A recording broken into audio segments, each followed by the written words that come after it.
A powerful burst of energy occurs, cutting through the sky and creating a hole in reality. A mysterious young man stands next to this epical event and watches what happens. A huge number of runes appear in the air, which contain forbidden information. These runes call the protagonist by the name of Joseph, who was once a great person, but has now been reborn in another body. A swift flying piece of chalk begins to cut through the air, followed by a loud cry, bringing the new name of the main character. Joseph instantly restores the piece by grabbing it with 2 fingers and completely slowing it down. Joseph quickly studies his new memories and realizes that they place him in the future, 15 years after his death. He looks around and sees a giant statue that belongs to him from his past life. Taking a closer look, he wonders if she really belongs to him. He also hears a loud and stern question from the teacher, who asks him about what he allows himself to do. Joseph looks around and tries to figure out what's going on, while the teacher asks him why he was late for class. He guesses that, apparently, he has been reborn, but does not understand how. The teacher asks him again why he doesn't answer the questions. Looking at him more and more intently, she asks him how many ways there are to process a simple concealed weapon. Joseph looks closely at the strict teacher, whose name is Lola, and notes that she has an amazing figure. He also notes that this appearance is deceptive, and this girl is definitely a good fighter. Continuing to analyze the teacher, he realized that if he were to give this person the Ice Tribulation Blade, he would be the spitting image of the Red Lotus martial empress. However, these thoughts are interrupted by the thought that the martial artist of the 4 elements does not reach her level. Even after this, he gives the teacher a rather all-consuming look from which nothing can escape. Lola feels this man's gaze on her and instantly loses control of herself. She wonders why just one look from this boy makes her lose her mind. However, she firmly pushes this feeling aside and asks him how many ways there are to process a common weapon. Joseph is surprised by such a trivial question, and says that everything is obvious here, because there are only 48 ways. This extremely surprising explanation shocks the teacher, and she freezes for a while. The students wonder if their classmate is still asleep and ask him where he got this number from. One of the students states that Joseph clearly did not read the books, since they only contain information on 36 methods. Joseph, with his characteristic truth, says that there are 12 more methods that were once identified by another martial artist, and gives his ancient name. The disciples begin to laugh and say that this is just nonsense, noting that the sage who was this man's disciple could not have made a mistake. Lola cuts off the idle chatter with a powerful slam of her fist on the table to silence everyone. The students turn to look at the teacher in fear, while Joseph continues to act completely indifferent. Lola stated that Martial Emperor Gu Feng was not only the 3rd-ranked martial artist, but also a first-class weapon master. The students try to understand how this is possible, and claim that the textbooks say something completely different. But Lola says that ordinary people could not master these techniques, so they were not mentioned. Lola reflects on how everyone says that a student named Joseph is completely unsuitable for martial arts, but now he shows talent in handling weapons. She reflects that if she finds the right approach to this person, he will be able to develop his skills excellently. With her usual sternness, she asks him why it is necessary to add heavenly crystal sand when creating weapons. Lola also says that if he answers this question, he may not come to the next lesson. After which the students say that this is not an easy question. Joseph states that this element is not necessary to add, but for the average craftsman who is not very careful with materials, it is necessary to use it to simplify matters. Lola says that this is very good, and wonders why it is possible to fail when using sand in the processing. Joseph says that crystal sand is a water element, so it can fail if mixed with other material. Lola asks him another question about how to remove sand from an alloy of scarlet processed copper and shiny gold. Joseph says that if sand is used, it can be removed from the alloy by simple quenching. Lola stops in her tracks and is amazed by such incredibly accurate knowledge. She also says that she now understands why she couldn't do it when she tried to do it on her own. She also notes that the man's gaze is full of incredible grandeur and movement of such questions. Lola hurries to the classroom door and says that Joseph must return for the next lesson, and the rest must begin their independent work. The students look at their teacher in surprise, trying to understand what she just said. Joseph decides not to waste any time and gets to his feet to leave the auditorium. He grins and says that apparently he will not have to attend classes in the future. The students look at him in surprise and open their mouths, unable to contain their emotions. Some of the students are asking what happened to Brother Joseph today, suggesting that he has come to his senses. This news is a big revelation for all his associates, since they never took him seriously. However, not all the students are proud of their comrade, as one of them says that this worthless guy's chakra channels haven't even opened yet. The hooligans say that all this is bullshit, because this man is just a simple non-entity. Joseph, meanwhile, decides to go outside and discovers that he has ended up in the capital of the state. He also reflects on the fact that the foolish apprentice who wrote this textbook was lucky enough to become a master of the art of tempering. Looking at the statue, he assumes that this man made it specifically to be respected even more. Coming closer, he realizes that 15 years later, he, the great Gu Feng, was reincarnated into the body of a disciple named Joseph. After some time, he reaches the pagoda where the masters of the art of hardening live. Joseph reflects on how he is now too weak, since even the chakra channels in this body have not opened. However, he decides not to give up, realizing that he used to be ranked 3rd in the martial arts rankings, and now he needs to find a way to become stronger. The first thing he decides to do is find the master himself, named Yagos, in order to put this disgusting carcass in order. He also notes that, at best, he will be able to regain his strength in just a few years. Joseph confidently declares that this time no one will stop him from climbing to the pinnacle of this world. As he climbs the steps, he reflects on how the channels of his current body have completely dried up. Having reached the Alchemist's Guild, he suddenly runs into a friendly guild secretary named Lillian, who asks him how she can help him. Joseph says that he is looking for a man named Yagos and asks if he is still there. Lillian then asks him if he means their former guild chairman, and Joseph guesses that he is not here. Lillian states that this man served as chairman 20 years ago. Joseph realizes this is a problem because he was hoping to ask this man to make a breakthrough for him. Joseph thinks about how great, cool, powerful, and incredibly awesome he was back in the day. The thought of his followers praising his name all over the world while he himself has become a non-entity without chakra makes him angry. Without thinking twice, he hands her the recipe and wonders if she can find all the ingredients. After some time, a man approaches the girl and asks her who she is talking to. Coming closer, the tall man declares that the gentleman searched her. Lillian says that it was the student who asked to find some ingredients. But now we will have to look for this person. The alchemist asks to look at the recipe in order to get acquainted with what is written there. Joseph watches the man closely, noting that he is a first-level alchemist who, for some reason, wears a strange gold medal, not appreciating the great creativity in the field of potion making. The alchemist says that this is complete nonsense and crumples the piece of paper on which the recipe was written. Immediately after this, he throws it away with a face that expresses absolutely no remorse. A great martial artist who held multiple titles cannot withstand such an incredible blow to his self-esteem and realizes that he needs to take revenge. Meanwhile, a first-rank alchemist named Abdul urges the secretary and orders her to go to the master immediately. He also states that this is not a place for children, when he suddenly hears Joseph's voice behind him. Joseph asks the alchemist if he was promoted just 7 days ago. Abdul says that every self-respecting person knows that he was promoted 5 days ago, after which he recommends to treat him more respectfully. Joseph looks at his interlocutor suspiciously and asks him if he is really an alchemist. Abdul, who for some reason found such a question quite offensive to his honor, wonders what he means. Joseph states that his hands are dark gray and starting to peel, indicating that he has come into contact with the loaded windstone. Joseph also talks about smelling like a blood orchid, which indicates that he was using doping and trying to cover up the evidence. Joseph waves his hand and states that he dares to guess that the additional scent of tiger grainstone was the main material used to create the weapon. Abdul looks at his opponent with incredible surprise and wonders how he managed to do it. Quickly turning away, he says that this is some kind of bullshit, while Joseph states that he doesn't know a lot about himself. Joseph also says that the Bloodfire Orchid actually has terrible side effects, and now his pain points will start to flare up every day at noon. Abdul slowly turns to the side and feels a shudder run through his body. Joseph states that he is sorry, because such a talented alchemist would need to cut off his right hand to save his life. Abdul stutters as he asks Joseph not to try to intimidate him. Joseph quickly turns around and says that he just wanted to tell him how to fix the problem. The alchemist loses his composure and runs after Joseph, begging him to teach him how. However, after a while, he immediately moves away from him, regretting that he grabbed him by the shoulders. Joseph looks at him with the incredibly powerful gaze of a great man who can move mountains.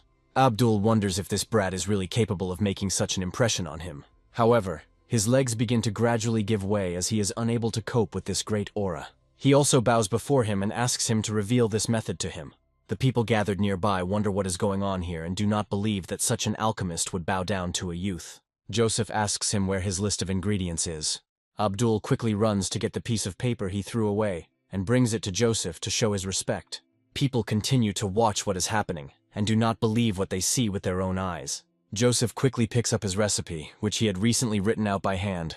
Immediately after this, to demonstrate his incredible strength, he decides to blow his nose into his own recipe. After this, He squeezes this recipe in his fist so that it becomes soaked with snot. With a strange, cynical expression, he hands the recipe to Abdul, saying that when he gets the ingredients, he will allow him to return to the academy.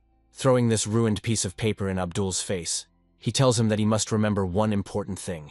From Joseph's point of view, reputation is not given for free, it must be earned. An aura of total and incredible all-consuming dominance begins to rule the atmosphere of this guild. Abdul looks at the man who can move mountains with just a snap of his finger and realizes that he is nothing but a nobody. Joseph also says that Abdul's right hand will last for another 3 days, but if he does nothing, he will never be able to practice alchemy again. Abdul wonders in surprise if he really only has 3 days left, since he is seeing most of these ingredients for the first time in his life. Joseph recommends that he take young moon bamboo as medicine along with the best ginseng, to at least make him last longer. The students watching them gradually begin to laugh, but fall silent as soon as Joseph casts his evil gaze at them. Abdul notes that this boy is not even an alchemist, but for some reason he feels a primal fear next to him. Abdul makes a promise to himself that this boy can laugh for now, but as soon as he solves his problems, he will finish him off without any mercy. After some time, Lillian gets to the gentleman who was looking for her and gives him the recipe. The gentleman is surprised and wonders if the teenager really asked to find the soul root of the crane and the white phoenix. The elder alchemist says that these ingredients are used to increase one's combat power and asks Lillian if she remembers anything else. Lillian states that the man was also looking for the devil's black feather flower, the Shiva flower, and the tea of the celestials. The alchemist wonders if the boy gave his name and tries to figure out how to contact him. Lillian says that she doesn't know his name, adding that she has been working in the guild for 3 years, but has never even heard of such ingredients. The alchemist states that he himself did not know about some of the herbs, but dares to assume that by mixing them, one can obtain the most powerful tool for martial arts. He also admits that the result of the combination of some ingredients is unknown to him, but for now he can only admire this young man. Joseph, meanwhile, walks through the streets, thinking that these ingredients will most likely be really hard to come by, so he needs to rely on someone more reliable. The first thing he decides to do is turn to a special storage ring that belonged to the previous owner of this body. Without thinking twice, he places it on his finger and causes a small burst of energy, activating the ring. Running his eyes over all the things that are inside, he finds a huge pile of different junk that is not worth his attention. However, he realizes that something might still be useful, which is why the ring begins to sparkle again. Joseph muses that this iron-heavy sword might be useful to him, but he still misses his star splitter. He also comes to the conclusion that he needs to try it out before he opens all his chakra channels. To do this, he heads to the main gates of the academy in the hopes of getting some proper training. 2 figures suddenly appear in his path, preparing to attack him. Joseph does not understand the reason why these people are hostile towards him, but he still quickly dodges their attempts to grab him. Immediately after this, he pirouettes and stops not far from them, holding his sword in his hands. 2 students named Rufus and Doofus chide Joseph for showing off today. Joseph looks at them with an extremely disdainful look, realizing that he could kill them with one hand. However, to his surprise, 2 friends of the previous owner of this body named Hunter and Cheddar come to his aid. Rufus says that Joseph made too much noise in the last lesson. He rushes into battle, thinking that this is the most compelling reason to start a fight abruptly. Hunter and Cheddar also rush forward, saying that they will not allow the heinous attack to happen. Hunter rushes towards Rufus and leans on him with all his strength to stop him. Their forces are approximately equal, which means that neither side gains an advantage. After a few moments, they jump away from each other to regain their strength. Cheddar looks at him in surprise and says that Hunter opened 4 chakra channels at once, just like them. Doofus rushes into battle, saying that they thought they were on the same level as them too soon. He unleashes a hail of blows towards Hunter, assuring him that he shouldn't be happy. One of these blows significantly damages Hunter's bone, rendering him no longer capable of combat. The plump young man falls backwards into the arms of his comrade, causing his sword to fall to the ground. Doofus grins and says that this is not all, and they still have a lot of stamina left for the fight. Rufus looks at the students nearby and wonders why they haven't started running yet. Suddenly he hears a familiar voice ordering them to show what they are capable of. This voice is that of a feisty girl who says that she will not allow anyone to hurt Joseph. This person is none other than the princess of this state named Citrine. Rufus and Doofus hesitate to rush into battle, saying that they have no right to tarnish the reputation of their princess. Finally, they throw in a few words about wishing them good luck in their upcoming endeavors. Joseph stops them abruptly and wonders if they were about to beat up his friends and just leave. Rufus turns angrily towards him and asks if he really has any problems. Joseph drags his sword along the ground and says that he has no problems. He also states that he is simply curious as to how big the difference is between someone who has 5 chakra channels and someone who has none at all. Rufus and Doofus smile, knowing they are in for a terrific beating. Rufus is the first to step into the matter, saying that he has been waiting for this moment for a long time. Rushing forward, he says that first they will find out what the power of the 4 chakra channels is. Hunter, Cheddar, and Citrine wince in anticipation of what is about to happen to their best friend. However, to everyone's surprise, a dull thud is heard, and the fight ends instantly before it even begins. Doofus and the rest of the conflict participants look at what is happening in surprise, not believing what just happened. Joseph resolved the issue quite quickly. With just one well-aimed blow to his enemy's weak spot, Rufus begins to scream loudly, feeling his whole life flash before his eyes at that moment. Within moments, he falls to the ground, unable to continue fighting.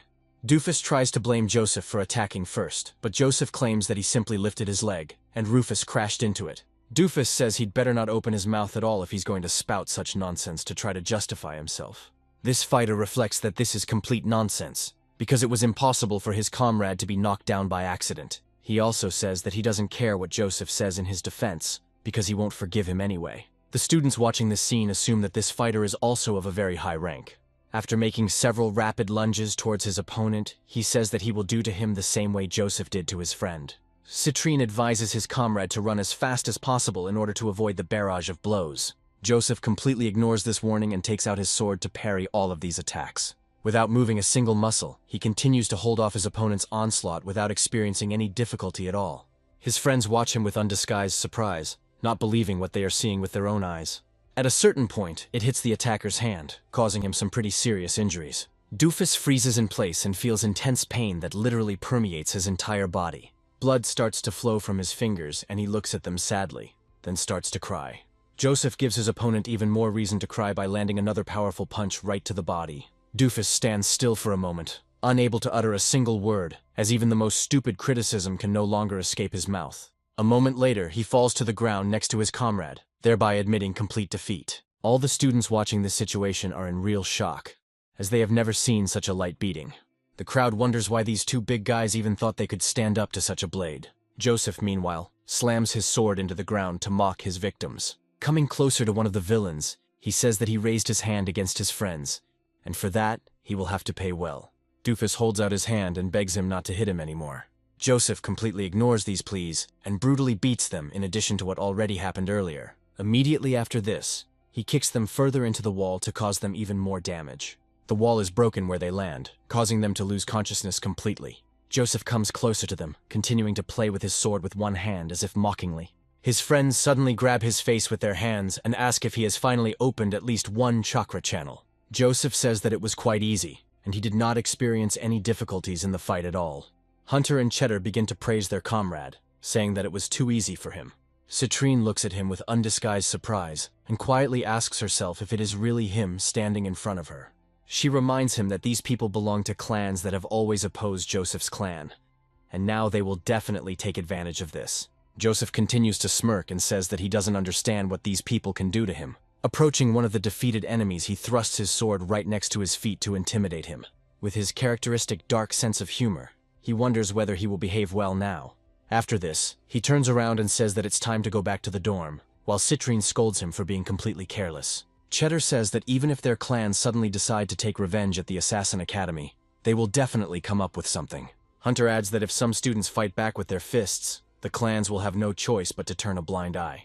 Citrine looks closely at his comrade and tries to understand if he really means the same person they all thought about. Hunter confirms her fears, saying that it was a man named Lan Fei, who Doofus was constantly running errands for. Hunter realizes that this Lan Fei is a true warrior, and there will be a huge gap between them, ordinary martial arts students. They sadly state that there is nothing to talk about here, since the outcome of this battle has already been decided in advance. Joseph reflects on the fact that under the current circumstances it will be quite difficult to call him a student. Throwing the sword to the floor, he realizes that it is time to become stronger, because the chakra channels can wait if he needs to strengthen his bones now. Finding himself alone with himself, he concentrates on a secret technique that allows him to pump up his entire body. One day, a meeting was held on this continent where the strongest practitioners were given unique titles. The strongest emperor was given the title of Heavenly Tyrant, which possessed truly fantastic strength. The Heavenly Tyrant technique is a forgotten torment that was accidentally given to Gu Feng in the past.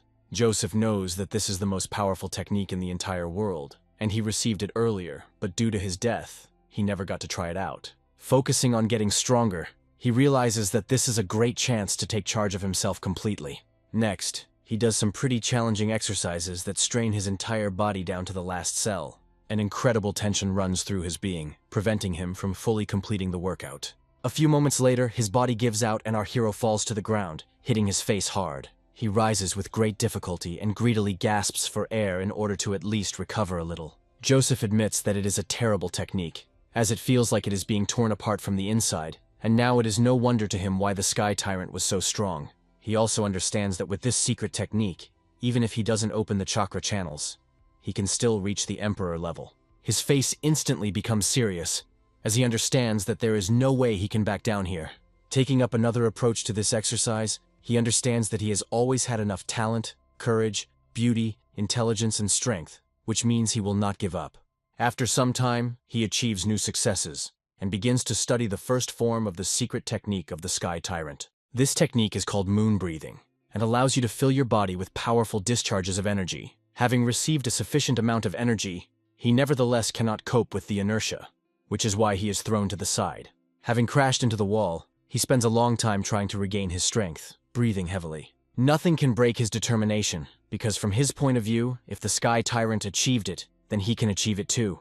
After only a short time, he is ready to try the exercise again, regardless of the possible damage to his body. Another graphic oscillation begins to shake the ground nearby, causing all the birds to fly from their seats in panic. Joseph heads to the Academy's gravity training area to increase the intensity of his training. He realizes that a few decades ago, he was just an ordinary student, like all of them, training all day long. As he passes them, he clearly realizes that they are probably inspired by the tales of the heroes of those times. Joseph, like all of them, follows the path of the strongest to prove to himself that he is capable of more. Looking around, he notices that most of the students here came voluntarily and came from poor families. Coming closer to one of the chambers, which grants tenfold attraction, he decides to start with it.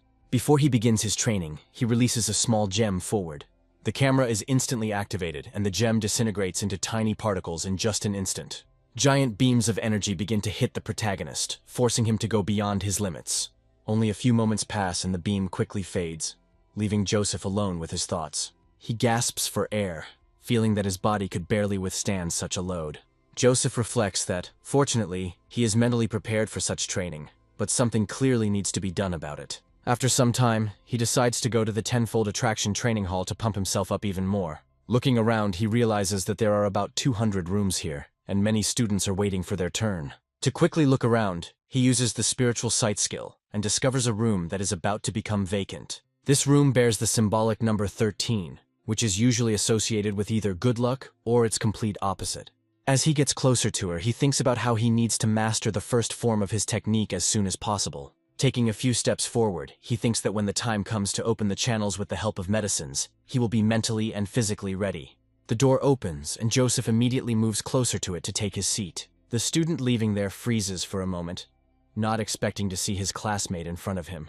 The other students, who notice Joseph's sudden appearance, immediately notice how conveniently he approached the empty door. They whisper angrily to each other, realizing that some brat has almost accidentally entered a room that many have never even seen. Joseph continues his thoughts about how these pathetic newbies will not understand the incredible power of his special technique. After some time, his path is blocked by one of the students, who politely addresses him. He introduces himself as Hank, and says that he is a student with 7 chakras, and this room belongs to him. Joseph once again falls victim to his own pride, and, without a shadow of embarrassment, sends this polite student away. Hank looks at him in surprise, while the other students remark that it was indeed very humiliating. He tries to come to a mutual agreement, stating that they can work together at any opportunity, since he really needs this room now. Joseph continues to purr pompously, and says that he has already sent him where he needs to go. This kind of relationship begins to irritate Hank, and he decides to teach this newcomer a lesson. Laughing loudly, he says that he did not expect to meet such a daredevil among his students. As he prepares for battle, he asks Joseph how such a worthless person dares to speak to him in such a tone. He adds mockingly that it's time to teach this upstart some manners. Joseph looks at his new opponent with concern as the students around him begin to tense up. They realize that Hank is currently concentrating his chi energy, which means there will be a serious fight. Hank, meanwhile, declares that he is in a good mood today, so he will spare Joseph and simply break all of his ribs. By concentrating as much energy as possible, he lets out a loud battle cry to frighten his opponent. Joseph calmly turns around and says that Hank's technique looks decent, but he still lacks speed. The other students for some reason take this seriously and say that Joseph is probably stronger than Hank. Hank is about to go on the attack, declaring that he will not spare his opponent. He also adds that this circus must stop immediately and pulls his hands towards Joseph. Joseph, meanwhile, responds only with his powerful and incredibly confident gaze. Turning to the side, in an instant he reveals his murderous aura. This aura, of course, affects Hank, who immediately understands that he is a non-entity compared to him. The students wonder what's going on and why Hank hasn't crushed this insolent guy yet. Suddenly, Hank begins to sense a mortal threat emanating from this man as he approaches. His thoughts tell him that he is being swallowed up by the universe itself, and that he will soon perish. After a few moments, he wonders if Joseph has been waiting all this time for him to rush forward first. Hank reflects on the fact that he fell for such a cheap trick, but he clearly should have had enough physical strength to kill this impudent man. Meanwhile, Joseph continues to show the world his incredible achievements in the field of physical skills. In the blink of an eye, he intercepts Hank's attack and completely shifts the initiative to his side. A moment later, he delivers a powerful counterattack to break his enemy's momentum. Jumping to the side, Hank only miraculously stays on his feet, not falling victim to the first blow. However, this blow is so strong that a loud bang is immediately heard in the air. Joseph reflects that if it weren't for this weak body, he would have finished off this man long ago, but he could only break his arm. The other students wonder what happened here and how a guy with no special abilities could do such a thing. Hank thinks that the man's energy is completely absent, but his movements are perfect. Suddenly, he hears the voice of a girl who tells him that he must stop this farce. Turning to the girl, he tells her that in 5 minutes he will be finished with him, and if necessary, he will give the training room to her. A girl named Liara says that Joseph occupied this room first, which means she doesn't dare interfere. Joseph looks at her in surprise, realizing that he has seen her somewhere before. Liara smiles and says that she didn't expect that even without the ability to improve, he would start to hone his skills and move so well. After that, she says that skills without the necessary strength are completely useless, and this bet will not work. Joseph smiles and says that he agrees with all of her statements. Liara says that this is why she will come out the winner anyway, and then asks him why he goes through all this if he has no talent, but has prospects. Hank learns that Joseph belongs to the Lee clan and says that he must be the same young master who is known for his worthlessness. People nearby say that it now becomes clear why they did not feel his energy. Joseph delves into the memories of the past host of this body, and remembers that he once sought this girl, but she declared that she would give her heart only to the one who defeated her. Hank also remembers this story and laughs loudly, saying that he just needs to believe in what he needs to achieve in order to get Liara. Joseph, meanwhile, takes a few steps towards his recent opponent, making him nervous. He also says that this is a fallacy, because he would not have fought her even if there were no scum. After this, he turns around and says that he doesn't care what others think, because he will continue to train. After walking a few steps, he enters the room and loudly closes the door behind him. Liara and a terrified Hank watch his progress without making a sound. Hank wonders why this man would train if he was a talentless loser. He also tries to understand why he trembles from his very sight, and comes to the conclusion that he has lost the final desire to resist him. Liara says that the man was right, because his tiger fist has power, but its form is empty. Liara confidently states that if he knew the basics well, he would have easily stopped him. Hank hears the students around him start to mock him, without any concern for their safety, and he harbors a grudge. Joseph, meanwhile, finds himself in the training room and sees 2 dummies in front of him. He realizes that these black iron statues are over 100 years old. Coming closer to them, he strokes the metal and says that they have endured long, truly painstaking practice, having entered the path of the strongest. However, he comes to the conclusion that now is not the time for admiration, and it is time to recuperate. Thinking that by opening his chakra channels and awakening his energy he will reach his peak in 10 years, he decides to start training. After some time, he is thrown uncontrollably into the wall, causing it to crack. The blow turns out to be quite serious, and he notes that the effect of his new form has increased several times. Standing up, he says that in less than 3 days, he will reach the level of a martial arts student, and the probability of controlling chakra is 60%. After this, he again assumes the very stance that causes him so much harm.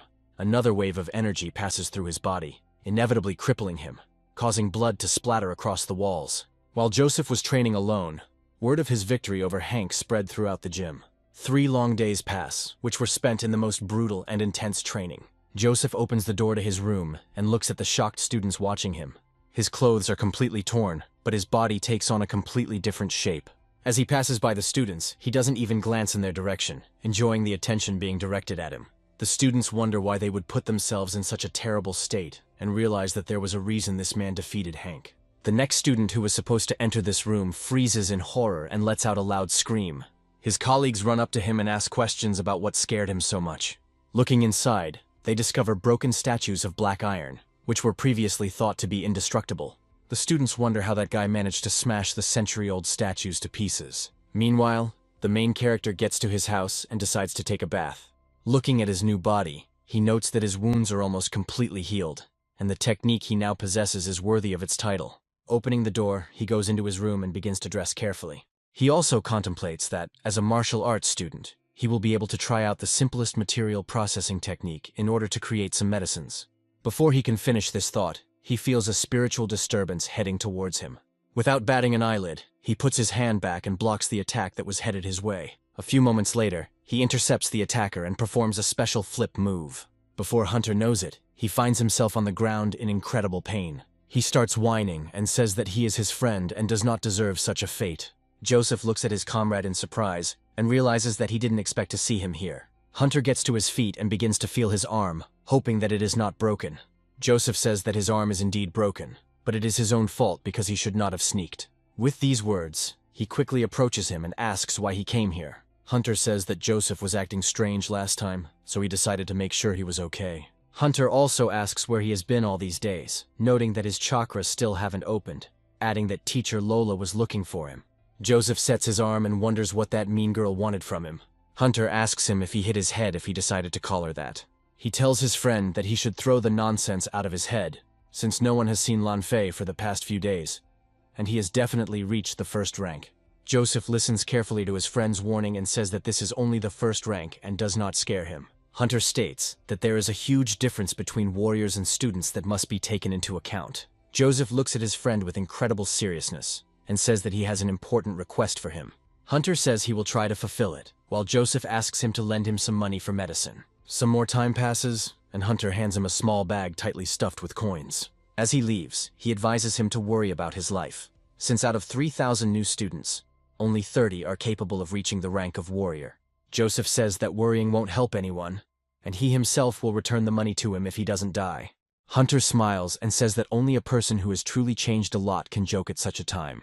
Within moments, the door is quickly knocked down, sending Hunter flying and crashing into the ground next to Joseph. There is a very clear imprint of the boot on his clothes, which is what caused him to go on such a long flight. A few seconds later, Cheddar's body appears next to him, also showing no signs of consciousness. Joseph's friend looks pretty beaten up, and it becomes clear that he has run into a serious enemy. Joseph looks closely at his friends and realizes that they have been hurt by someone pretty serious. Deep down, he knows that the person behind this is none other than Lan Fei. The same Lan Fei, about whom our main character was so warned, comes into his house and tells him that he should not be afraid of death.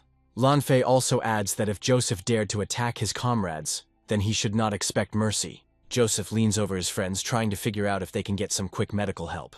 Rufus and Doofus look at their boss with joy and say that he has finally reached the rank of a warrior, and ask him to avenge them. Joseph mentally notes that these wounds are not fatal, after which he says that Lan Fei has not only reached the first rank, but also shines for everyone to see. In order to better see his opponent, he notes to himself that he glows like a pearl. Lan Fei says that Joseph must choose between admitting his mistakes on his knees or having his limbs torn off. Joseph looks down sullenly at his bangs and says that it sounds interesting. Joseph says that he hasn't heard such insolent words addressed to him for a long time. After a while, he looks at his opponent with a murderous gaze in order to demotivate him. Lan Fei, dumbfounded, takes a few steps to the side, trying to cope with his fear and primal terror. He asks himself where this man got such an ominous aura from. Overcoming his terror, Lan Fei grabs his swords, giving them an energetic glow.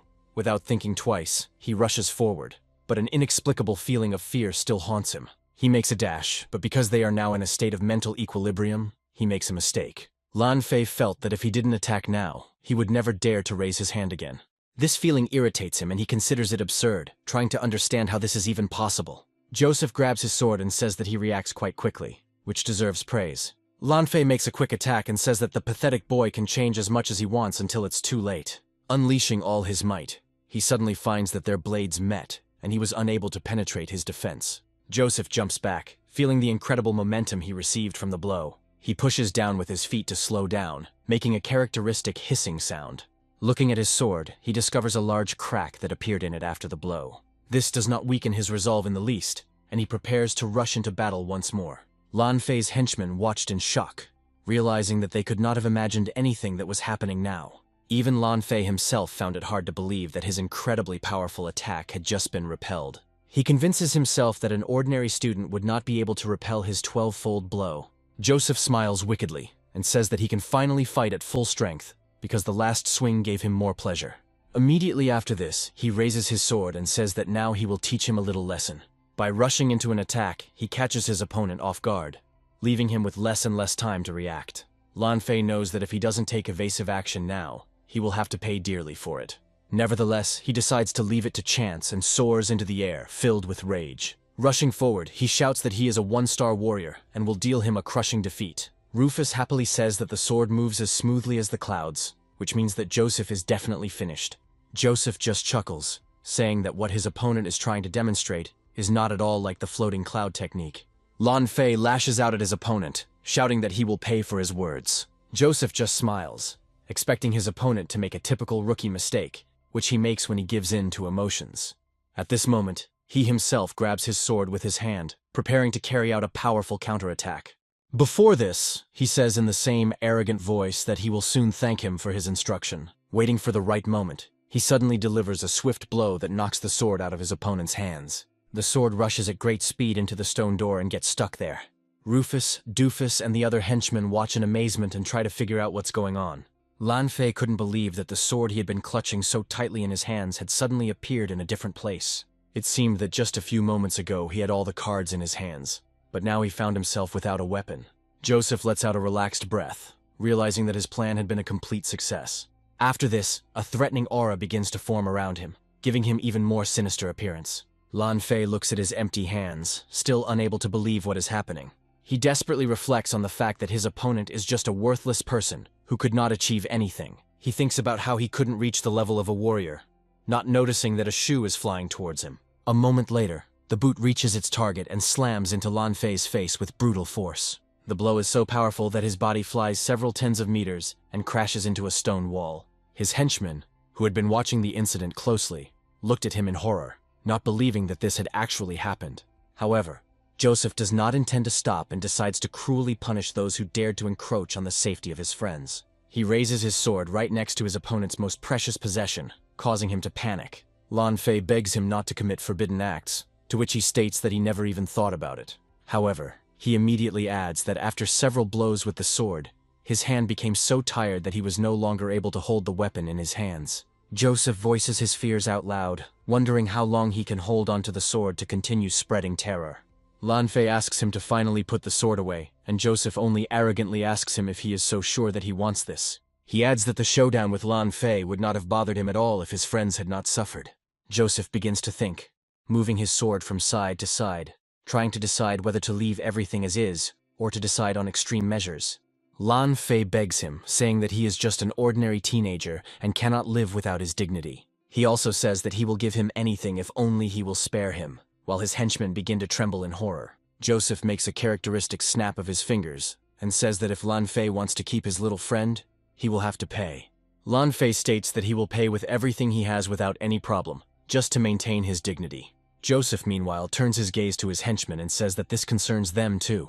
In just a few minutes, he ends up with a rather impressive collection of various wallets and valuables. Lan Fei asks him if they paid their bills, while Joseph notices a strange item on his belt. Taking a closer look at it, he realizes that this pendant is one of the rarest things he has ever seen. Moving his sword quickly and decisively, he tears the artifact from his opponent's body. Joseph says that this is a nice jasper pendant, and he might want to keep it. Lan Fei tries to protest against this, but when he meets his stern gaze, he immediately falls silent. Pulling himself together, he says that this is the amulet of their clan, which is passed down from generation to generation. Joseph looks at his opponent, realizing that he is completely unimpressed by these pathetic excuses. After this, he states that their gang gave him too few things, and either he gets this pendant, or they will all become cripples. Lan Fei turns around cautiously to look at his henchmen, trying to figure out what to choose. He understands that he is absolutely indifferent to these non-entities, and the suspension is more important. But he also does not want to lose his authority. One of the girls, who is becoming more and more scared with each passing minute, asks him what he will choose. Lan Fei makes a show of clearing his throat, pretending that he hasn't thought about this question, and looks extremely confident. With an acting performance worthy of the best stage, he says that the pendant is of great importance. But without his comrades, he will not go anywhere. His henchmen are impressed by this revelation, and tears appear in their eyes. Immediately after this, he turns around and gives the command that they must leave this territory. Joseph smirks arrogantly and asks him if he really thinks he can just leave. Immediately after this, the blade begins to sparkle in the air, and the main character takes a few steps towards the enemy. Lan Fei turns around to find out what's going on and is faced with the inevitable. Seeing the blade near his face, he understands that he will no longer have time to dodge. However, he has enough time to grab the girl standing next to him and put her in front of him so that she sacrifices herself to save him. The unfortunate girl understands that she has no chance to survive in this situation. Luckily for everyone, it was just a weird prank to test Lan Fei's spirit. At the last moment, the blade begins to dissolve, returning to the spiritual storage located in Joseph's ring. Flashing the decoration, Joseph asks everyone to relax, saying it was just a joke. Lan Fei looks at his opponent, trying to find the words that can be said in this situation.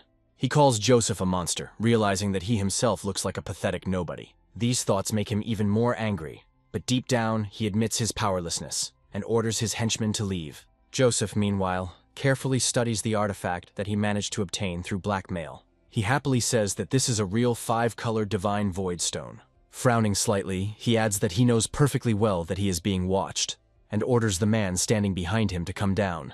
There is only a slight sound of wind, which indicates that someone was indeed there. A few moments later, the person who was watching what was happening decides to show himself. The man jumps into the air, doing several somersaults to land softly. Joseph doesn't even move, despite the fact that this aura clearly didn't belong to his enemy. Luckily for him, this shadow turns out to be Abdul, who had been watching what was happening in amazement the whole time. The alchemist reflects that even though he saw everything with his own eyes, he still could not understand how Joseph was able to defeat Lan Fei. Abdul initially wanted to attack Joseph from behind in order to neutralize the poison, but this battle completely convinced him otherwise. Abdul hands our hero a piece of paper, saying that he has only collected 6 ingredients, as some things can only be found in the wilderness. Joseph assures him that he accepts the gift, then points to his comrades and demands that he heal them. Abdul immediately falls victim to his own pride and says that he will not allow himself to be commanded. Joseph says that in that case he is not much use, and it is better for him to leave.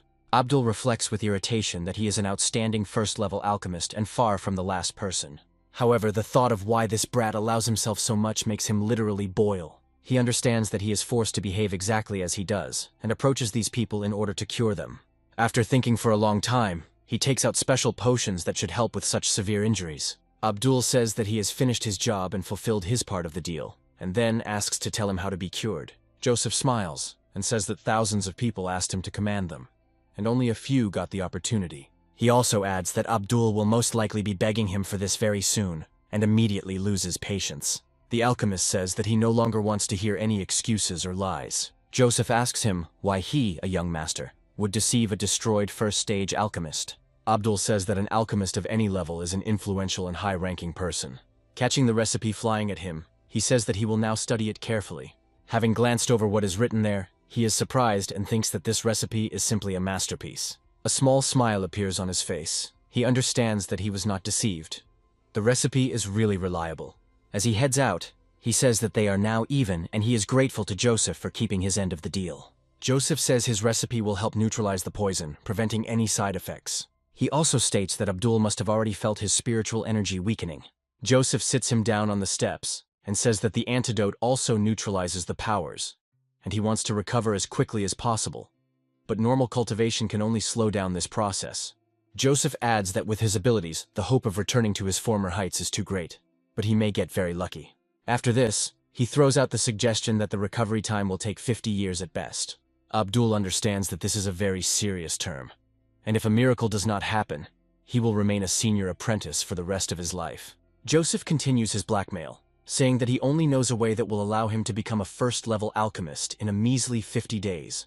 Abdul says that this can't be true because there is no way to restore energy in such a short time. He again accuses Joseph of deceiving him, To which Joseph replies that a non-entity is not worthy of being deceived. Abdul is greatly impressed by this pompous saying, without even paying due attention to its semantic content. He thinks about it and realizes that it is difficult to believe this boy's words. He also realizes that the desire to become an alchemist outweighs any doubts about the procedure.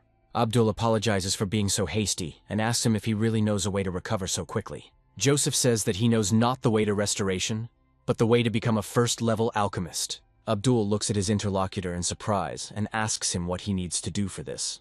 Joseph sits down on the steps and proudly says that for this he must become his slave. Abdul says that this is sheer impudence, and no one dares to ask such a thing from a master of alchemy, because such a thing is not seen anywhere. Joseph tells him that he need not worry because he is not worthy of the title, and therefore will only become a slave for 50 days, and then he will be thrown out.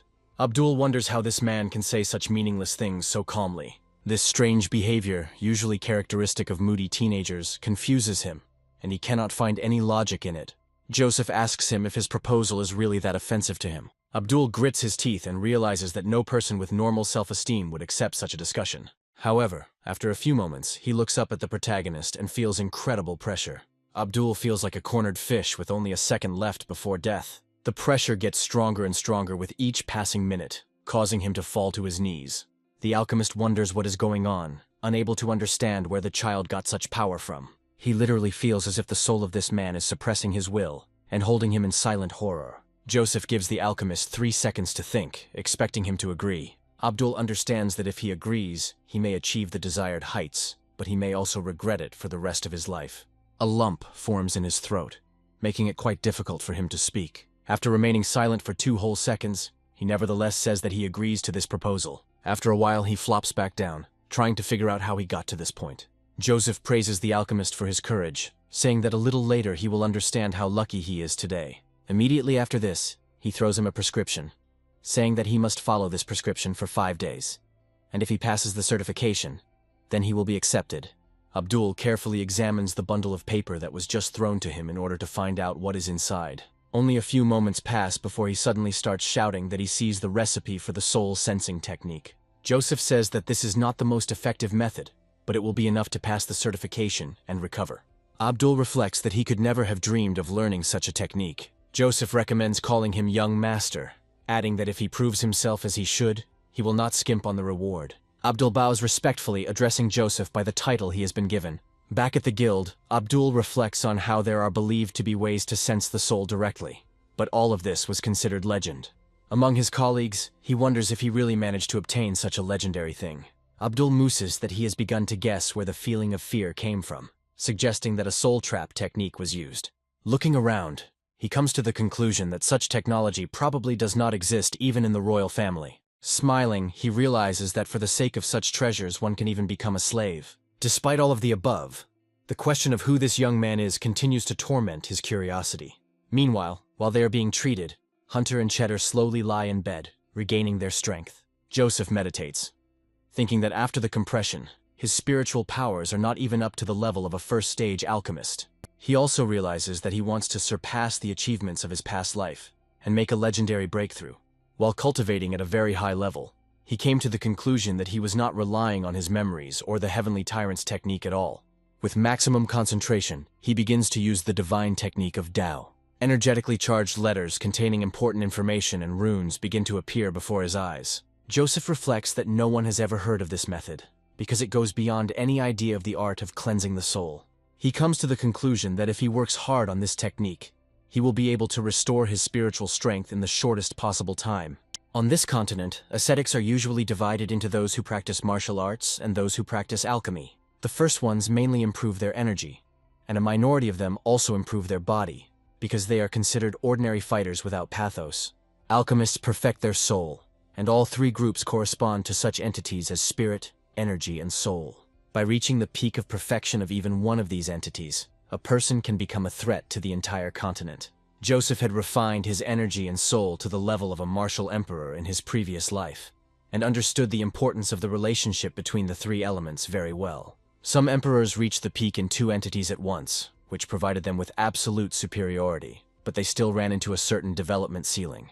Gufeng wanted to obtain the Heavenly Tyrant technique by any means necessary, in order to reach the final stage and learn the third aspect as well. His spiritual power should recover very quickly, and at this rate, his soul would reach the peak of Emperor quite soon. Joseph comes to the conclusion that when the time comes to combine all three entities, he will surpass all limits and become invincible. Looking at the divine void stone, he contemplated that he needed to fill it with spiritual needles, which would be enough to release its full potential. He also praises Abdul, who prepared good materials that fully met his requirements. Once in the training room, he takes out a small bag from which some material begins to pour out. Throwing it into the air, he mentally destroys the shared bag, releasing all its contents. A few moments later, the room is transformed as light begins to reflect off the multicolored powder. A mysterious symbol appears in front of the main character, which allows him to further improve his skills.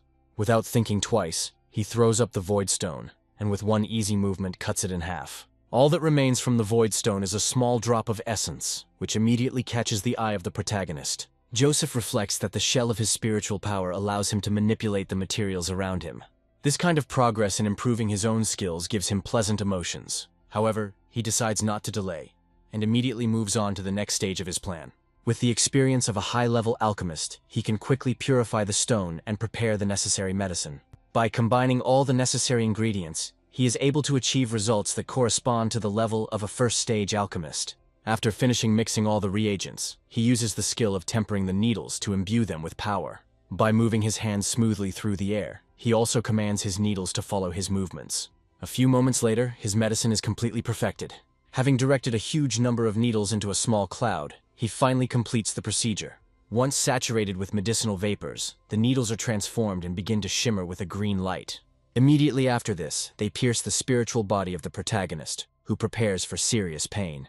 He breathes hard, feeling his body grow stronger despite the mounting pain. The air around him begins to vibrate, and the chakras gradually open to their full capacity. Once this procedure is completed, a small amount of analyzing chakra hovers above his head. The outerwear on his body is torn, making him look like a cool hero from a legend. However, the result seems a little unsatisfactory to him, as he was only able to awaken 5 chakras. As he quickly dresses, he thinks about how he needs to get the rest of the needles from the Lan clan to release the full potential of this body. Hunter and Cheddar jump up from their seats and tell him that he went too far when he challenged Lan Fei. They assume that someone poisoned him, and Joseph looks at his green skin, remembering that the effects still haven't worn off. After a while, he explains why his skin turned green, which leaves them completely shocked. They bombard him with questions about how he managed to defeat them all and still open his chakras. Joseph tells them that it wasn't a particularly difficult task, causing them to look at each other in surprise. Cheddar grins and says that he knew it because the son of a general cannot be a loser. Hunter states that it's great that Joseph opened the chakras, but now the problem has become even bigger, since a real hunt will begin for them. Hunter also says that in the entire state, there are only 2 people who have reached the 5th rank, and among them is the director of the academy named Charles, who is considered the strongest warrior of this state. Cheddar says that in this case, you need to rely only on your own strength, because in their academy, fights between students are not prohibited. Hunter states that Lan Fei is not a problem, but they need to focus on the student who is ranked 3rd in the academy. They realize that he is talking about a disciple named Lan Xuan, who is Lan Fei's half-brother, but this does not frighten Joseph at all. Hunter says that Lan Xuan is graduating this year, and there are rumors that his strength has already reached the level of a master. Cheddar says that after graduation, this man will probably be immediately taken into the guards, because being a master at 18 is simply incredible luck. Hunter and Cheddar begin to worry about their fates, but Joseph reassures them, saying that this man himself will come for him. He also states that if this person does not come, he himself will go and challenge him.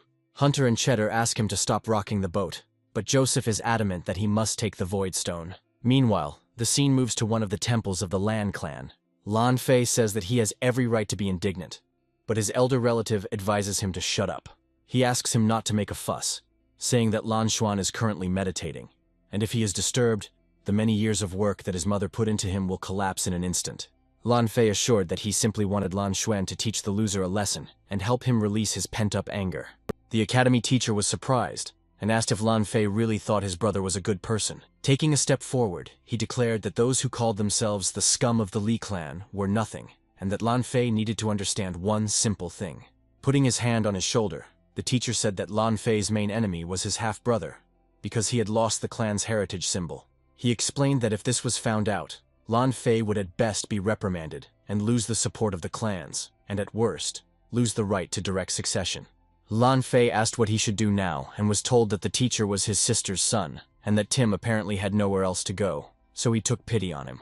The teacher said that in a week there would be an annual assessment, and if Joseph did not show a chakra glow, he could be expelled from the academy. He added that after this, Joseph's family legacy will be taken away, and then the consequences will be clear. Lan Fei expressed his annoyance and said that he would have to remember this shameful day for the whole week, because he wanted to take revenge as soon as possible. The teacher replied that if Lan Fei couldn't pass such a test, he couldn't be trusted with important matters in the future. He also admitted that he was now worried about his sister, since there was a huge gap between Lan Fei and Lan Xuan. Lan Fei gritted his teeth and declared that he would listen to his uncle and have fun during the tests for the last time. His eyes sparkled, but he added that this did not mean he was giving up. He proudly declared that he was not going to take the test lightly and knew how to take revenge. Uncle asked if he was going to share his brilliant evil plan. Uncle said that it was a good day, and if everything went well, there would be no need to wait for certification. Hours passed, night fell, and Joseph continued to meditate. Suddenly he heard strange noises and wondered who could be interfering with his practice. Using the spiritual pattern, he saw several silhouettes and assumed that they were thieves. He instantly stood up, quickly opened the door and noticed some paper falling down. Looking down, he found a note with his name on it. Unfolding it, he saw an invitation to meet at the full moon in a maple grove. The note was signed by Liara. Joseph wondered if a woman as attractive and powerful as Liara would want to meet him in the maple grove. Without thinking twice, he began to prepare and left the yard. Suddenly, Lan Fei's henchmen appeared in front of him, rejoicing that they would do everything quickly. They opened the door and were surprised that Joseph believed in a date from Liara. In fact, Joseph didn't believe such nonsense and decided to circle around to observe. He wondered with surprise what these people were doing here. After waiting for the scoundrels to leave, he returned to the room and found a lot of women's underwear. Taking it in his hands, he thought that he didn't expect this from Lan Fei, who was clearly behind this. After some time, Joseph went to the Maple Grove, a training place that at night turns into a refuge for lovers. Looking around continuously and using his divine vision, he saw a pair of disciples hugging each other. His observation was interrupted by a loud scream from a girl calling for help. She ran towards him and asked him to stop and help. Joseph looked closely at the girl and noticed that she looked as if someone was trying to take away her powers. The girl extended her hand, wanting to fall into his arms. A blade whistled through the air and a heavy sword stopped next to her. The girl froze, not understanding why he suddenly showed aggression. In a trembling voice, she asked what he was doing. Joseph replied that she must stand still if she wanted to stay alive. The girl began to cry and beg, saying that he was pestering her and that she would do everything to make him save her. Joseph continued to look at her with cold indifference, as if listening to music. At that moment, another student grabbed the girl and advised Joseph to leave before it was too late. He began to rip the girl's clothes and declared that she belonged only to him. He pushed her to the ground and said that now they had to finish this matter. The girl gritted her teeth and cried, begging Joseph not to leave. Joseph still watched indifferently. After a few moments, he smiled and told her she had nothing to worry about, then loosened his collar slightly. Taking advantage of the confusion, the girl quickly threw the student away with one hand. She angrily stated that he was demanding her return because he was the son of the commander of the royal guard. Joseph smiled and placed his hand on her shoulder. He calmly said that he would save her, but it would not be just the two of them doing it. Then he said that help was already on the way, because other people appeared nearby, and a second later they were surrounded. Among them was the head of the academy's academic department, Frederick, who asked the student how he could commit such a shameful act. The fake student assumed that he would now find out why Frederick was nicknamed the God of Murder. Lan Fei's henchmen continued to watch from afar, trying to figure out why things didn't go according to plan. Meanwhile, Frederick called out the offending student and dealt him a powerful blow with his hand. Hunter said that they, too, would not stand aside and must finish off this animal in order to punish the offenders of the younger student. The students rushed forward to inflict as much damage as possible on the immobilized enemy, and Frederick asked the girl her name. The girl introduced herself as Megan, and Joseph pulled her close, noticing that she was shaking so much that she couldn't put two words together. He also said that as long as he was by her side, no one would dare to hurt her. Megan blushed and wondered if their plan had been so easily discovered and exposed. Frederick also reassured her, saying that there was nothing to fear.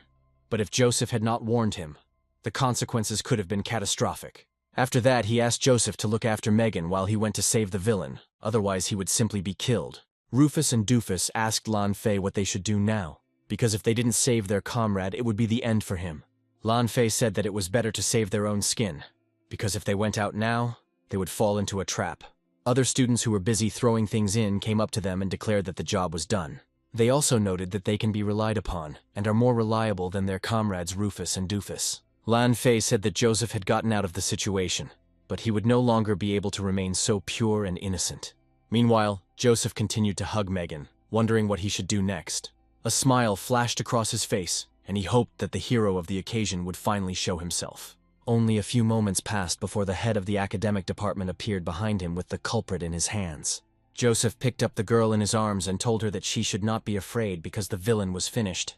Megan pressed herself closer to him, feeling incredible embarrassment and shyness in her eyes. Frederick said the animal got what it deserved in earnest. Hunter and Joseph exchanged a look, sending each other a silent signal that they had done a great job. Frederick announced that everyone should return to their rooms, and he would report to the director. He also noted that there was no point in keeping Megan any longer, and asked if anyone knew where she lived. One of the students said that they lived in the same dorm, and Frederick said that if there were any problems, they should contact him. Joseph gave Megan his coat to keep her warm, and her classmate took her friend.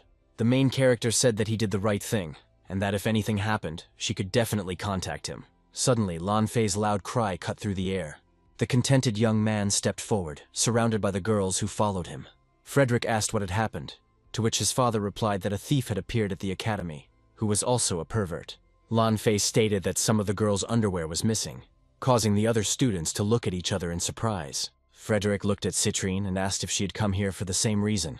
Citrine said that something had been stolen from her too, and that what was happening needed to be dealt with immediately. Lan Fei reported that some people noticed Joseph running towards the maple grove. Joseph calmly asked why he was so interested in the missing women's underwear. People began to look at each other and rightly wonder why the indifferent Lan Fei suddenly became concerned about this issue. One of his henchmen came to the rescue, loudly declaring that he had seen the thief. He added that the boss was so worried that he decided to immediately notify everyone, and Lan Fei immediately agreed with this. He then asked what was wrong with his chin and stated that as an assistant to the academy, he had to do his duty. Taking a few steps towards Joseph, he theatrically noted that he was suspiciously changing the subject, which meant he had something to hide.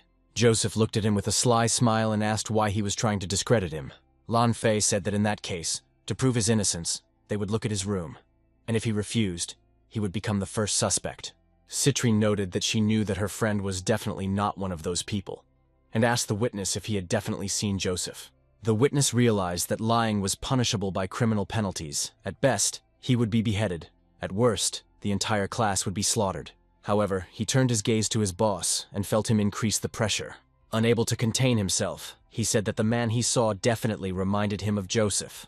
Joseph approached the teacher, said that he would not waste time, and invited everyone to his place, adding that if it turned out that he was innocent, Lan Fei would be checked. Frederick cast a serious glance at Lan Fei, who proudly allowed such a thing. Joseph smiled, and said that in that case he would rely on the fair assessment of Teacher Frederick. After that, he turned to Citrine and assured her that she need not worry, for heaven was her witness that evil would not prevail. People who watched him gradually came to the conclusion that he was rather an honest person. But Megan did not believe it. Joseph smiled and invited everyone to come into his home to make sure he was not involved. Citrine guessed that someone had decided to set Joseph up, while he knew perfectly well that his soul was pure and there was nothing to fear. After some time, they reached the gate of his house and found Lan Fei's uncle, named Wang Ferdinand, already waiting for them. Van Ferdinand said that rumors about the thief had reached him too, so he decided to find out how it would end. Joseph asked him what he was doing near the entrance to his dwelling, noting that the thief must have been heading towards the maple grove. Frederick looked at his colleague in surprise and asked what he should understand by this. Van Ferdinand began a long speech about how the thief was a real madman who needed to be expelled from the academy, and that he himself had come here to catch the criminal red-handed. Frederick agreed to the proposal, and Joseph said with a smile that he could rely on Van Ferdinand's justice. In his home, he said they could watch as much as they wanted to see if the rumor was true. Van Ferdinand exchanged glances with his nephew and comrades and gave them invisible signals. Keeping a straight face, Van Ferdinand declared that they would find out everything now. Moments later, one of the students who took part in this setup comes forward. Frederick says that if it turns out that one of them decided to offer a pig, he will turn them off first. Citrine suddenly says that she will also go to see everything for herself. Van Ferdinand intervenes in the conversation, saying that if everyone is so worried, they can go there in a crowd. Joseph chuckles and says that apparently a lot of people are interested in his bedroom, and then lets them in. Entering the room, they decide to examine his bed and do not find anything surprising. Lan Fei advises his comrade to search very carefully and not miss anything. The man who tried to carefully place the laundry freezes for a while, trying to figure out what to do. Coming closer, he decides to tell his boss about what happened here. Lan Fei suddenly becomes angry and asks him what the hell is going on. Joseph turns to the student and says that he was asked to concentrate, but for some reason he stopped. Van Ferdinand sternly says that it seems pointless to continue searching, since Joseph is innocent. But the real criminal is somewhere among them. Frederick looks at the protagonist, whose face is spreading with a slight smile. Citrine notices his emotions and realizes that he probably knew about everything in advance, but made them all worry. Van Ferdinand turns around and says that there is enough searching for today and it is better to go home. Joseph stops him and says that, according to him, the scoundrel is still at large, to which he immediately declares that the matter needs to be looked into more thoroughly. Joseph smiles and says that this student most likely lied and was probably only following his master's orders. Lan Fei tries to protest, but Joseph states that he has proven himself to be clean, and now it is his turn. Lan Fei looks at him in surprise and asks what he's getting at. Joseph states that it is simple. He wants to arrange a similar check of his room solely because he cannot tolerate such humiliation. Lan Fei rushes out and says that since they've already talked about it, he'll grant his wish. Some time passes, and they find themselves at Lan Fei's room. The brave young man says that they can do whatever they want, but if they break anything, they will pay the bills.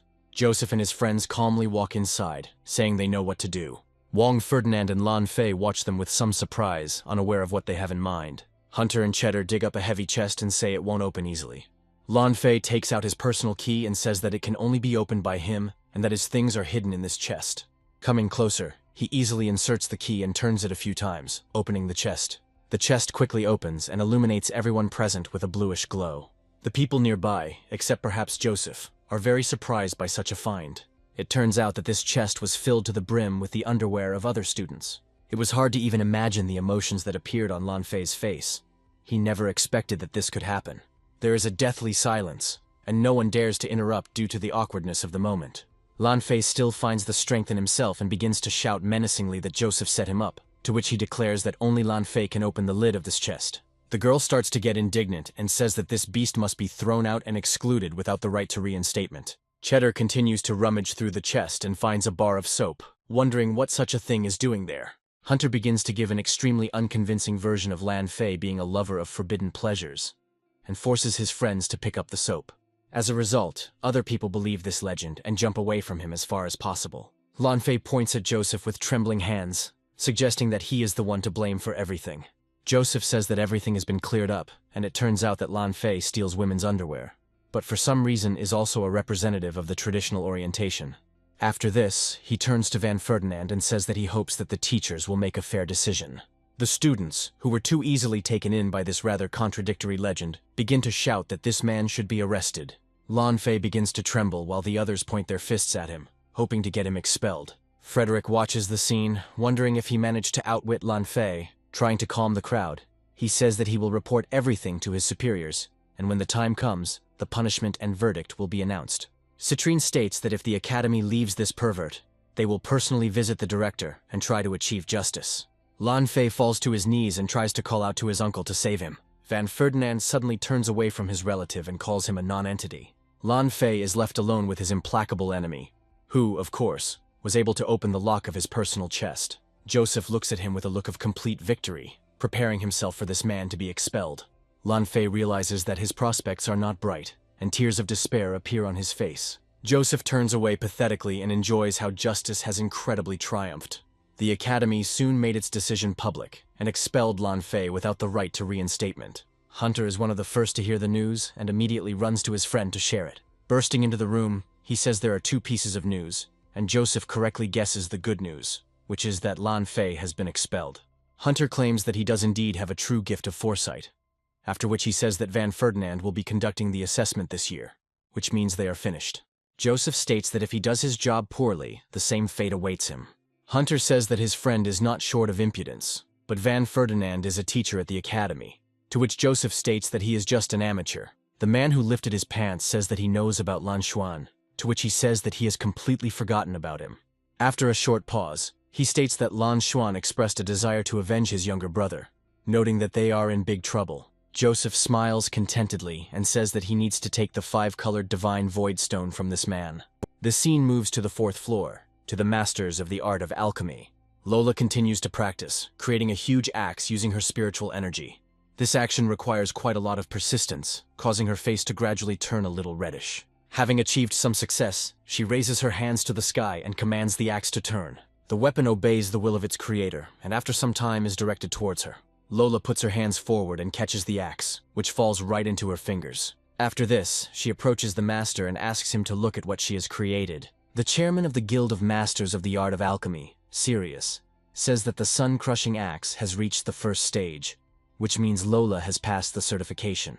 Other colleagues begin to clap their hands to celebrate the event. Lola happily accepts the applause and is proud that she has achieved some successes along the way. After this, she thanks Master Sirius, as well as all the masters present here. Sirius claims that it was all her own doing, but he wonders how she managed to fuse the shiny gold with the scarlet copper. Lola thinks for a moment and remembers that she received this information not so long ago. After a short pause, she says that copper has a higher degree of solubility compared to gold, and this causes a violent reaction. She also adds that this time she used the heavenly crystal sand as an additive with which the sensation essence was added. The masters listen to her words in surprise and almost jump out of their seats after they understand how it all happened. Sirius says that apparently another talented alchemist has appeared in the state. The masters also talk about how they should spread the news of this recipe to everyone in the country, but Lola doesn't want to go that far because she doesn't want to spread this information. Sirius says that in this state it is enough to become a first-level alchemist or a great master for His Majesty to arrange a banquet for them. They say that she is a rising star of the younger generation, who has reached the 4th rank and has also discovered a talent for alchemy. One of them says that in recent times only one master has been awarded such an honor. Sirius sadly says that Great Master Yagos, who had the honor of achieving such heights, you bowed to a certain Gu Feng so that he would take you as a disciple. Sirius also says that this year 2 first-level alchemists joined them at once, which are Lola and Abdul. A representative of the Alchemist Guild named Cedric says that Lola is indeed a rising star, but the same cannot be said about Abdul. He adds that the man is now under the influence of a strong poison. Sirius asks Cedric what he's talking about, to which he states that it's quite simple. Lola asks for the opportunity to leave here, but Sirius assures her that she has become a first-level alchemist, which means she cannot shirk such important matters. Cedric reveals that he discovered that Abdul cheated during the last assessment and used the forbidden stone of the afterlife. The alchemists say that this is a serious statement and should not be thrown around lightly, noting that they are well aware of Cedric's personal dislike for Abdul. Cedric says his accusations are not at all baseless, as he also boggled Abdul's mind by showing him the list of ingredients he purchased after his promotion. Cedric also says that the harmful effects of the afterlife windstone are not easy to remove, and detoxification will not help. Sirius looks at the recipe carefully and angrily orders the others to bring Abdul here as quickly as possible. Lola understands that Sirius is one of only 2 third-level alchemists in this state, and will never tolerate such treatment of alchemists. After some time, Abdul comes to him and greets him with a respectful gesture. He also congratulates Lola, saying that he has already heard about her success. Abdul also finds Cedric standing next to him, looking at him with a questioning smile. Abdul claims he was in seclusion to improve his skills and suggests he was called here to celebrate Lola's promotion. Cedric instantly loses his composure and starts laughing, saying that Abdul should stop pretending he doesn't understand anything. Sirius states that he is suspected of using the Grave Windstone during the assessment process, showing off the recipes and demanding an explanation. Abdul angrily reflects that this is not true. He tried to create this stone despite the fact that he had already purified his soul thanks to his new master. Abdul calls his colleague a pathetic bastard and throws the recipe aside. He also puts his hand forward and says that it is he who demands an explanation. People who looked at what was happening shuddered in amazement, trying to understand what was happening here. The whole point is that the alchemist's hands are completely clean, which is not typical for those who used this stone. One of the alchemists reflects that he has no signs of the toxin, meaning the accusations were unfounded. Cedric angrily asks how he managed to get rid of all the symptoms of poisoning. Taking a step forward, he says that in that case, he will use the spiritual pattern to see for himself. Abdul chuckles at this question and says, "Did they really think it would be that easy?" A few moments later, the spiritual energy explodes with an incredible bang, destroying all influence from Cedric. Cedric feels his body taking incredible damage and blood starts to spurt from his nose. Unable to cope with such spiritual pressure, he falls to the ground, coughing. Raising his head with difficulty, he asks when Abdul's soul became so strong. Abdul claims that he is a true alchemist, and his soul is several orders of magnitude more powerful than that of the deceivers. Cedric tries to rise, but feels how his soul suddenly begins to lose all its power and former strength. Other people watch this and realize that such a process can no longer be reversed. Cedric begins to rapidly age and deteriorate before everyone's eyes, realizing that he has made a fatal mistake. Sirius sadly says that it wasn't worth it, realizing that he lost a dear colleague. Cedric says that he is already quite old, wants to retire, and asks permission to spend his last days outside the city. The alchemists note that Abdul developed Cedric's spiritual pattern in an instant, and his soul power dropped sharply to the level of an apprentice. Abdul looks at his rival, who has been plotting against him for a long time. He happily reflects on how, with the help of a 5-day soul purification practice, he was able to cause irreparable damage to Cedric and thanks his master. Sirius tells Abdul that he is sick of his progress, because since the day of his promotion, his soul has become much more stable. After that, they all decide to go to the library together to find the alchemist badge there to reward Lola. Lola asks Abdul if he would like to take her on as an apprentice. Abdul looks at her, and the girl says that one student does not have the opportunity to practice martial arts, but he is very well read in alchemy. Abdul says that her knowledge of alchemy is much deeper than his experience, and that she is not suitable to be a mentor, since she is the commander of the guard. Lola also says that the student she is talking about is the Duke's eldest grandson and the general's son. Abdul says he heard the man was physically unfit, noting that congenital deficiencies could be detrimental to the art of alchemy. Lola says she doesn't disagree with the saying, but she believes the boy is unique and hopes he can be trained to at least the level of an apprentice. Abdul says decisively that he will meet with this student and conduct tests to determine his skill. Lola bows respectfully to her interlocutor and thanks him for his generosity. Lola reflects on her obligation to repay Joseph for sharing such valuable information with her. 3 days later, it was time for the annual certification at the academy. The construction of this martial arts arena was once led by the former chairman of the Alchemist Guild, Yagos himself. Students who successfully complete registration will move on to middle school, while others will be immediately expelled. Joseph observes his own statue and assumes that Yagos, who is actually handcuffing some statue, is in disarray. The students behind him wonder if they could be expelled if they only open 2 chakras. Some throw vicious insults at Joseph, suggesting that he has not opened any chakras and therefore will not be expelled. Citrine asks her comrade to ignore this nonsense, as they have always considered them to be nothing more than scum from the nobility. Hunter says there is some basis for these prejudices, as there are indeed plenty of rich slackers. Van Ferdinand welcomes everyone who came here and says that those who missed the assessment will be expelled. Van Ferdinand says he's decided to change the rules a bit this time. He states that previously, in order to successfully pass the certification, it was necessary to open at least 1 chakra or achieve a striking force equal to 500 kilograms.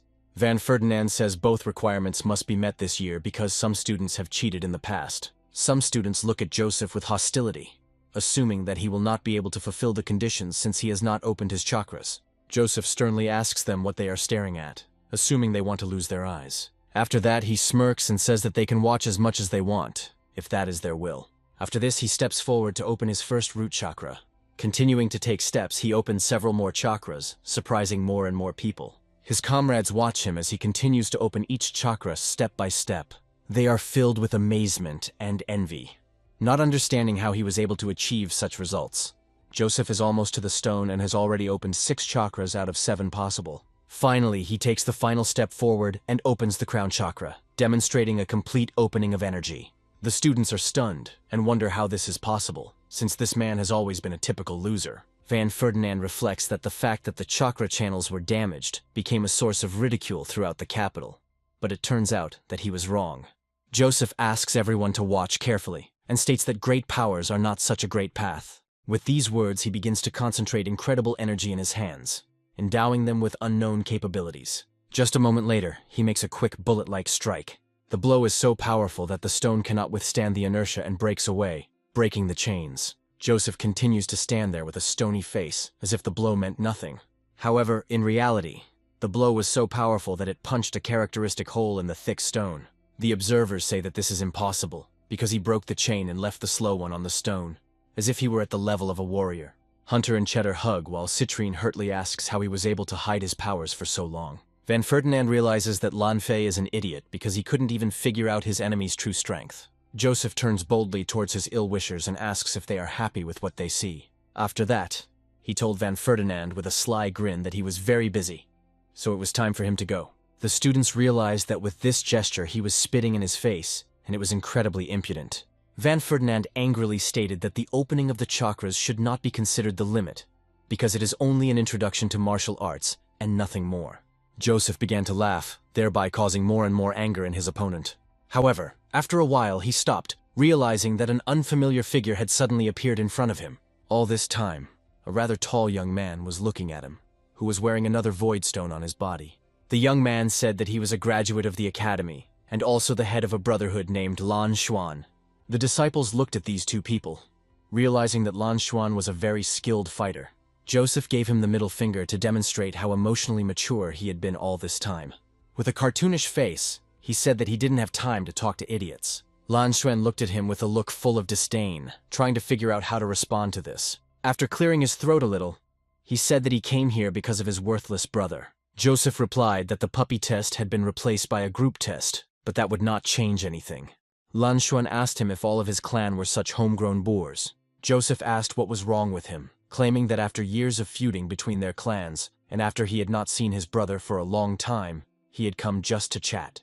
Lan Xuan immediately lost his temper and said that he would make him pay for those words. But Joseph only clapped his hands and noted that this was exactly what he expected. Lan Xuan said that he had come today simply to challenge him, handing over a piece of paper with a challenge to a duel. Lan Xuan noted that he did not want to justify someone who committed a crime and received a deserved punishment. But as his older brother, he should sit there. Van Ferdinand was angry that Lan Xuan publicly admitted this. Lan Xuan leaned towards his opponent and offered him two options: either kneel down and beg for forgiveness, or accept the fight. Lan Xuan also said that if the second option was chosen, he would be quickly destroyed, so there was no need to think too long.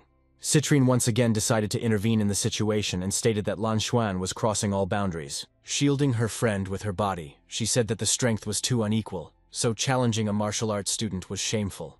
Joseph replied that his brother stole women's underwear and committed sodomy, which meant that his clan did not know what shame was. Lan Xuan asked how dare he say such things while hiding behind the girl's back. Joseph continued to demonstrate his incredible emotional maturity, worthy of a kung fu master, and attempted to spit in his opponent's face. After that, he quickly snatched a challenge to a duel before his opponent had time to get his bearings. After making another cartoonish face of a 14-year-old teenager, he said he would accept the challenge. Citrine tried to dissuade her friend, noting that there was no logic to it. Joseph realized that the previous owner of this body was able to make friends, but he remained lonely throughout his life, although the reasons for this were quite obvious. To at least somehow thank the people who still protected him, he placed his hand on Citrine's shoulder. He looked at her with kind eyes, and told her that she shouldn't worry because he knew what he was doing. Citrine immediately felt incredible sympathy for her friend, while the rest of his friends looked at him in surprise. Lan Xuan angrily shouted that if he didn't show up here in 3 days, there would no longer be a place for him in the academy. Lan Xuan said that he swears that if he does not destroy him, he will not be able to bear the surname of his clan with dignity. Joseph realized that the feud between his clan and Lan Xuan's clan had been simmering for decades, and to put an end to it, he would wipe out the entire clan to the ground. After some time, he reached the pagoda of the masters of the art of alchemy. One student struggled with the tricky recipe, wondering if he needed to add a few more cross-processed herbs to balance the potency. Joseph appeared behind him and said that he had put in too much. He recommended adding a wildflower to weaken the medicinal effects. Otherwise, the potion would explode no later than the 5th breath.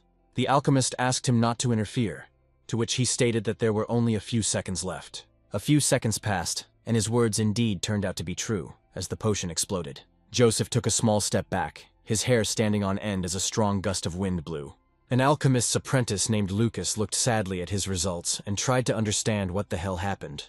He also wondered how Joseph knew he had put in too many herbs, to which he stated he knew by the smell. Joseph also asked him to disturb Abdul, but he stated that he was only an apprentice and could not disturb the master. A few moments passed, and Lillian entered the room and asked her brother if he was hurt. Lucas complained that he felt sorry for the ingredients, while Joseph greeted her warmly. Lillian noted that last time the master looked at her brother's recipes and praised them without stopping. Lucas looked at Joseph in surprise and asked if he was really a master of alchemy, to which he answered almost nothing, saying that he once was. Joseph approached Lillian and said that he would like to meet Mr. Abdul. Lillian said that she would now take him to his destination, after which she asked her brother not to give up. Lillian noted sadly that perhaps he did not actually have a predisposition for the mastery of alchemy. Lillian told him he didn't need to talk about it, just believe in himself and keep trying. Joseph asked the boys to trust him, and recommended adding 30 fewer stalks next time, and if the color became light, adding another ingredient. Lillian advised her brother to listen to these words, since the last time this boy's recipe was perfect. Lucas returned to work, saying that this time he would change his approach dramatically and try to follow this advice. Joseph followed Lillian into a large round hall that had new doors. Lillian walked him to the door, saying that they had finally arrived. After a while, she started knocking on the door to attract the master's attention. A disgruntled cry came from the room, and Lillian took a few steps back in fear. Joseph unceremoniously stated that a young master had come here, which meant he had to open the door. There was more noise in the room, followed by the sound of stomping. Abdul opened the door and rushed forward as quickly as possible, trying to embrace his master. Joseph quickly kicked him in the face and told him that Lillian could return to her duties. Lillian wondered what had happened to the arrogant Abdul, because from the outside it all looked very strange. Abdul told his master about his successes, thanks to which he made several breakthroughs. Joseph, with his usual arrogance, said that he had no time to listen to this nonsense and that he had come to make pills. He explained that the first pill was needed to affect the beginning, and the second one was needed to explode the beginning. Abdul said that these two types of pills could only be made by a second-stage alchemist, and he had recently reached the first stage. Joseph told him that there was nothing to fear since he was nearby and advised him to quickly make the pills. Abdul assumed that the young master was going to personally show him how to make these pills. Realizing that this was too good a deal, he quickly collected 3 bags of pill-making ingredients. Joseph asked him why he had prepared 3 sets of ingredients if he needed 2 pills. Abdul reminded him in surprise that a first-stage alchemist could only make pills with a 60% chance. Joseph said that they should begin and advised him to follow his instructions strictly. After this, they began their preparations, during which Joseph constantly nagged Abdul. After some time, the preparation was finished, and in front of them were 2 almost perfect pills. Abdul held them in his hands and said that he actually managed to make 2 at once on the first try. Joseph studied the pills carefully, while an elated Abdul thought that he would definitely be able to become a powerful alchemist. These thoughts completely blocked his critical thinking, which is why he did not realize that he had made several mistakes. Joseph called it a habit, saying that the pills were too low in purity. Looking at Joseph, tired of such procedures, he came to the conclusion that he would have to do everything himself. However, he stated that his apprentice soul would be enough for a simple purification. Abdul asked in surprise if it was really possible to sense not only the ingredients, but also the finished pills. The alchemist watched what was happening with difficulty, holding back the desire to scream in surprise. He thought that he had never seen such secret purification seals as the young master had placed. Joseph meanwhile completed the sensation procedure, looking at the 2 pills lying in his hands. He said that this was all he could do now, because his soul power was too weak. He also noted that with the pill that affected the beginning, he would be able to break through to the first rank in 3 days, and he would leave the second one just in case. Abdul looked at the pill in surprise and realized that it gave him an incredible feeling of admiration. Abdul thought that the young master was not only able to refine the finished pill, but also make it even more flawless. Joseph left the office and headed to his home to take care of other business. As he passed by, he discovered that Lucas had finally succeeded in his endeavors. Lillian noticed Joseph passing nearby and greeted him with a sincere smile. She bowed several times in his direction to thank him for what he had done. Joseph made an approving gesture, thinking that he needed at least a little privacy. Lola, meanwhile, was talking to the director and saying that Joseph's combat power had exceeded 500 kilograms and that he had opened his chakras. The director noted that many interesting events had occurred during her time at the academy. From all points of view, given families that were constantly at odds with each other, he was not as interested in the truly hopeless person. He said that Lola was only 21 years old, but she had already become a master of martial arts of the 4 elements and a first-level alchemist, which meant that she had unlimited prospects. Lola was adamant that they had to stop these people from fighting.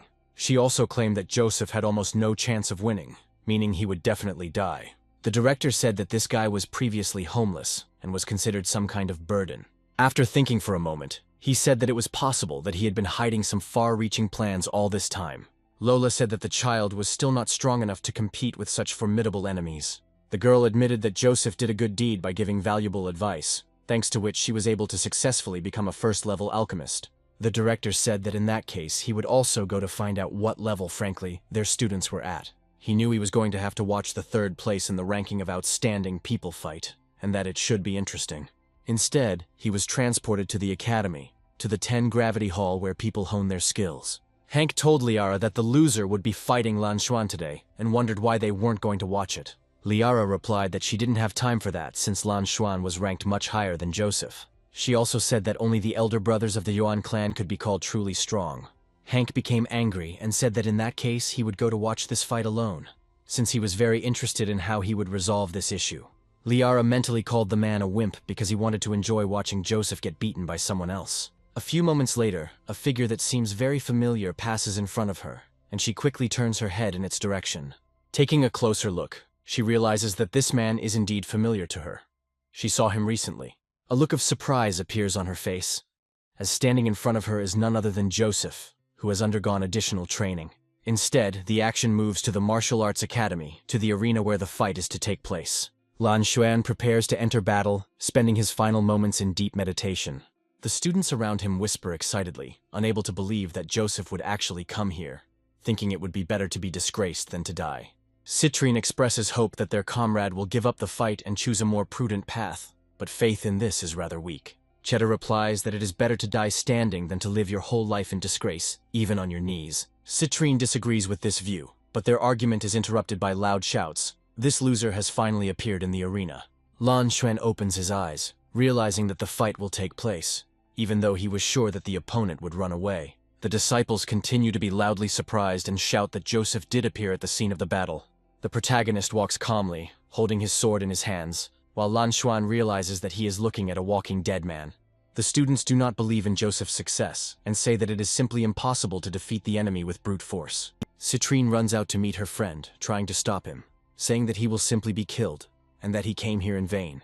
A few moments later, another figure intervenes in the battle to interrupt it. Lola states that they both need to leave immediately, as she forbids this fight to take place. To the surprise of all the students, she loudly announces that she is canceling the fight. Some speculate that this was all planned in advance by Joseph in order to escape. Lola states that Joseph is her student, and as a teacher, she has a duty to protect him no matter what happens. Joseph says that he is indeed her student, but she could also stand up for Lan Xuan. After that, he passes by, advising everyone to disperse, because there is nothing to see here, and he will only have a few seconds.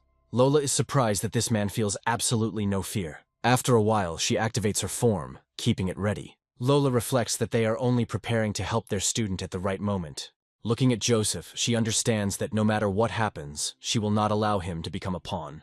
Joseph takes a few steps forward and finds himself next to his opponent. Lan Xuan looks at him and says that he didn't even expect him to appear. Joseph activates the mode and his body bursts into cold fire. He arrogantly asks his opponent if he really thinks that empty chatter will prolong his miserable life. Lola looks at them in surprise, not believing that he really reached such heights in just a few days. The other students, who did not believe in his success, try to understand how this is even possible. Hank came here to enjoy the destruction of his sworn enemy, but he can't believe what's happening.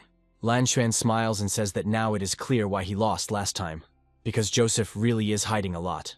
After this, he confidently declares that his luck has come to a complete end. The students are shaken by the surge of energy and are amazed at the great power of this man. Some teachers say that this is a true 9-star warrior who will soon make a breakthrough and become a master. Van Ferdinand muses that he would like to crush Lan Xuan once and for all, but unfortunately, that is impossible. Suddenly, the director appears and says that the fight is unlikely to be too short. He states that everyone here underestimates Joseph and this fight will be very interesting. Lola and the other teachers look at each other in surprise, deciding to watch what is happening. Joseph takes a few steps towards his opponent to get into a fighting stance. Every step he takes is filled with spiritual resonance, which only speaks of great power. The director immediately picks up on these fluctuations and keeps a close eye on his student. The thought flashes through his mind that something is clearly wrong here. Looking at Joseph, he realizes that there is something strange in his movements, as if the space is trembling from his steps. The director realizes that the world orders inside the circle seem to pulsate in time with his steps, as if alive. The head of the academy understands that the young man brings the movement of the surrounding space into resonance with himself. He quickly realizes that there is a very high level of technology involved. Lan Xuan is unaware of the danger and says that under the pressure of Joseph's power, even walking becomes difficult. At the same moment, he concentrates all the energy in his fist, creating an energy ball around himself. He assures that he will not kill Joseph, but will beat him so hard that he will beg on his knees. A few moments later, he launches a quick attack with the rushing clouds technique. Additionally, decides to use the skill star rotation palm to attack from afar. One of the teachers says that Lan Xuan's art is hidden in the palm, which is like a rotating star. Joseph calmly dodges the blow without much effort. Lan Xuan tries to understand how his opponent was able to dodge at such a breakneck speed. Hoping to catch up with him, he uses the moonwalk skill and rushes after him. However, Joseph dodges it with the same ease, leaving Lan Xuan incredibly surprised. The thing is that thanks to his precise and honed skills, he can literally move through the air. Lola and the director, who had never seen such technology before, stare at Joseph in surprise. The director reflects that he managed to clearly see the student's movements. He quickly realizes that these moves are meant to evade attack and complete an amazing chain of moves. After performing the required number of moves to complete the combo, Joseph creates a massive energy vortex. The director is literally stunned by the fact that the rhythm of the whole world seems to revolve around the movement of the student. It soon becomes clear that the power of the universe itself is concentrated in his body. Lan Xuan and the academy director realize that they are facing an incredibly talented opponent and student. The director shouts loudly that this young man literally possesses unearthly power. The old man continues to watch closely what is happening and notices how an energy sphere appears around Joseph, allowing him to concentrate energy. The fact that this young man is using the power of the universe is incredibly surprising to the academy director. Joseph, meanwhile, does not slow down. He completes his combination of movements and creates a huge number of spiritual hands. After a while, he feels the time has come for the decisive blow. Taking a fighting stance, he summons several of his most powerful spiritual palms. Lan Xuan looks at this with undisguised amazement, trying to figure out what he should do now. Joseph pompously proclaims that life flows like a salon, capturing flying swans. Immediately after this, he unleashes the seal of ephemeral life skill on the enemy. The director admits with surprise that this is indeed the very skill he had not heard of for a long time. He realizes that even he himself is not capable of looking deep enough to use this technique, but this young man was able to achieve it. A thought flashes through the director's mind. Could this young man really be Yagos's student? Lola objects that this is impossible, since a warrior of the first star cannot impose such a seal. Meanwhile, the attack continues to rain down on Lan Xuan, who has no chance to dodge. Having received serious damage and lost the ability to move, Lan Xuan can only wait for the next attack. This attack achieves its goal, driving him into the ground with terrifying force. Joseph lands and calmly looks at his defeated opponent. He takes a few steps forward to ensure his victory. All the other students and teachers are watching his actions. Everyone is shocked. The leader of the Brotherhood, Swan, was defeated with one blow by some pathetic schoolboy. Joseph continues to advance towards his opponent. Some whisper that this combat technique is only suitable for low-level warriors, as it takes too much time to prepare. The audience does not believe that a newcomer was able to defeat such a great warrior. Joseph lifts his leg and tells his opponent that he can be 100% sure of one thing.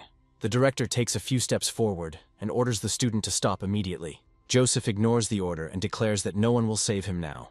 Lan Xuan understands that he is dealing with a madman who has gone off the rails and doesn't even listen to the director. The principal continues to try to calm the disobedient student, and again orders him to stop. Joseph once again ignores the orders of his superiors and delivers a powerful blow to Lan Xuan's body. This blow is so powerful that a lot of blood flies out of the opponent's mouth. His body is severely disfigured and he loses the ability to move. The audience is shocked by the cruelty of the main character. Some disciples understand that if Lan Xuan is not cured by the legendary beast, he will remain a cripple forever.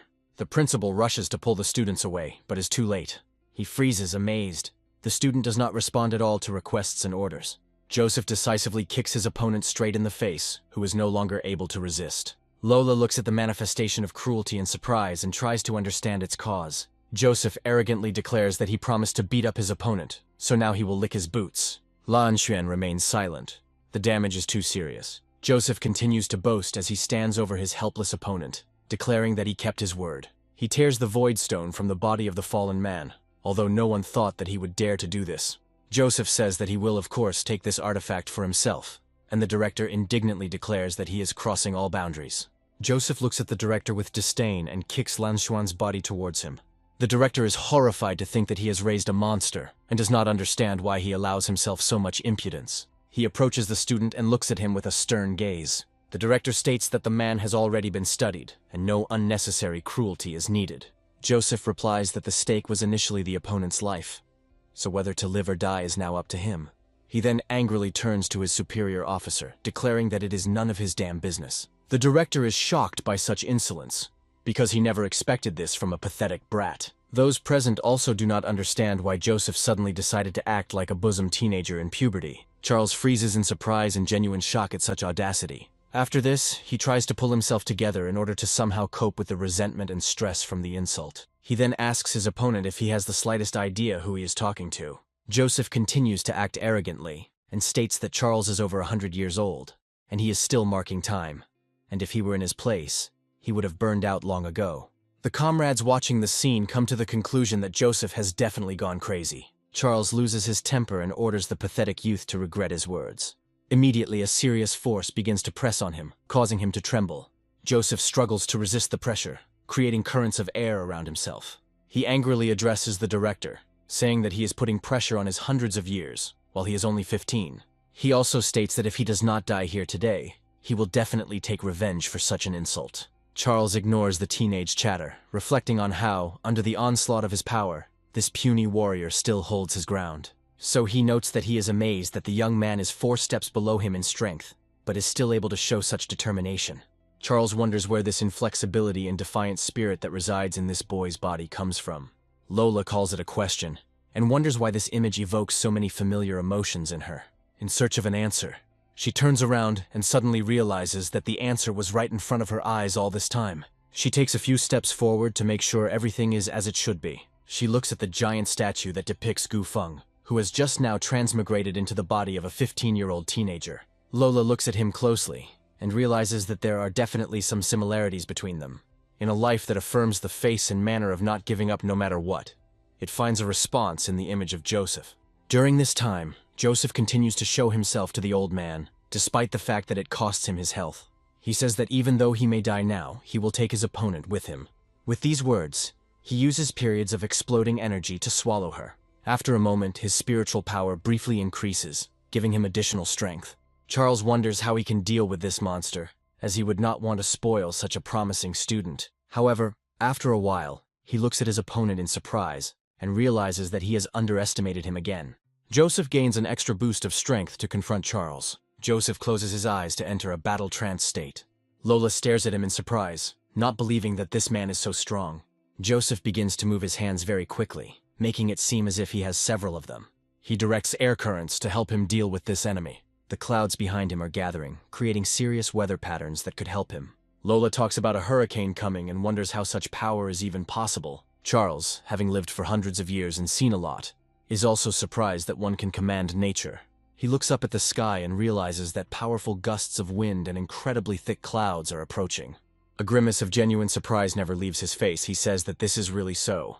Looking at Joseph, he wonders in his mind why he, being the strongest master, turns so cold in the face of a pathetic warrior. He notes that due to this youth's movements, a strong wind arose and clouded the sky, and apparently, this is Mr. Gu Feng himself, his hurricane palm technique. Joseph, somehow managing to master serious techniques despite being a weak warrior, continues to amaze everyone else. In the old days, at the top of the Sea of Clouds that is located on the snow peak near the Temple of the Gods, Gu Feng defeated all his opponents with just one technique and went down in history. Charles tries to calm the teenager down, telling him to stop and stop acting up. He thinks that even though it is indeed Gu Feng's hurricane palm, there is still nothing to be afraid of.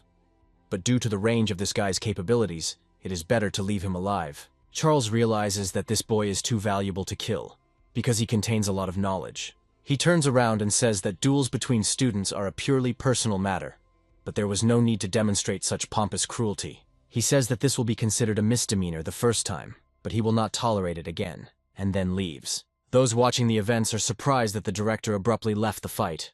The students ask themselves when the principal became so talkative. Lola intervenes in what is happening, recommending that Joseph finally calm down and dissipate his power, so as not to get into trouble for himself. Joseph continues to act very proudly and says that this is not the end. He looks after the director and says that he is lucky that he runs fast. Immediately after this, he kneels down and assumes a pose in order to conquer and steal. Lola looks at him and understands that this pose hides some unspoken rule, and notes that the power of this man should not be underestimated. She sits down and watches closely as Joseph becomes immersed in the process of meditation. After some thought, she suggests that she could use the power of this rule to speed up the process of her own improvement. Those watching the events are surprised to note that the captain of the guard suddenly decided to take full meditation.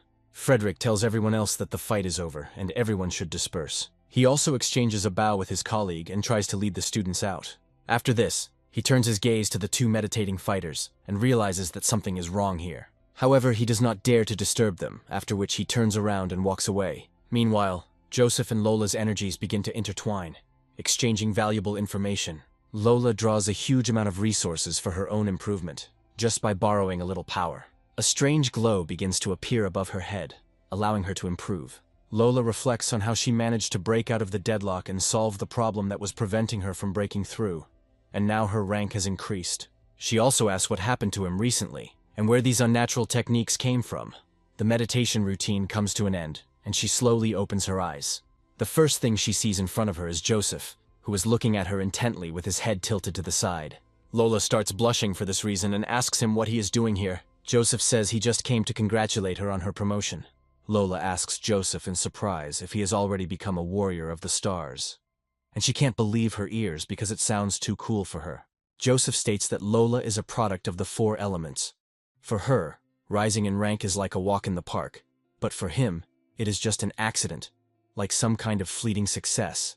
Lola grabs him by the ear and asks him not to pretend to be an idiot, because in her opinion, he became a warrior only recently, and there is no point in pretending anymore.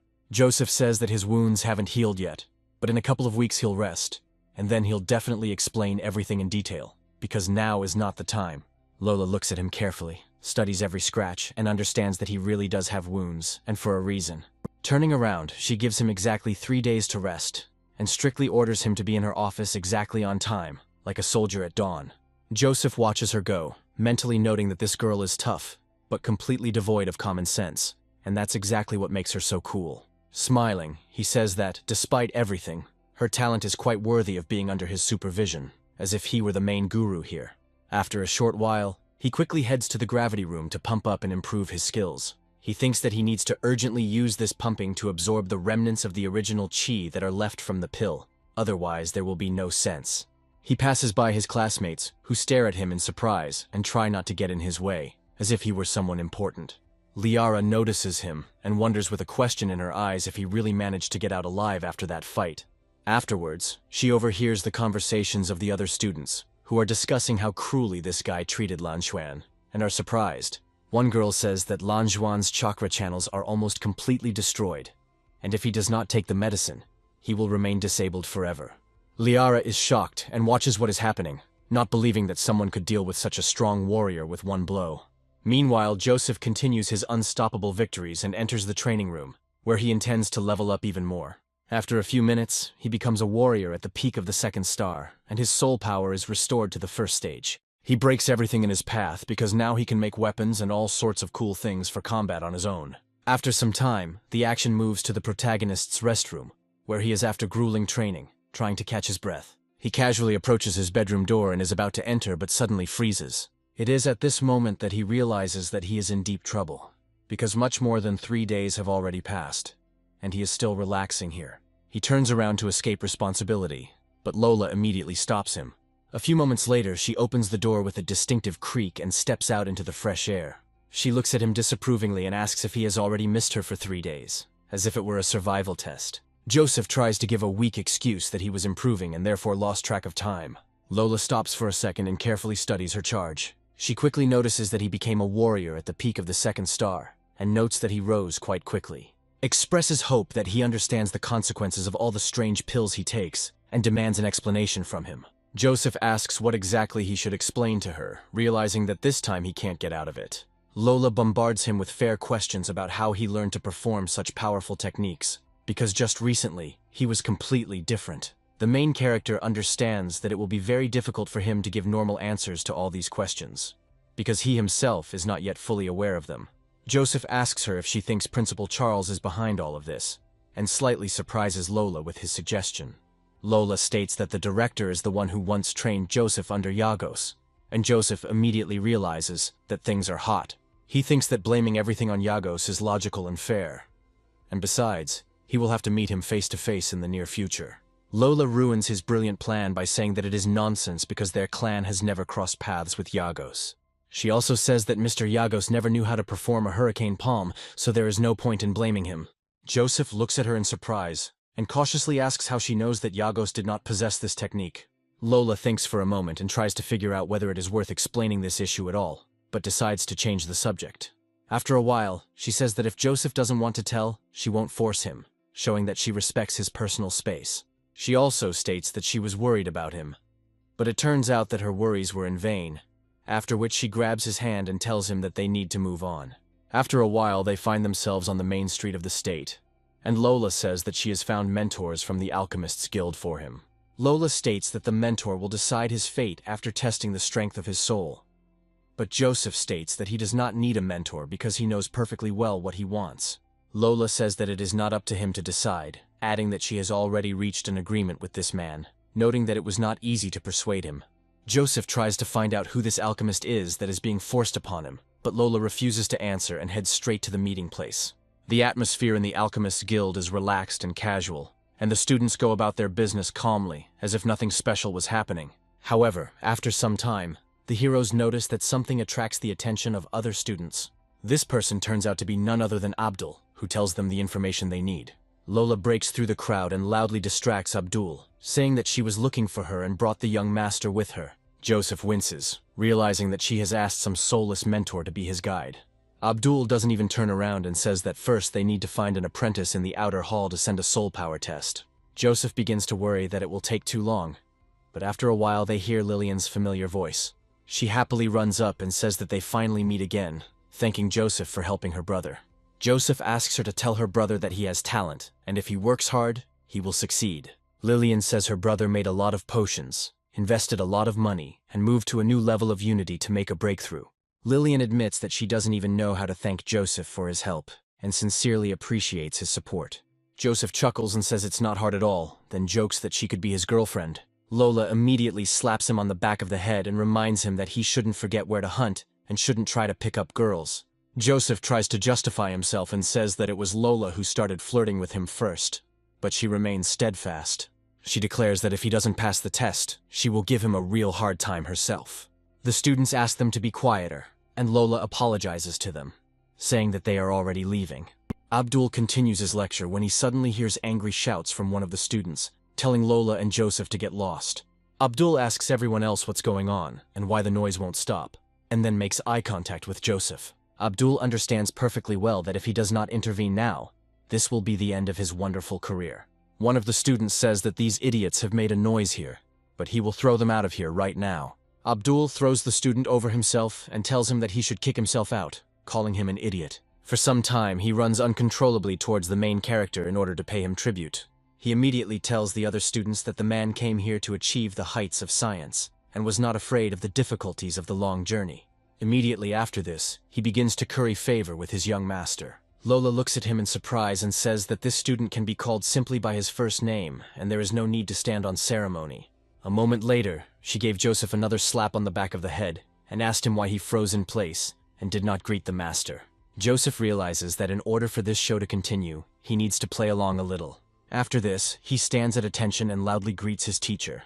Lola states that she is now going to take this Czech maniac to test his soul strength, but Abdul states that there is no need for testing here. Lola continues to hit the protagonist on the head and says that this boy has no manners at all, and the master is too lenient. Abdul rushes forward to cover his face, and the protagonist's head is hit in the cheek by a hand. He asks her not to hit this man, and adds that she misunderstood him. Apparently the young gentleman has extremely high potential. To the surprise of all the students, Master Abdul says that Joseph does not need any soul test to become great. Lola looks at Abdul and asks him if it's me, or if this person really has extremely high potential. She also asks about mentoring, to which he immediately replies that he will take this person as an apprentice. After this, he makes eye contact with Joseph, who mentally asks him what he can teach him. Not a few seconds pass before he immediately starts talking about how he still won't take him as a student and that they misunderstood him. Lola tries to figure out what he means when he says that the master is acting strange today. Lola turns towards Joseph to find out what the hell is going on. Their conversation is interrupted by loud cries that everyone should step aside and make way for Mr. Herbert. The third-level Imperial Court Great Chemist looks around, showing all his seriousness. After a while, he meets the gaze of our heroes, who are also standing to the side. Lola makes a respectful bow to show her respect for the Great Master. Herbert bows respectfully in response, closing his eyes slightly. After this, he goes about his business without saying a single word to anyone. Joseph watches the old man, feeling the powerful energy of the soul's power from him, and rightly assumes that he is on the third stage. Lola says that if Mr. Herbert visited the Alchemist's Guild, then Citrine's illness is out of control, after which Joseph asks her what happened. Lola says that this is not a secret at all, because Citrine has suffered from the fact that 5 yins are tearing her chakra channel since birth. Joseph says that if the rank 8-5 dragon break is not applied, this illness will finally kill the princess.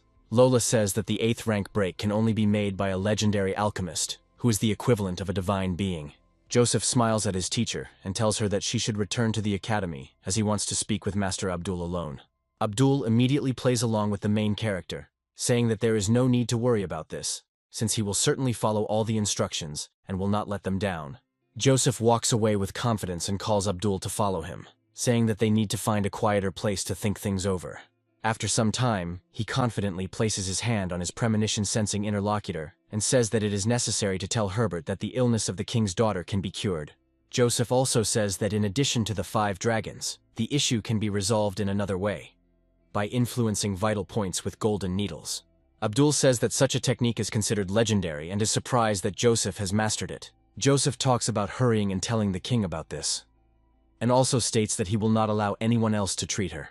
Abdul asks if he can at least stand aside and watch during the procedure, to which he states that he doesn't care about such details. Having written down the necessary recipes and ingredients, he passes them on to his interlocutor, saying that everything necessary is definitely here.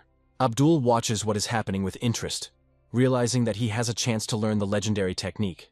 However, after reading it, he still asks why there are so many ingredients, noting that it looks like he is going to make a weapon. Joseph says that he is currently lacking dark rank weapons, so he will take advantage of the opportunity and do everything at once. After some time, the action moves to the shopping street of the state. Joseph muses that he needs to choose the perfect box of gold needles for the task, and then begins to haggle with Megan, who asks for a small discount. The seller says that she should go elsewhere, since 300 gold for her services is already a high price. Suddenly his eyes become cold, and he says that there is another option to solve this problem. He says that if she became his girlfriend, he could work this out. Megan turns away and says that she would never agree to such things. The alchemist seller tries to stop her, asking questions. Then he really doesn't want to cure his younger brother. Megan stops, and he immediately comes closer to her, saying that one day he will become a real alchemist, and she will remember the moments spent with him in her dreams. Megan says that she at least wants to get this bottle of living water now. She has been saving money for 3 months and will return for it until the last minute. The alchemist does not give up his attempts to get closer to Megan, and says that he will agree only if she remains his girlfriend for a while. A loud click suddenly resounds in the air, instantly echoing throughout the impudent salesman's hand. He asks the man who stood up for this girl what he is doing here and where he came from. Joseph says that he is ready to ask them a similar question and asks how dare he touch his girlfriend. Memories of the last time she met our hero flash through Megan's mind. Slowing down a bit, she realizes that it is the same guy named Joseph who helped her. The alchemist's apprentice says that if this is his girl, then he is not worthy of her.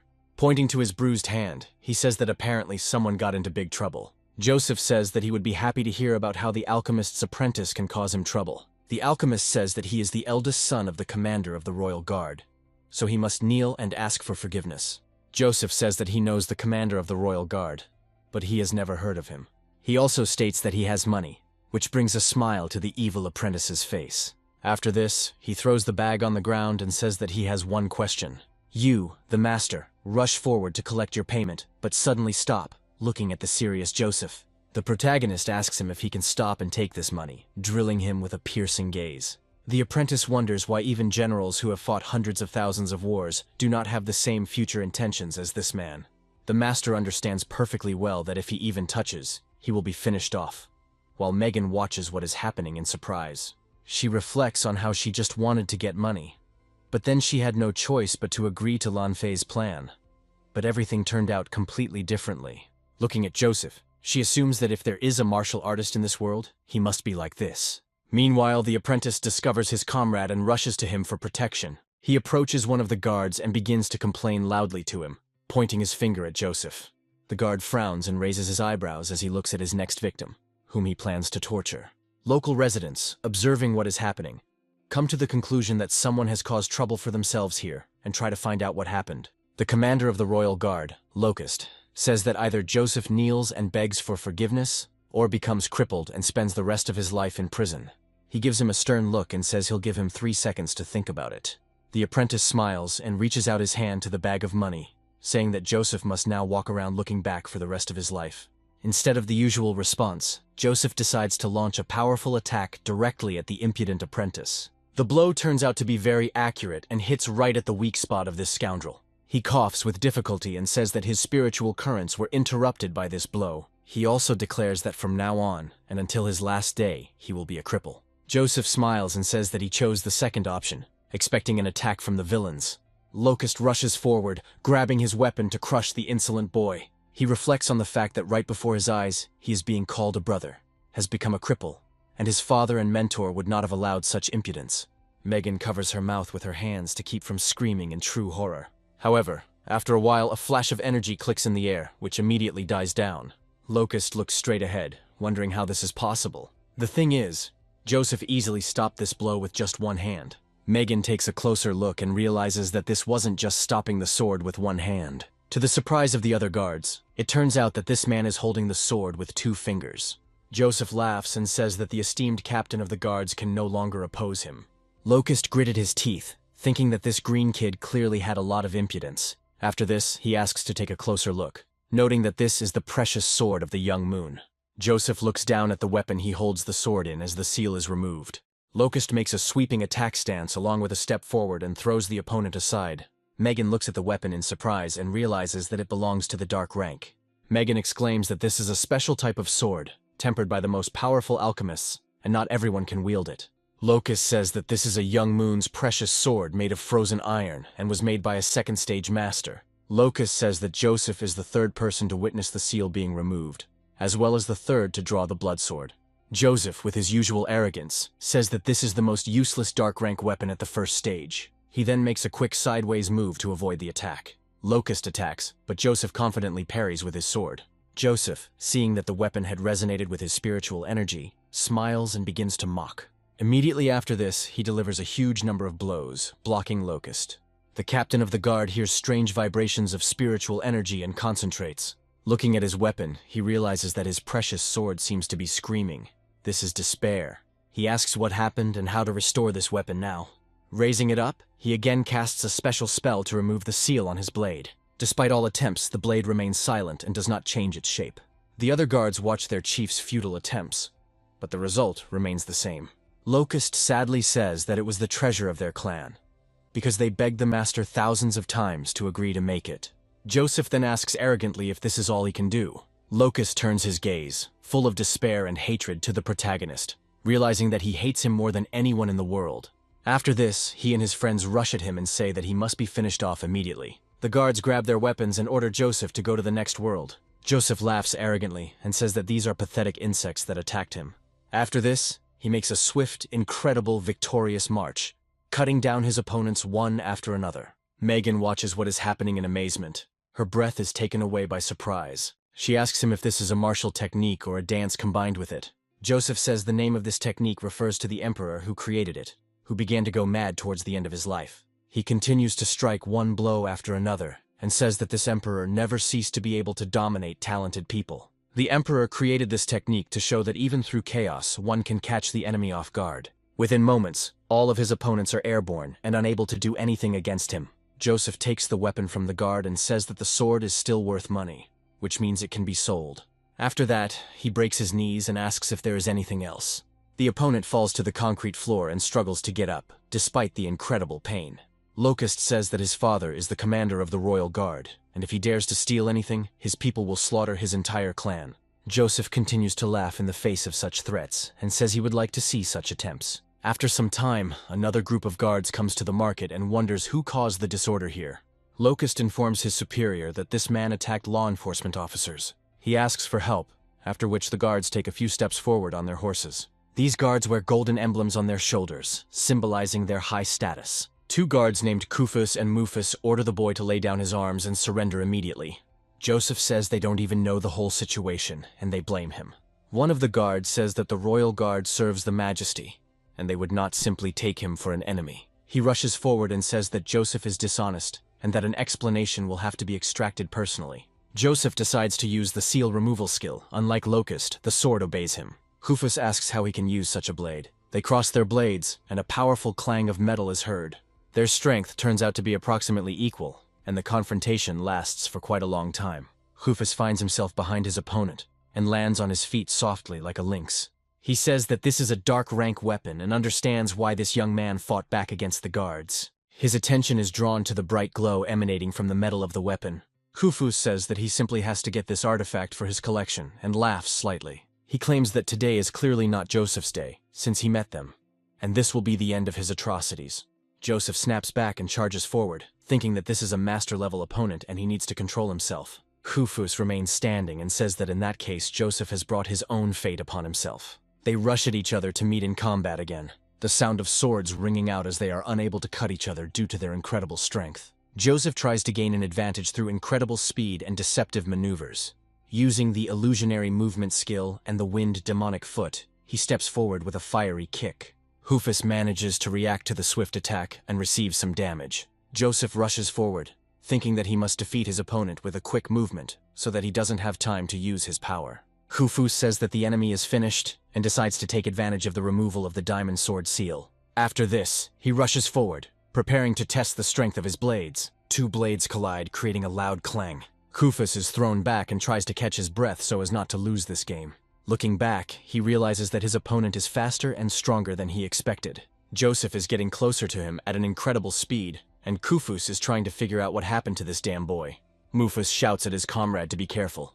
Rufus jumps from his horse and draws his weapon to catch his opponent off guard. However, when he stabs the youth with a sword, he doesn't react, as if the sword was made of plasticine. A moment later, the attack dissipates into thin air, and Rufus realizes that the enemy has used the shadow clone technique again. Joseph appears above them and says that he simply provoked them, and now they are finished. The guards look at the approaching enemy and realize that they have made a mistake. They wonder if he really decided to finish them off at the same time with one blow. Rufus muses that these are just petty Star Wars, but he poses a serious threat. To counter this, he decides to use the skill of the Royal Guards. Combining their souls, they fire a powerful projectile towards Joseph to disrupt his momentum. Joseph realizes that his opponents have a technique for joint attack, and he did not calculate this possibility. He thrusts his weapon forward, hoping that he can block her. Realizing that his attempts are doomed, he reflects on the fact that the calculations did not make sense in the first place. A few moments later, an arrow pierces him through and through, causing him serious damage. The inertia from this blow is so strong that it throws him back 10 meters. Joseph finally stops, having lost all momentum, while the rest of the people watch what is happening, unable to recover from the shock. Megan also looks at him in surprise, realizing that she does not believe what is happening because of its implausibility. She reflects on the fact that this man just forced the guards to use such a serious technique. She immediately remembers that during the flight, he decided to look back and tell her important things. Joseph told her to run away from here as quickly as possible before it was too late. Megan looks at the body of her savior, wondering why it all ended this way. Looking up at her potential offenders, she realizes that they are still standing and capable of catching up with her. Locust says that the girl needs to be grabbed, after which she turns around and runs, thinking that she needs to quickly go get help. Meanwhile, the commander of the guard turns to his comrades and realizes that they have all been disarmed. Rufus and Rufus look around and analyze the fight that took place. One of them ponders that a warrior of 2 stars single-handedly forced them to use a common technique, and this seems unrealistic to them. Without thinking twice, they decide to take the necessary things and leave in an unknown direction. Locust asks them why they are taking the precious sword of the new moon. Rufus states that they helped them capture the criminal, and in the future they expect him not to interfere. After this, they announce that they are leaving, and ask him not to see them off. Locust sadly reflects on how the entire family fortune was spent on this sword, yet he was still left with nothing. Standing up, he calls his colleagues pigs and orders them to detain this bastard. Locust angrily says that he has lost his sword and will now make Joseph regret being born. Megan continues to move in short bursts, looking around for someone who can help. She urgently needs to find someone to enlist support and save her comrade. The thought that this man sacrificed his own life to save her from humiliation brings tears to her eyes. After some time of her thoughts, she suddenly finds herself near the gates of one of the residences. A smile appears on her face as she realizes that she has arrived near the Lee family's residence. In the garden of the residence, one of the fighters is busy, saying that he has already placed a seal on a weapon capable of demonstrating great power. After a while, he falls silent, hearing a strange sound of footsteps heading straight towards him. He turns to his servant, 9527, and asks him where he is running to. The servant states that there is a girl at the gate who said that Joseph was captured by the royal guards and asked to be informed that he requires support. The warrior says that this good-for-nothing should be hanging around the academy, and wonders when he even managed to run into the royal guard. The manager of the clan's residence, Oswald, simply tells this girl that the respected gentleman already knows everything, and she need not worry. The servant salutes and then heads out to keep an eye on the girl. Megan asks him when they can help the gentleman, to which he states that the matter is being handled by the authorities, and she can rest easy. Megan recalls that the Lee clan's master is the country's top military officer and an important figure who is nicknamed the Peacemaker. She also tells herself that after the current king, the 6 wisest have the greatest power and authority. She also notes that if one of these influential people intervened in the matter, then one can take a breather.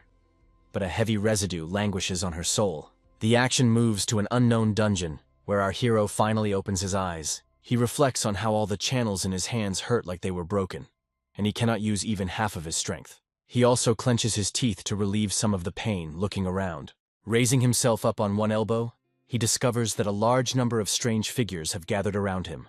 Looking around, he realizes that he is in the underground prison of the Long Clan, about which there were dark legends. The old man asks his new comrade if he is awake, and then asks him questions about where he is. The old man says that he has heard about the man, because the guard said that he managed to crush the hands of the young master. Joseph asks him why they are not in the secondary prison, to which he replies that it is a private prison where they put whoever they want.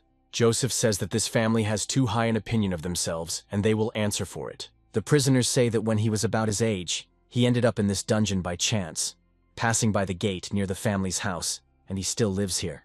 After this, he points to his cellmate and says that when he was 8, he went with his father to the city to buy food, and inadvertently looked at some beauty from the clan. Joseph smiles and says that he will definitely be able to get out of here, and then he will free the rest of the prisoners. Hearing such words, the old man only clenches his yellowed teeth in sadness. He advises the boy to stop dreaming and sit still, noting that there is no escape from here anyway. He tries to calm the new prisoner down by saying that they still feed him regularly once a day, even though the food is not the freshest. Joseph, meanwhile, decides to come to his senses using the Sky Tyrant technique, which uses the elegant form of a lady. Some prisoners say another one is refusing to accept the reality, but the cell leader says it's only a matter of time. Joseph, meanwhile, reflects on the forces leaving the zone and beginning to penetrate the destroyed canals. Feeling a surge of strength, he realizes that the Heavenly Tyrant technique is actually the best technique for training the body. Instead, the action is transferred to the alchemist's laboratory on the 4th floor, where a meeting has already been scheduled. Abdul asks Lola to stop making such a stupid joke about this question, and then asks if the young master has really disappeared. Lola replies that this is true, because she searched the entire academy and even asked several guys with whom she communicated well, but he was nowhere to be found. The alchemists come to the conclusion that it is no longer possible to delay the princess's treatment, otherwise she will die. They wonder what some young man from a wealthy clan could possibly know about this, but Abdul is trying to buy time. A risky thought comes to his mind, and he decides to confess what he and his friend have really planned. As soon as he tells about his plan, one can only read hatred and hostility on the faces of the two alchemists. Herbert says that Abdul really has too high an opinion of himself, since he dares to joke with the life of the princess. Sirius adds that some rich good-for-nothing pulled the wool over his eyes, and he even believed it. Herbert declares that he will imprison the man in heavenly prison, and when it is all over, he will be immediately beheaded. Abdul throws himself at the feet of Mr. Herbert and asks him to believe in Joseph, assuring him that he will definitely be able to save the princess. Herbert responds to this with a powerful kick right to the face of the annoying alchemist. Herbert says that Abdul committed a great crime, because he did not say that he did not know how to handle the golden needles, and now they will not be able to cure the princess. He wonders how he will now be able to report this to His Majesty the Emperor, to which Lola states that there is no need to rush. Herbert continues his hysteria, saying that Lola is also to blame, because Joseph was her student, and subsequently she will also be held responsible. Lola replies that she was able to move on to the next level with the help of this student's hint. Herbert asks her not to say that she also believes that the guy knows how to handle golden needles. Sirius is surprised and asks how this is possible, noting that the boy is known to be able to fully open up his chakra channels if he continues to improve. Lola says that now this young man has not only fully opened the channels, but also defeated Lan Xuan with an incredible technique. She states that this technique was the seal of ephemeral life, meaning that not everyone could use it. Herbert listens to this story in surprise and wonders whether the real technique was actually used back then. He has a sneaking suspicion in his head that this man is probably a student of Mr. Yagos. Lola says she doesn't know this, to which Herbert states that if this boy is Mr. Jagos' student, then it is quite possible that he has mastered the technique of golden needles. Sirius adds that he had previously received information about the state of Joseph's body, noting that many of his hidden channels were destroyed, and it was absolutely impossible to restore them. Herbert understands that such coincidences simply cannot be accidental. He turns to his comrades and says that they must use all possible forces and resources. With his characteristic severity, he says that they must, even from underground, get him this man in the shortest possible time. Instead, the action moves to a bar near the academy, where people usually stroll. Hank sits next to his friend Liara, and says that the whole academy is now discussing that battle. The tipsy fighter says that he is now sure that Joseph will not be defeated so easily. Liara orders a drink and says that she asked him several times not to tell her this, and hopes that she won't have to ask him again. She also says that she has a problematic situation, so she will be in solitude for a few days. Hank angrily says that this girl is acting like she's some kind of big shot, because he's been courting her for a long time, and she won't even let him touch her. Megan greets them and asks him if he would like to try the lavender love story. Hank asks her if they have met before, recalling that she is a student of the original group. Megan, after thinking for a long time, begins to praise herself, introducing herself and saying that she will soon become a warrior. He then unceremoniously grabs her hand and asks her if she can sell drinks, but Megan asks him if he wants to buy a drink. Hank angrily says that 6 silver coins for a love story is extremely cheap, after which he grabs a shot glass. After that, he grabs her by the chin and says that she is so cute, she should become his girlfriend, and in that case, he will give her money every month on a regular basis. Megan slaps the headman's hand away and asks him to behave decently, at least in public. Hank feels an incredible rage, which is reinforced by alcohol intoxication, and realizes that he will not accept another refusal. He grabs her by the cheeks and asks her why some shopkeeper dares to turn him down. He says that now he will definitely take her by force, and she does not dare to refuse him. Hunter and Cheddar walk into the establishment and lament that the whole day of searching has been wasted, so they decide to have a few drinks. One of them wonders what's going on and why it's so quiet, but Cheddar quickly points out the reason. Looking at Megan, he says that this is the same girl who set up their dear friend. Hank realizes that these two people are clearly weaker than him, and orders them to get out of here immediately. Hunter laughs at his opponent's confidence, and says that they are Joseph's friends who will destroy him if he touches them. Cheddar says they haven't taken him seriously before, but that doesn't mean that moment will never come. Hank reflects on how all of Joseph's confidants are children of influential people and the king. After this, he says that he has no time to interfere in the affairs of rich clans, and it is time to improve himself. Approaching the exit, he says that he has won enough today, and now he will go and rest. Hunter and Cheddar talk about how if everyone wasn't looking for Joseph right now, they would have broken the knees of this nobody. They continue to discuss important matters, and Megan begins to suspect something.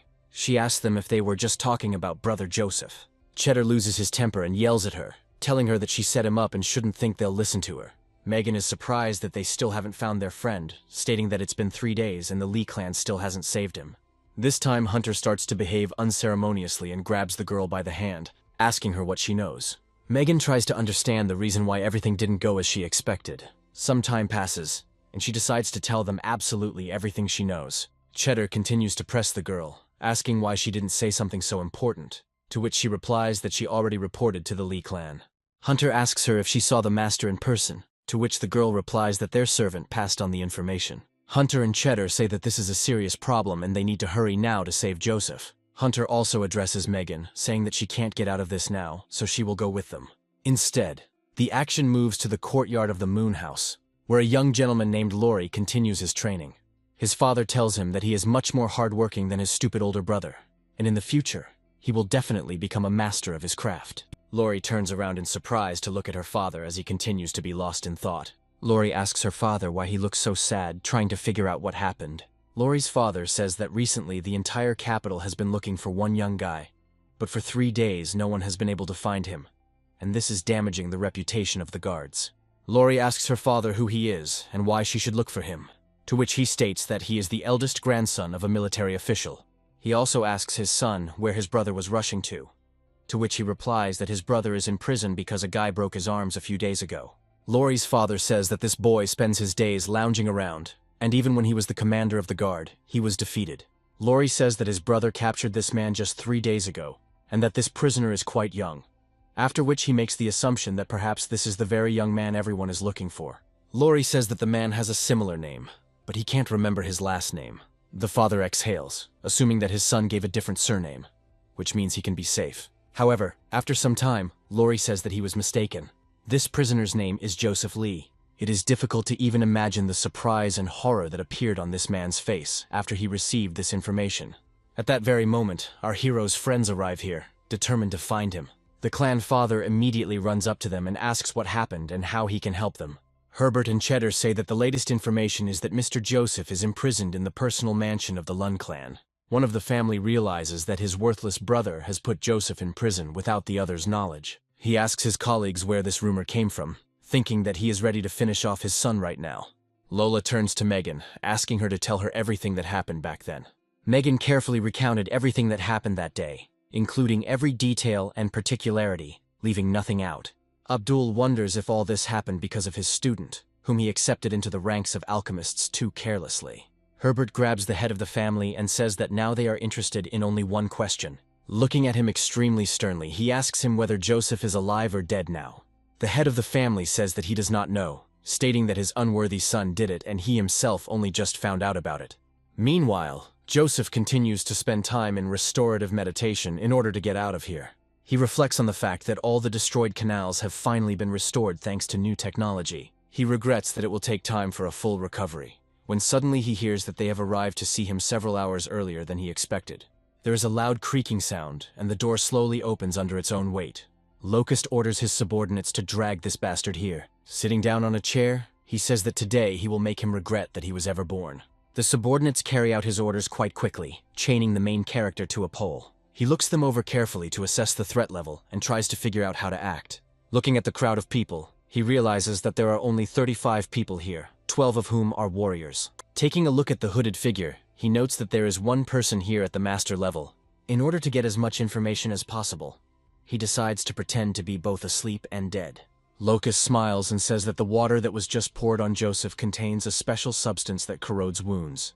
They initially hoped that this would cause him real suffering, but they are surprised to see that it has no effect at all. Looking closely, they cannot understand where all the wounds that were on the main character's body went. Joseph suddenly opens his eyes, which slightly frightens everyone present. Taking a closer look at Locust, he asks him who he is, and why he decided that his opinion was worth anything.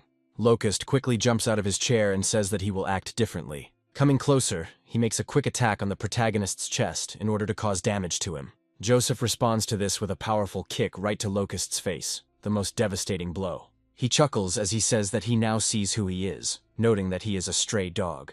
After that, he asks him about what happened to his beloved young moonsword.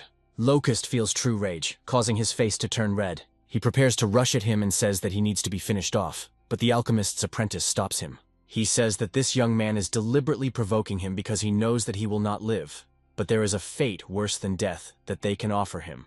Locust chuckles and says that he almost fell for his bait and starts to back away.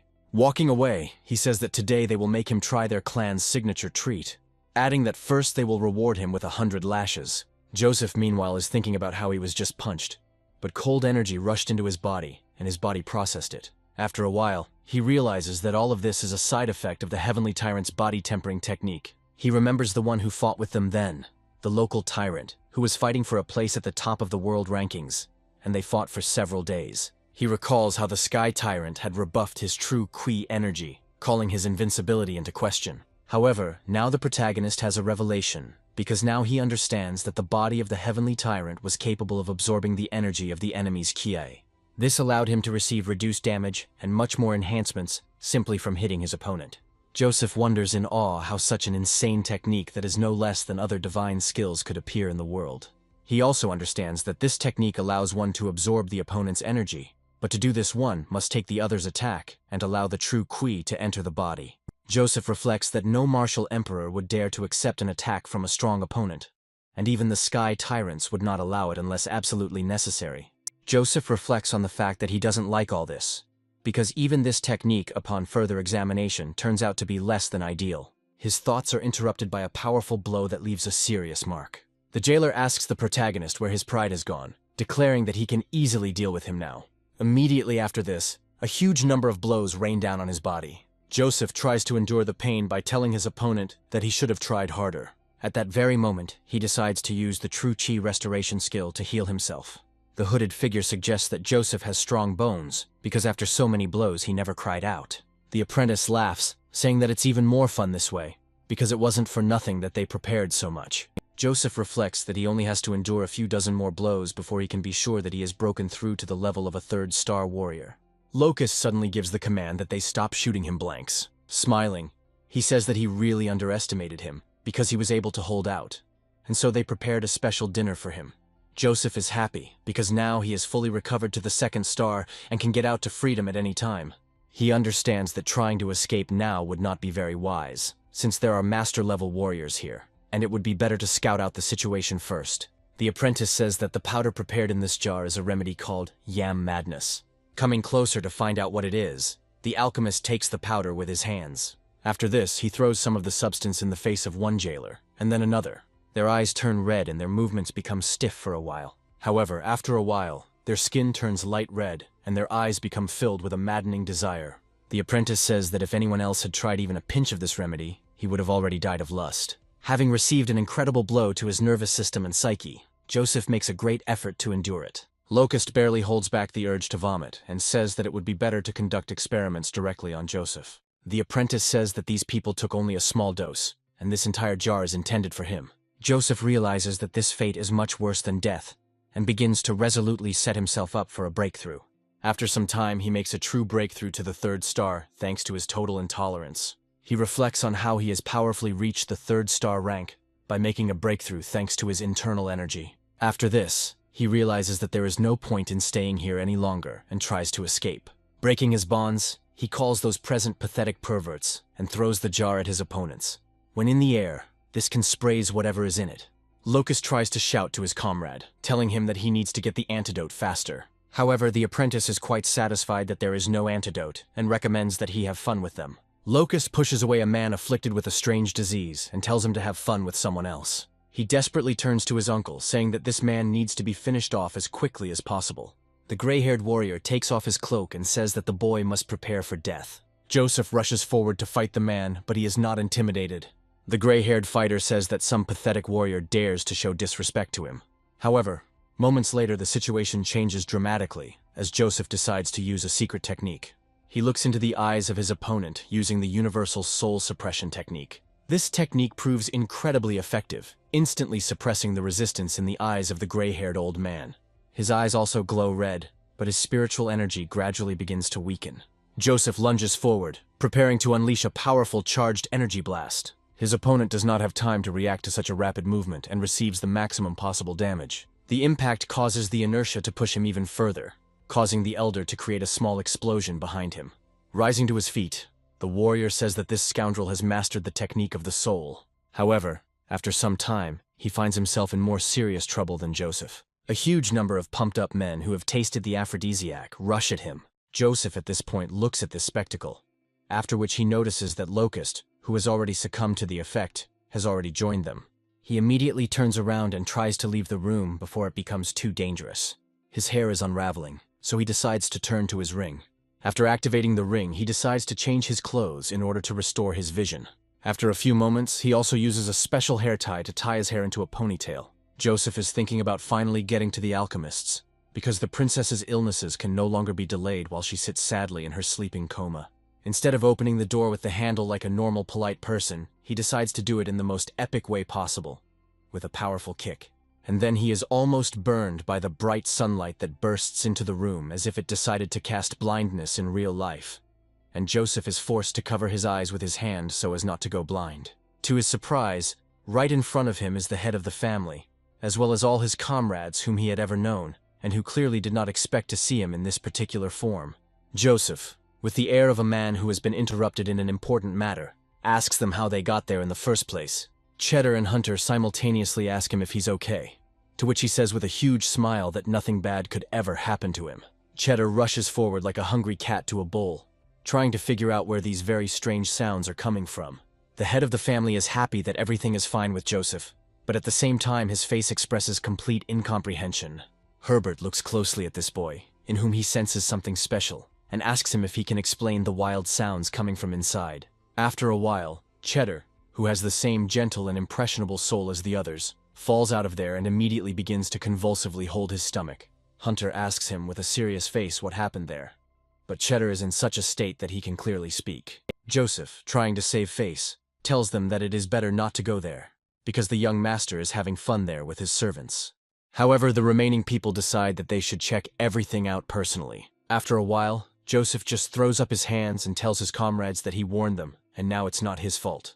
All of the above people were not strong enough to withstand what they saw, so now they are forced to hold on to their stomachs. The head of the family, still pale, asks Joseph what exactly happened here. Joseph, clicking his tongue in displeasure, says that Locust decided to come visit him, adding that he himself would like to know what exactly happened there. The father of the family begins to understand that this young man is not as simple as he seems at first glance. Looking at him, he realizes that the guy's physical strength is only at the level of a 3rd star. But his aura is so strong that it seems like he holds an entire army inside him. The father of the family assumes that the reason for this is all that filth that he just saw in that room.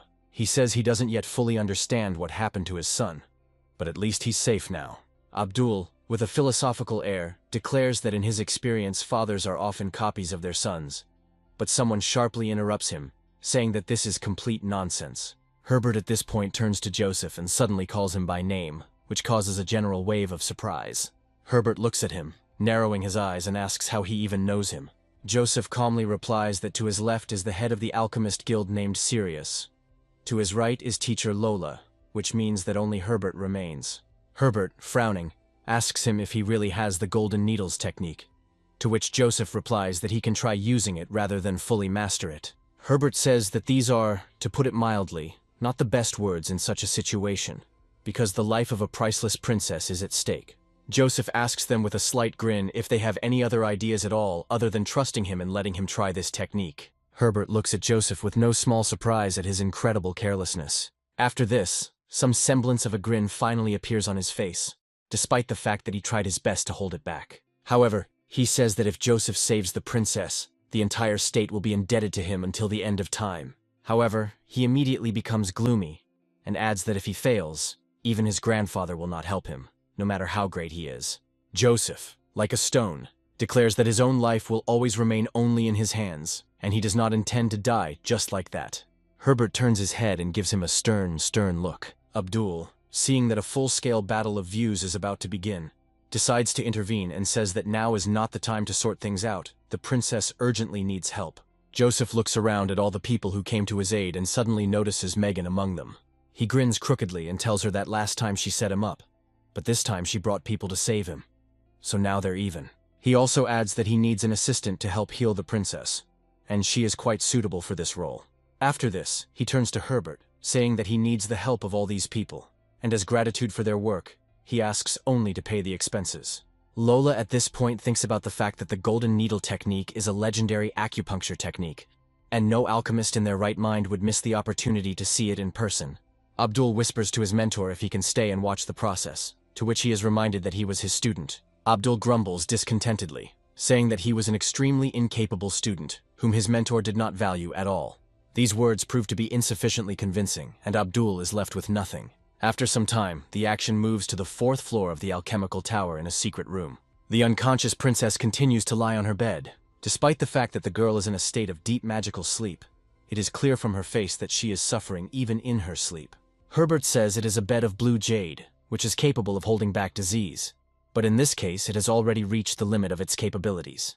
Joseph adds that he is currently at a low soul level, otherwise he would have discovered long ago that the problem of the destruction of the chakra channels could not be delayed any longer. Lola asks him, looking worried, how confident he is that this procedure will be successful. Herbert asks him to tell him honestly what the chances of success are, saying that in any case, he will inform His Highness of the risks in advance. Herbert gloomily reflects that if Joseph fails, he will have to say goodbye to the princess forever. Joseph says that if she were in a male body, he would perform the operation directly, but since she is a girl, he will have to operate the needles from a distance of 15 meters. He also adds that what happened in the Long clan's house left him quite exhausted, and he still hasn't fully recovered his strength. Herbert, his eyes wide, asks him how he dares to throw needles through the curtains while being 15 meters away. Sirius says with a philosophical look that his master once told him that if the alchemist's soul does not reach the required level, then the impact on vital points will be useless. Lola responds by giving him a resounding slap on the back of the head and asking why he is so frivolous at a moment like this. Lola also adds that everything is extremely serious now, and therefore he would not like anyone to get in the way. He claps his hands, saying that Lola should stay behind the curtains, and Megan will hold the princess. Herbert says that there is no need for any curtains here because he must act directly, because the princess is priceless. Joseph intercepts the curtain and says that the princess is priceless, which is why the curtains are needed, because for the operation she will have to be completely undressed. Joseph says that if he acts directly, then according to the decree of His Highness, he will be obliged to marry her. With a confidence worthy of a better cause, he asks them if this is really what they want to achieve. After this, he turns around and lifts his nose almost to the ceiling. Herbert does not understand why this man treats such a serious matter as the utmost stupidity. Joseph states that if the destruction of the canals continues, the next attack will finally end the princess's life. After this, he sits down and asks his henchmen to undress the princess and prepare the curtains. A moment later, he takes out one of the needles, and using his kinetic abilities, spins it in the air. He says that now he will throw the needle to teacher Lola right at the point of the cloud gate, and it will enter by 7 millimeters. Lola doesn't even have time to squeak before the needle suddenly appears right at the right spot. The needle stops after traveling exactly as far as the main character planned. Lola looks at the work done, and understands that a direct hit was achieved. She reflects on the fact that her underwear is made of golden silk, and it is unlikely that he could have known in advance how much force would need to be applied. The girl asks how he even knew what kind of underwear she wears. Joseph says that when they were outside, he noticed that there was a golden glint on her neck. After this, he adds that this underwear has really become popular among girls lately. But she cuts him off, saying that she would prefer not to hear this information. After this, he says that it is necessary to start as quickly as possible, since success now depends on them. He also says that he would not be able to remain so calm if the princess were lying in front of him without curtains. Joseph addresses Megan, telling her to hold the princess as tightly as possible. After this, he gives the command to the needles to move forward, and they immediately obey his command. The needles pierce the curtains that tightly close the image of the girl from him. A moment later, these needles are pierced into the princess's body in order to heal her. Lola follows the process closely in order to highlight certain nuances that may be useful to her in the future. Meanwhile, Herbert, Sirius, and Abdul are waiting for the procedure to be completed outside the door. Sirius asks what he thinks of the whole procedure, while Herbert rubs his forehead tensely. He says that if things have come to this, then there is no other way out. Abdul tries not to catch his boss's glances, thinking about the urgent need for help. After a while, strange noises come from the room and they hear the sound of approaching footsteps. Joseph opens the door and stretches serenely to regain his strength. Herbert yells at him menacingly, asking if he hasn't even started yet. Joseph calmly tells him that he is actually already finished, and the procedure was successful. Sirius asks him if he really managed to do the impossible, to which he states that everything went as well as possible. Nearby alchemists are trying to figure out if this procedure could have been completed in just a few minutes. Abdul reflects on the fact that now everything will definitely end for him, not only in his master's life, but also in his own. Herbert raises his hand to his interlocutor and says that he is laughing impudently if he dares to play with the life of the princess, making him nervous. Lola stands up for her student, saying that the princess has really gotten better. When Joseph looks into her eyes, he says with confidence that the princess is now truly safe and sound. Herbert and his colleagues stare at Lola in surprise, trying to understand what is going on. Herbert asks her if she really decided to play a joke on him. Sirius runs into the room and says that he can't believe that the princess is actually getting better. They all look around the room in surprise and try to figure out if all of this is really true. Herbert tries to understand how it took this young man only a few minutes to heal the princess from a serious illness. Abdul is happy about what is happening, realizing that his life will finally be saved. Herbert approaches Joseph and asks him why the procedure went so quickly, assuming he is not telling him something. Joseph angrily says that unfortunately he used 18 needles, and if he had 18 knives, he would have stabbed him instantly. He also says that this procedure should not take much time, and scolds him for being the chief alchemist, but being completely incompetent. Abdul understands that the situation is escalating and hopes that he will not be held accountable. Herbert finds himself in a stupor, but the feeling seems surprisingly familiar to him. He recalls that the only person who called him stupid was his teacher, who constantly hit him on the head for any misdeed. He realizes that he is experiencing a strange feeling, but now he does not feel angry, although he was initially furious. Herbert asks the protagonist if he really called him stupid, but Joseph asks him if he would mind. Lola taps the protagonist on the shoulder and tells him that he must immediately apologize to the master.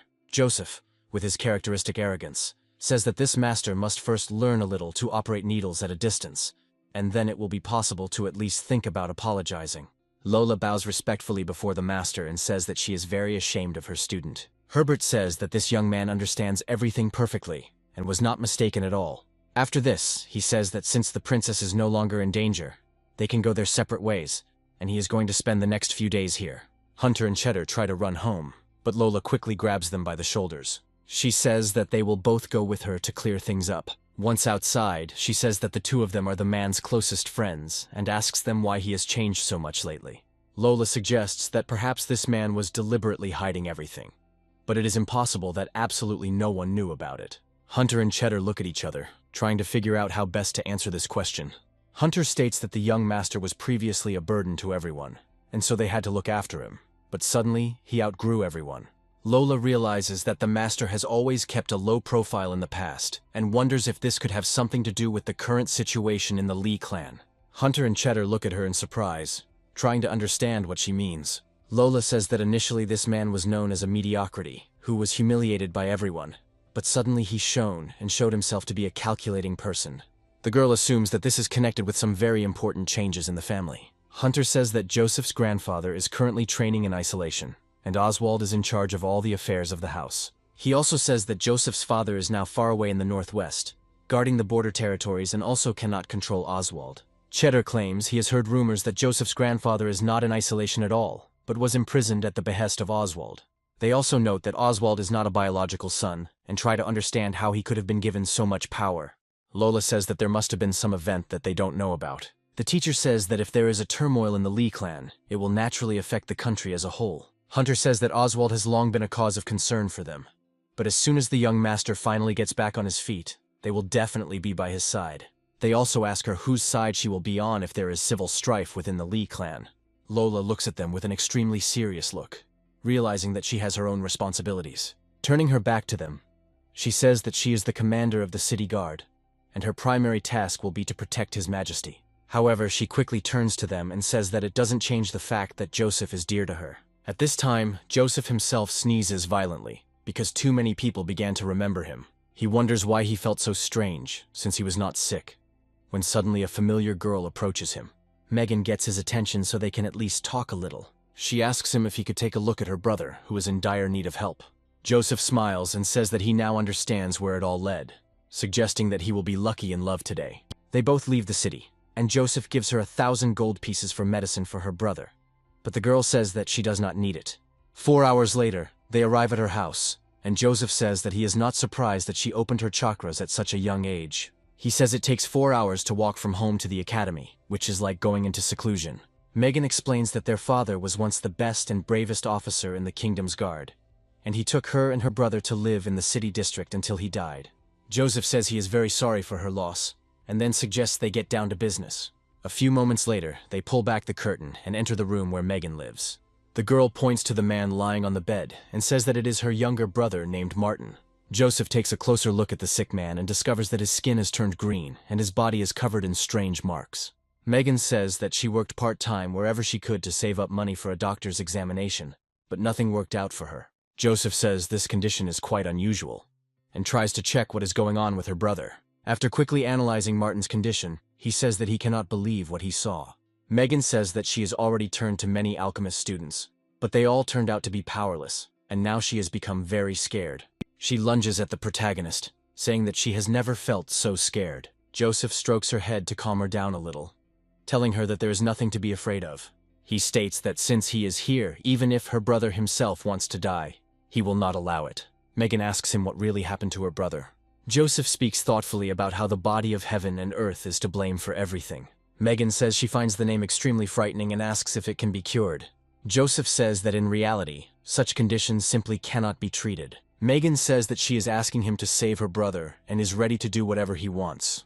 Joseph pushes her away a little and says that now she is provoking him to commit a crime and that she needs to understand this correctly. Joseph also says that the types of bodies of heaven and earth are not a disease, and he simply cannot cure it, because it is a natural condition. Megan asks him how her brother became like this. because there are many people in the world who are different from others from birth. From his point of view, each of them has characteristics that may manifest differently from those of ordinary people, and such characteristics include a poisonous body. Joseph also says that there is nothing to cure here, because Martin has a poisonous body, which means it would be strange if there was no poison in him. He also states that his brother is weak because the toxin ingrained in his body is too strong. He takes out a golden needle and says that this poison must be constantly contained, and to do this, one must improve and build up physical strength. Moments later, he plunges several needles into Martin's body and discovers that the poison is even more powerful than he expected. After this, he removes the needles from his body and places his hand on his forehead to continue the procedure. Megan sadly talks about how the gold needles didn't work and tries to figure out what to do now.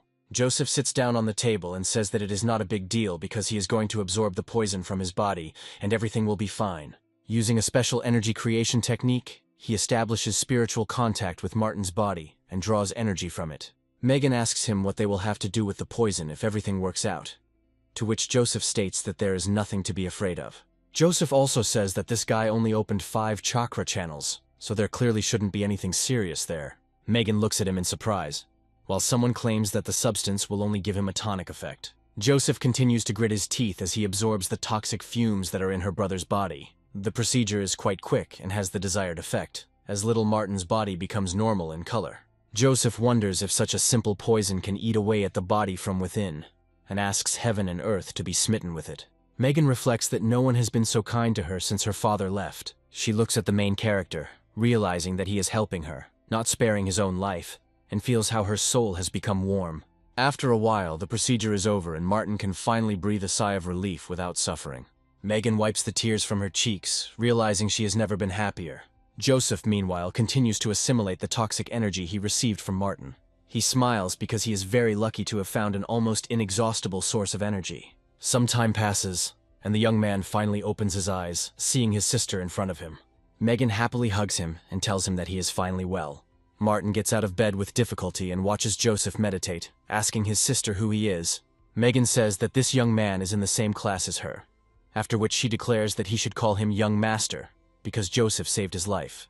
Martin gets out of bed and bows respectfully to Joseph, thanking him for saving his life. Joseph asks him out of the blue why his body produced the poison, noting that he would need more in the future anyway. Martin looks at him in surprise, trying to understand what he means. Finally, he turns to his sister and laughs, saying that the gentleman has a good sense of humor.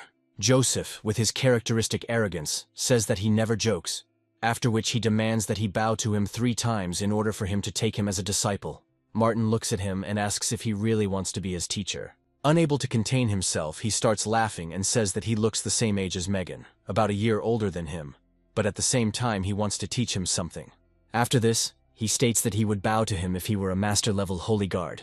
Martin says that he is very grateful for salvation, but he is not ready to bow down in order to become a disciple. Megan immediately makes him bow and says that Joseph is young, but he is an unrivaled master of martial arts and alchemy. Martin says that she should be more careful around him, since he is her younger brother. Megan says that she has done so much for him, but he makes her feel so sad. After this, he bows low before Joseph and asks to be accepted as a disciple. Joseph says that he will not regret it, adding that he will teach him an incomparable cultivation technique called the Heavenly Tyrant Technique, which will suit him well. Martin thanks him, then says that he would like to learn some serious fighting techniques and asks if he can teach him the Tiger Fist. Joseph is annoyed because in his eyes, the martial emperor's sacred technique is worse than some tiger fist. Megan slaps her brother, telling him that he will only study what the teacher tells him to.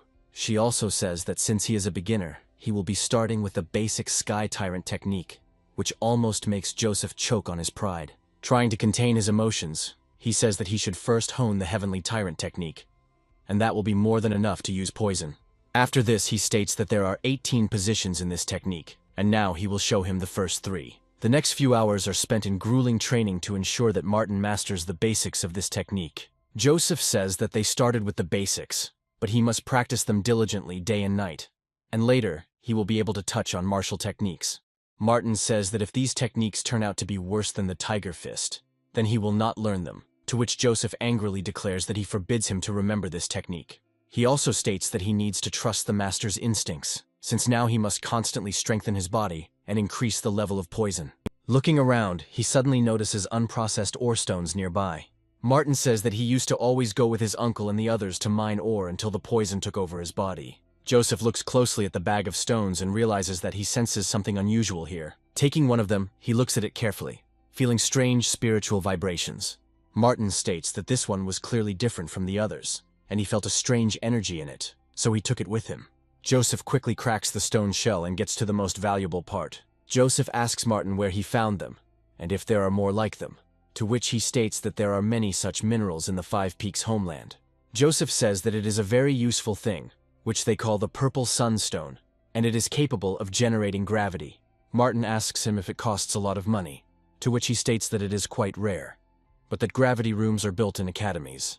He says that Purple Sunstone is a 5th-level material, but it is usually almost impossible to find it on the market. Martin talks about how amazing this thing is, as the protagonist brings his ring to the stone. After a few moments, the stone disappears, and Martin asks why the teacher is taking his students' things. Joseph says that he will save this stone for the future, and when he can use it, he will definitely return. After this, he leaves and says that he must train, reinforcing the 3 positions of the technique day and night in order to fully develop it. As he leaves, he reflects that with such a powerful ability, this boy will become one of his most outstanding followers. The first thing he decides to do is finally make a mystical weapon and heads to the Alchemist's Guild. After some time, the action moves to the same guild of alchemists, when the hero's energy is directed to me. Herbert draws his weapon and says that today they must find Joseph. Joseph arrives there quite late, at a time when the next day has already begun. He approaches Lillian and says that he would like to use the enhancing information and asks why Sirius and Herbert are looking for him. Lillian says that these people will tell him better than she can, and asks him to follow her. Joseph sadly reflects on how everyone wants something from him lately, and he can't be alone. After a while, they enter a large room where Sirius and Herbert are already waiting for him. Lillian asks them for permission to return to work, while the protagonist continues to move forward. Sirius and Herbert rise from their seats to address him, but he walks past them unceremoniously. Sitting down on the sofa, he asks them why they were looking for him, not hiding the displeasure in his voice. Sirius and Herbert look at each other, trying to figure out why this man is acting so strangely. Herbert hands him an invitation from the Royal Highness, who is holding a reception for his close associates, to which he can take 5 companions. Joseph accepts the invitation, then looks at them and asks if this is really all the information he was supposed to get. Herbert chuckles and prepares to ask him another question. He asks him if he is a disciple of the great master Yagos, to which he immediately replies that he is not his disciple. Herbert asks him in surprise how he should then understand the possession of the skill of printing ephemeral life and operations with golden needles. Joseph gets to his feet and says that if there is nothing else important, then he will go about his business. Sirius tries to stop him, saying that this is not all they wanted to tell him. Herbert asks where he is in such a hurry, stating that they invited him to thank him for saving the princess's life. He also says that together with old Sirius, they prepared this modest gift for him. Joseph comes across a small golden chest and decides to open it to find out what's inside.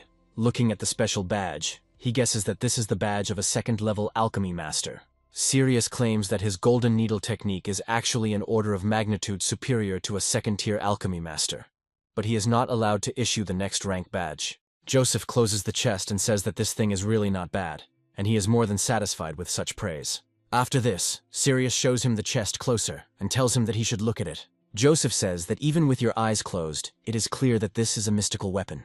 Looking at this dagger, he carefully examines every detail of it, noting how it sparkles. Herbert asks him what he thinks of the weapon, reflecting that he has to part with what is most precious to him in order to learn this technique. Joseph says that this weapon is not bad, despite the fact that it has too many effects, but the fact that with the power of a 3rd-stage alchemy master, he was able to control this weapon is impressive. Herbert and Sirius reflect on the fact that after such words one can die of anger, because this is a very valuable sword. Joseph notices this emotion in their eyes and says that they apparently do not agree with his discussion. After that, he states that the main material from which this weapon was made is the illusory iron of the northern waters. He also says that the improper manufacturing of these weapons makes them less durable and has also disfigured the weapons. Herbert realizes that this problem had never even occurred to him before. He had always thought only about increasing his rank. Joseph says it is important to make a choice between hand casting and application, as true flame does not make a perfect weapon. He suggests that the hand casting technique is rather crude, and the stages are not well coordinated with each other.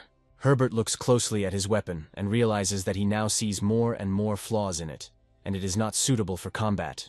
Joseph continues to look at them with some reproach, causing them to exchange surprised glances. Sirius reflects that there was no one in the state who could give them instructions in the art of alchemy. They both feel that a hidden path is opening up before them, where a huge amount of knowledge is hidden. Herbert asks Joseph to share information on how to then make high-quality mythical weapons. Joseph says that he will now use their lab, since he himself needs to make a weapon, and they should keep an eye on him. Then they will learn something. Both alchemists look at their interlocutor in surprise, not expecting such irresponsible impudence. Abdul is glad that the master took the trouble to invite him to learn from his achievements.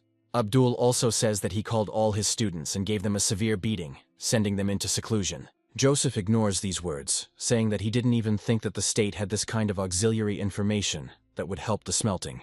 Sirius says that this information was established here during his lifetime by Mr. Yagos himself. Joseph asks Abdul if he prepared the materials he instructed him to obtain, to which he states that they were ingredients for the pills. Joseph states that he has an apprentice and is going to help him make the first poison-resistant abilities, adding that he will make them along with the weapons.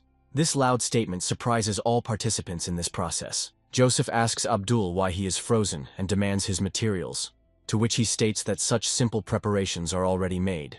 Joseph turns to him seriously and says that he suspected that he would not be interested in watching the weapons being made.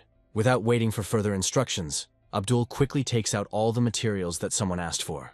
Sirius says that one formation is not capable of supporting two different processes and performing the smelting of two pieces of information separately. This is an unheard of miracle. Joseph turns to him and says that now they will not only hear, but also see this miracle with their own eyes. Herbert stops his colleague and tells him that young people often react violently to everything, and he needs to be allowed to make mistakes so that he can think about his mistakes. Joseph taps on half of the camera several times to activate it. After a few moments, the chamber is filled with energy, which begins to emanate from it in all directions. The materials that Abdul brought quickly fly towards Joseph. A few seconds later, the camera starts rolling, and Abdul asks Joseph if he requires two types of pills, to which he states that he does. Abdul is incredibly surprised by this, trying to figure out how it is possible to prepare two different types of pills in parallel with creating weapons. Herbert tries to understand how something like this is even possible, suggesting that they are simply being led by the nose. Sirius is also quick to be disappointed in this man for some reason, assuming that he is only deceiving them. They assume that they have fallen for his trick, forgetting the fact that he recently surprised them with the golden needle technique. Joseph throws himself into the air to perform an incredible alchemical miracle. Due to his rapid movements and the techniques he uses, the formation is activated. The first step is to begin the process of preparing pills in this alchemical furnace. Once in the right place, he takes the necessary stance to add depth to the process. At this point, he uses the weapon casting formation skill to initiate the creation of the blade. Sirius asks what is going on here, realizing that the formation has not been fully activated. Herbert says that the formation can either activate or not activate, and concludes that Joseph is simply not strong enough. Joseph calls them a bunch of good-for-nothings and orders them to shut up and watch. He states that this large formation activated by the spirit consists of a total of 48 main formations, which corresponds to 48 different smelting methods. He says that this whole scheme is called reinforcing auxiliary information, and if you activate it every time, it will be too expensive. He also says that he is now going to make simple pills and first-stage mystical weapons, which means he will use 20 basic techniques. He makes the assumption that 108 possible combinations will be quite sufficient. Herbert and Sirius suddenly realize how wrong they were once again in underestimating our great hero. Looking at what is happening, Herbert once again reflects on how incredibly mature he has become. Thoughts come into his head that on the path of alchemy, full of hardships and searches, completely new gates have opened before him. Joseph also talks about the importance of using force and soul particles during smelting. Joseph states that Master Yagos was able to establish such a large formation with auxiliary components, and this proves that his abilities far surpass theirs. Abdul watches what is happening and realizes that his master is a real god. He asks him how he can smelt and create pills while having a conversation. Joseph says he's just afraid that the idiots around him will miss it. Abdul gets scared like the last cur and falls silent again so as not to anger his master. Joseph's incredible confidence and stunning control over rhythm and detail instantly captured the gaze of the three old alchemists. Every movement of his was like a subtle art and touched the notes of the human soul. All the people were thinking that they had no idea that they would ever see such an elegant processing process. Joseph says that the true flame of the furnace needs to be stabilized in one area, and now it is already at the pill-forming stage. After this, He demonstrates to them the processes of smelting the mystical weapon, changing its structure. Herbert starts screaming about how this is a form of high-quality iron essence. Joseph says that a first-degree alchemist must handle materials responsibly, and only in this way can he understand what the original materials are made of. Immediately after that, he takes out the most powerful purple sunstone and sends it upward as an ingredient. The purple sunstone is carved into an alchemical cloud, creating even more vapor. Abdul says that he can't see anything in this eerie fog, but Sirius advises him to use the power of the soul. Gradually, something resembling a blade begins to form from this shapeless cloud. Joseph holds his fingers straight and commands this information to freeze. The chemical substance instantly obeys the will of the protagonist and begins to harden. Joseph adds his incredible strength, straightens his arm and exerts force on it. The blade begins to spin rapidly and heads towards our hero's hands. A few moments later, there is an explosion that attracts everyone else's attention. When the smoke clears, it is revealed that a giant blade has been thrust into the ground. Joseph immediately performs incredible moves, surprising everyone else involved in the process. Finally, he spins the formation, which completes the pill-making process. The three alchemists watch this process and reflect on the fact that, apparently, he is finished. Abdul watches his master closely and notices that he is tired. He immediately rushes to him and asks him not to rush, handing him a small bottle. Joseph says that the elixir of cleansing the heart and restoring the soul of such a low level is only suitable for animals. Herbert hands him a highly purified elixir that will definitely help him. Sirius also decides to make an offering to him, saying that he has spiritual fruits and a few other things. Joseph goes ahead and shows off the phantom white crane move and asks Sirius if he knows it's a powerful aphrodisiac. Sirius laughs and says it's for old business, and Herbert tries to find out what it's about. Joseph glances at you without ceremony, as if now people are saying this will come in handy. After that, he sits down, radiating energy and saying that everything else is just garbage that will not help him recover any faster than his own body. Abdul asks him if he knows he just ate a second-stage aphrodisiac. Joseph assumes a meditative pose and creates a huge amount of energy for his body. The impression that Joseph made on these people this time turned out to be fateful. Joseph exhales tensely, feeling that he has partially recovered. After this, he states that his energy has only been restored by a third, since such smelting takes too much energy. Abdul asks him why his entire soul was only restored by a third. Joseph states that he only has the power of a first-stage warrior, and it is normal that he recovers faster than them. Abdul says he is at stage 1, but every time he tries to fully recover from a melt, it takes him a week. Joseph asks him in surprise if he already, or just tried to compare them to each other. After a while, he takes his blade and says that it turned out almost exactly as he intended. Joseph shows this blade to Sirius and Herbert, asking them what they think when they look at this blade. Herbert looks at this weapon and says that it is not worthy of being called a masterpiece. After this, they decide to use the technique of spiritual vision to fully admire it. Joseph smiles contentedly and asks them what they think about this weapon. Herbert concludes that this is a high-quality first-stage product, and its structure is completely unique, as if it was born from heaven and earth. Herbert praises the weapon and asks if he can remove the seal from the weapon. Joseph states that he put more energy pulses into the sword during the smelting process, making it impossible to remove the seal in battle.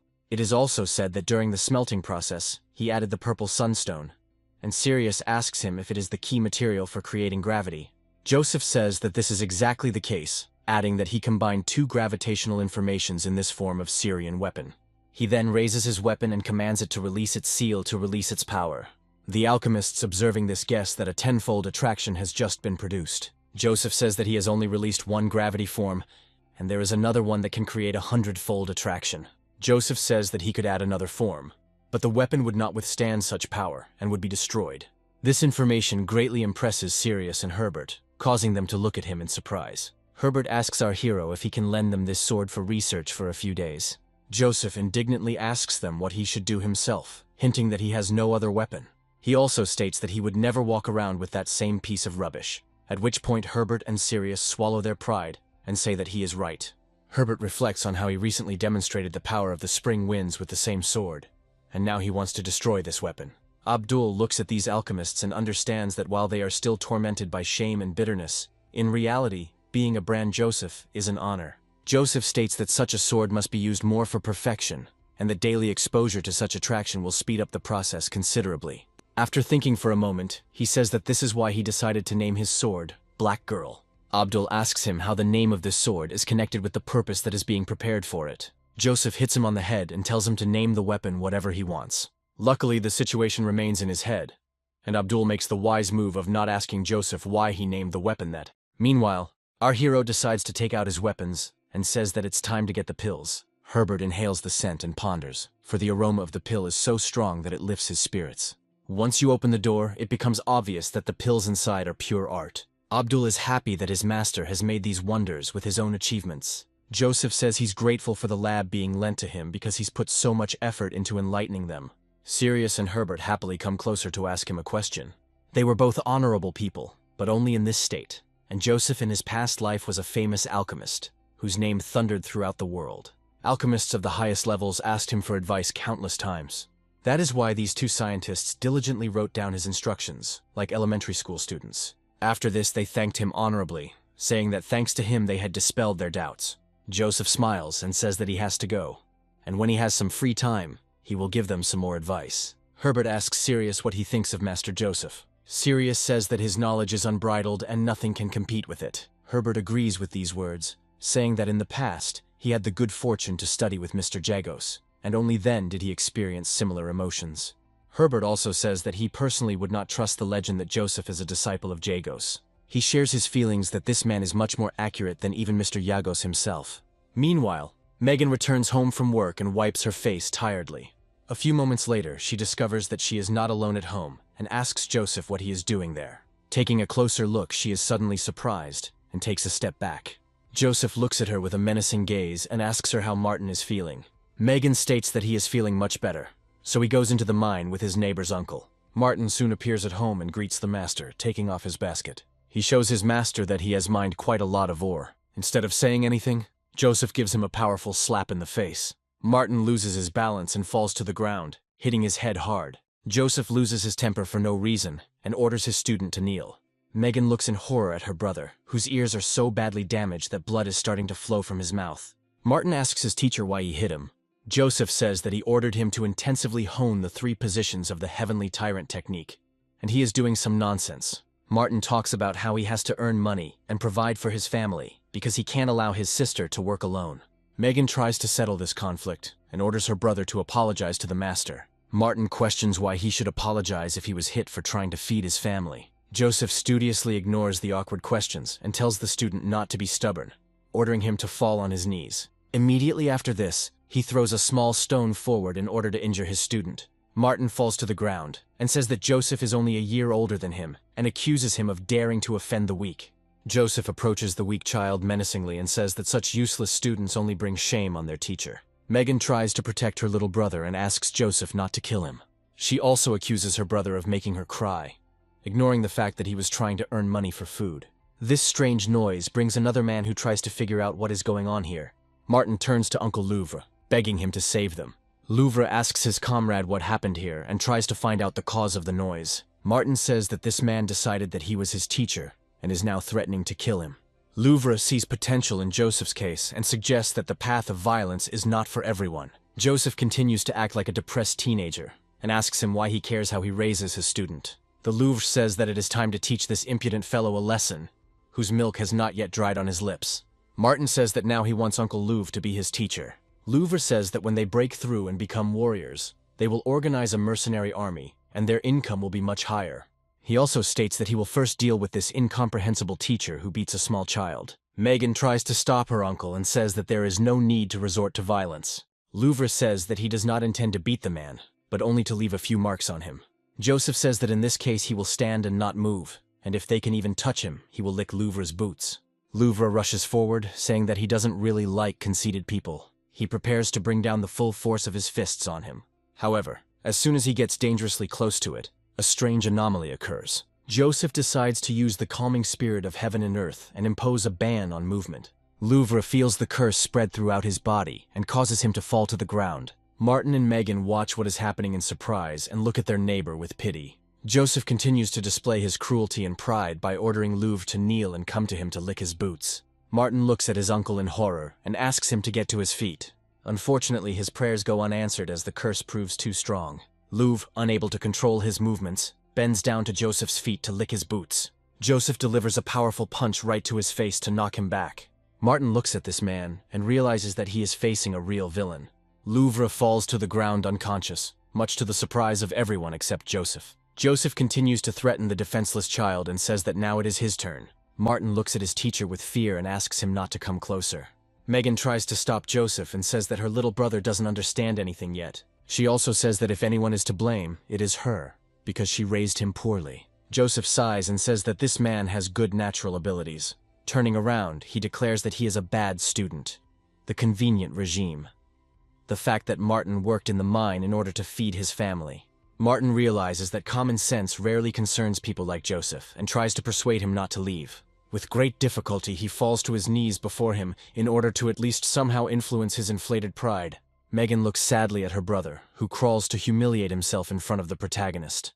Martin grabs Joseph by the leg of his pants and tells him that he was wrong and wants him to teach him martial arts. Joseph arrogantly says that he doesn't need students, such mediocrities. Martin hits his forehead on the floor and says that he was actually wrong and asks for forgiveness. Megan begs for mercy from Joseph and says that she will no longer allow him to go into the mine and will force him to improve himself diligently at home. Martin tries to help his sister and says that she will not be able to support the family on her own, and he can still go to the mine, but also finish his education. Joseph continues to ignore Martin's obvious problem and says that he is giving him one last chance, because in 5 days he must open 7 chakra channels and move to the rank of warrior. Megan looks at him in surprise and says that it is impossible to achieve such a breakthrough in 5 days. Martin topically says that if the teacher gave him such a deadline, it means he is absolutely sure that it is possible. Joseph turns around and says that in 5 days, he will personally check his students' results. Finally, he declares that this is exactly when they will see each other. Not a second earlier, and no delay. After some time, he goes to his hotel room to begin improving his skills. At the same time, things are not standing still in the Alchemist's Guild. A stormy and eventful life continues there. Sirius and Herbert announced for the first time in decades that they were going into seclusion, and this mysterious decision gave rise to many guesses and rumors. After 5 days, Joseph returns to Martin, having achieved a breakthrough to the rank of a 4th-star warrior. As he gets closer to the house, he hears Megan and Martin discussing what is about to happen. Joseph opens the curtain and hears words that if Martin makes a mistake, he could die. A truly strange sight appears before his eyes. Martin is completely covered in a green tint. However, his efforts were not in vain. He finally made the breakthrough he was asked to make. Bursting home, inspired by the title of a warrior of the 1st star, he says that he was finally able to achieve what he had planned. Megan immediately starts running away and says that they need to find Joseph urgently, because only he can help. Joseph smiles and says that there really is a lot of poison here. That's exactly what he needed.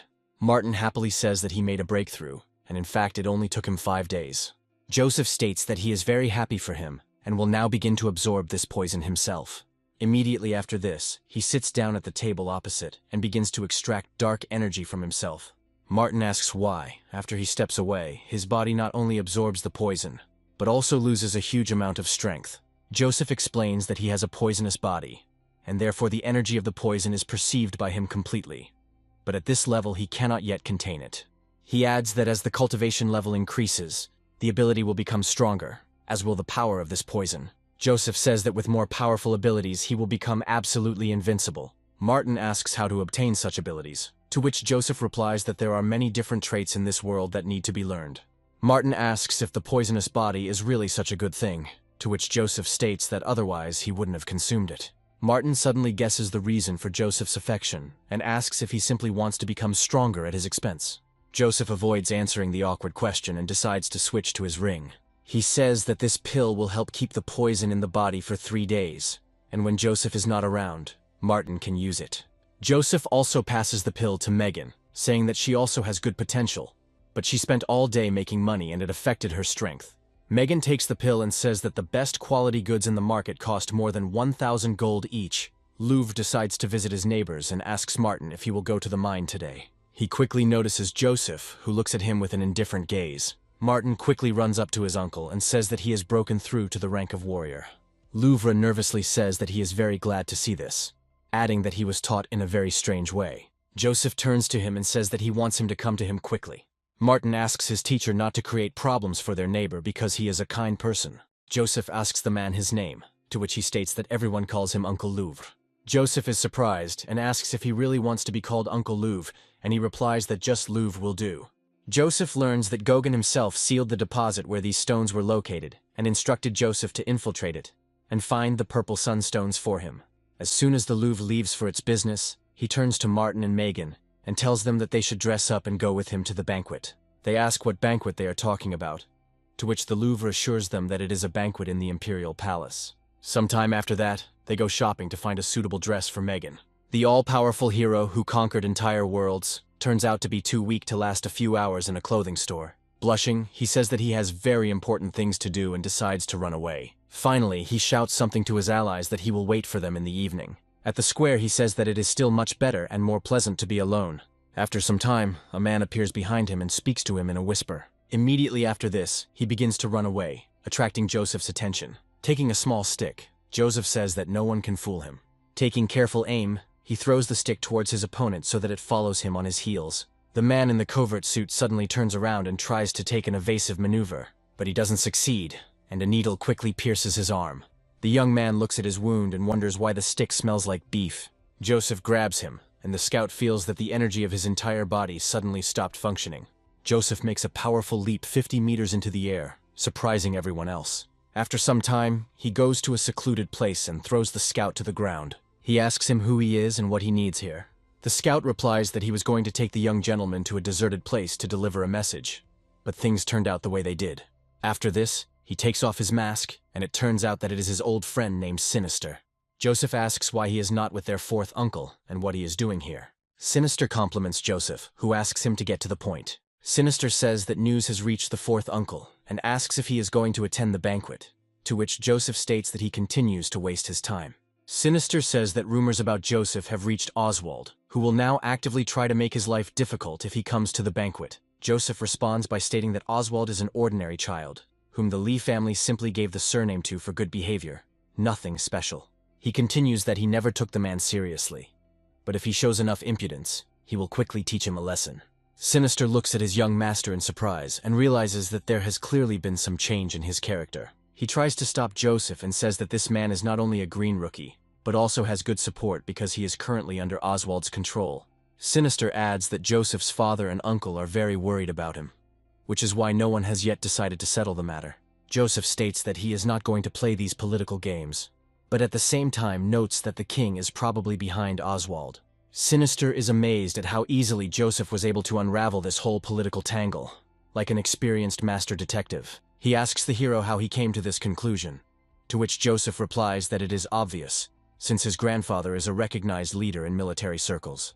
Joseph also says that his father commands millions of soldiers and guards the western border, which means that the entire national army is subordinate to this family. The protagonist notes that the king is unlikely to be satisfied with this arrangement, so the sudden growth of the Land family and the appearance of the king's pawns is quite logical and predictable. In his view, even with this, the king could not remain calm and got himself a puppy in the person of Oswald in order to destroy the dynasty from within. Sinister asks Joseph if they will really be allowed to do this to us, to which he replies that there is no need to worry and advises returning to his uncle. Sinister tries to object, but Joseph quickly cuts him off with a hand gesture, like a magical stop sign. He says that if Oswald suddenly stops taking care of himself and the king begins to tire of the title, then he will gladly help him find another job. Immediately after this, he leaves, leaving Sinister in an extremely surprised and even a little dumbfounded state. After some time, the action moves to the entrance to the palace, where a considerable crowd of people, dressed up and important, has already gathered. Every royal banquet is a great opportunity for high-ranking officials and nobles to establish relationships, exchange gossip, and show off their status. Joseph quickly runs into Hunter and Cheddar, who greet him with smiles and are clearly happy to see him. Cheddar gives Joseph a friendly pat on the shoulder and asks with interest where he's been all this time. However, after a minute, Cheddar looks at his friend seriously and asks why his body is now so hard, as if made of steel. Joseph says with a sly smile that if you take these pills, you can immediately grow into warriors ready for any challenge. Hunter is skeptical of this information, recalling that most of the first element pills were usually grayish in color and not that cool. Joseph states that if they don't like the pills, they can always give them back, but adds that these pills were made by Master Herbert himself, so it's better to think twice. Hunter and Cheddar immediately start to show enthusiasm, like kids on a sweet treat, and it's as if a familiar figure appears behind them. Joseph turns around to see a luxuriously dressed Megan and her brother standing in front of him, clearly making an impression on the guests. Hunter and Cheddar look at her with a goofy expression on their faces. trying to figure out who she is and where such a beauty came from. Hunter claims to recognize her and calls her the idiot from the bar he once accidentally saved. It sounds funny, but with a slight hint of impudence. After this, he approaches Joseph, says that now he is not surprised that he disappeared for a couple of days, and asks how he feels. They joke together that this is how ordinary village girls turn into real beauties, if they just dress well. Joseph decides to introduce the girl with dignity, and adds that this is her younger brother named Martin, who is also his student. Hunter and Cheddar look at Joseph in surprise, and joke that they didn't expect him to go to such tricky lengths just to get the girl. Martin asks his mentor in surprise if he really took him just to hit on his sister. Well, they really had fun there. After some time, the company moves on and finds itself at a royal banquet, where everything smells of luxury and intrigue. Those who have the privilege of being in the main hall occupy a far from insignificant role in the kingdom and know how power is structured. Among those present is the infamous Oswald, who acts pompously, as if he is the most important person here. Looking around, Oswald suddenly notices a familiar figure approaching him, and this clearly does not bode well. Joseph, along with his friends, takes the place of honor at the table and prepares to sit as if on a throne, ready for any turn of events. Joseph's uncle Manny muses out loud about how this man, once considered trash, suddenly became immensely popular and influential. After that, he turns his gaze to the head of the civil officials named Lon Harper, who is rumored to have single-handedly defeated Lan Xuan. Then Manny's gaze falls on the commander of the city guard named Colonel, who, by the way, masterfully cured the princess's chronic illness and earned respect. Also present at the banquet is a second-rank alchemist named Larry, who watches Joseph with interest. In addition, there are two princes here, Yanther and Gunther. Oswald states that since he came here, he should get up and sit next to them, because they are all members of the same family. Hunter and Cheddar cast disdainful glances in Oswald's direction and dismiss his offer. Joseph asks his friend if she knows why people look down.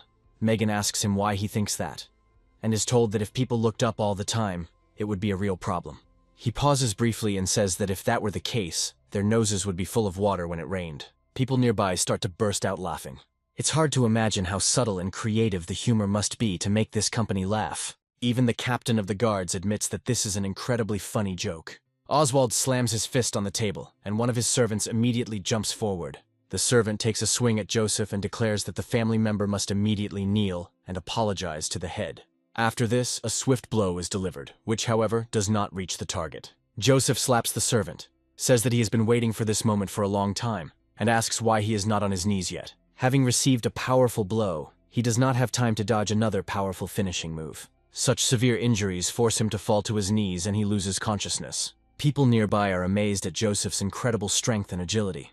Oswald, of course, loses his temper, because no one can forgive such a provocation. He asks Joseph how he dared to do such a thing, since he claims that he used his foot and kicked the servant aside with unprecedented strength and determination. Joseph responds sarcastically by saying that Oswald was a good slave, and that the family gave him their last name, then calls him slave number 8527, as if it were a cliché of humiliation. He also states that slaves must know their place or risk becoming dog food. However, Joseph, with great irony, states that this is His Majesty's banquet, and that is the only reason he is not going to tear Oswald to pieces in front of everyone. Oswald realizes that such an insult can only be washed away with blood, and quickly draws his sword from its sheath. Rushing forward, he orders our hero to die immediately, not realizing what a real monster stands before him. As soon as he rushes forward, an unknown force stops him right in the air. The captain of the guard is shown to be responsible for this, making characteristic gestures. Moments later, Oswald is thrown aside without achieving the desired result. Colonel says that today is a holiday, and His Majesty has arranged a reception for his officials, so there is no need to spoil everyone's mood. One of the officials agrees with Colonel and asks the others to clean up the place and reserve everything at young Master Joseph's table. Joseph calmly assumes the appropriate pose, like a regal cat, and pours himself some tea. Oswald continues to hurl insults, stating that Joseph should prepare for serious consequences. Joseph replies with a haughty grin that barking mongrels usually don't bite, and continues to calmly drink his tea. Colonel appears to be the protagonist of the scene, realizing that his movements were incredibly fluid and easy, which speaks to his status as a successful and experienced warrior.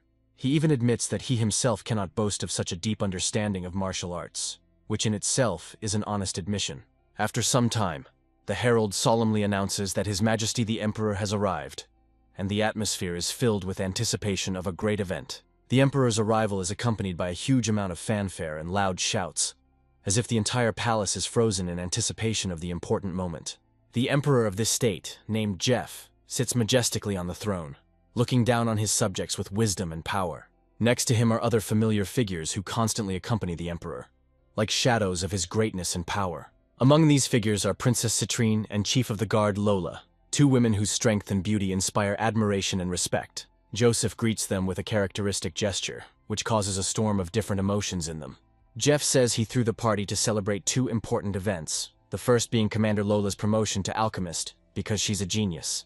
The second event was the healing of his dear daughter Citrine, which was a great joy and relief to him. Lan Harper declares that this is a great fortune, and that the heavens have blessed the imperial family, then proudly steps forward. He announces that he has prepared gifts for the imperial family, and solemnly opens the box. Lan Harper says that with great difficulty he managed to obtain 2 moon pearls from the Star Sea, which he presents to Commander Lola and Princess Citrine. Colonel jokes that the Prime Minister is indeed rich, and then adds that he will heartily give him 2 books on martial arts. Lola and Citrine happily accept the gifts, and say that they will be very useful to them in the future. Larry says he brought second-order beauty pills that he made himself. Oswald says that their humble servant has prepared jewelry made of magical jade that will inspire only pure thoughts in people. He holds out a special comb and says that this thing was created by the best villagers of the entire state. Larry adds that the magical jade is a very rare material, to which Colonel immediately states that Commander Lola is worthy of such a treasure and honor. After this, he says that Princess Citrine is the quintessence of beauty, who is the pride of the entire country, and a living ideal. Coming closer to her, he admits that he could not think of anything more worthy to give the princess. People nearby wonder if he is trying to confess his feelings to her in this way. Citrine looks at him with some confusion, hoping that it's not what she thinks. Oswald pulls something incredibly luminous from his inside pocket. He says that he specially sent people from the Empire to buy the egg of a demonic beast for a tidy sum, and give it to the princess. People nearby can't believe their eyes because it's the egg of a demonic beast. The thing is, demonic beasts are extremely powerful creatures that even revered martial artists stay away from. Many have tried to tame these beasts to gain strong and reliable companions, and some have even succeeded, becoming heroes. However, most were defeated because the animals are hot-tempered and cruel, and people came up with a method of raising them from a young age. A demonic beast raised in this manner will be loyal to its owner and will never turn its back on him, but the price of eggs has increased more than 1,000-fold.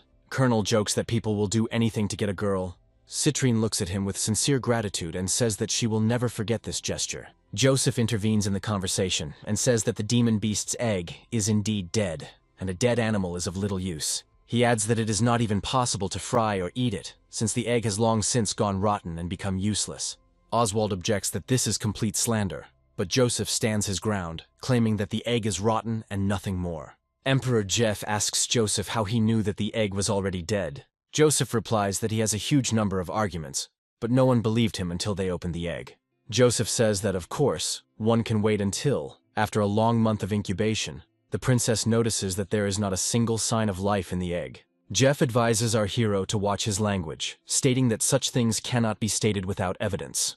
Joseph muses that, judging by the energy emitted, the egg is undoubtedly dead. But people who are hit by such an expensive item often have their rational thinking blocked. One of the officials presents a gift of 10 dragon eyes, primordial stones, hoping for the incredible beauty of the princess and the fighting power of Master Lola. Larry reflects on the high value of these things and tries to understand what they are trying to achieve. Lola understands that the dragon pearl is terribly expensive, but compared to the original stones, it is just dust.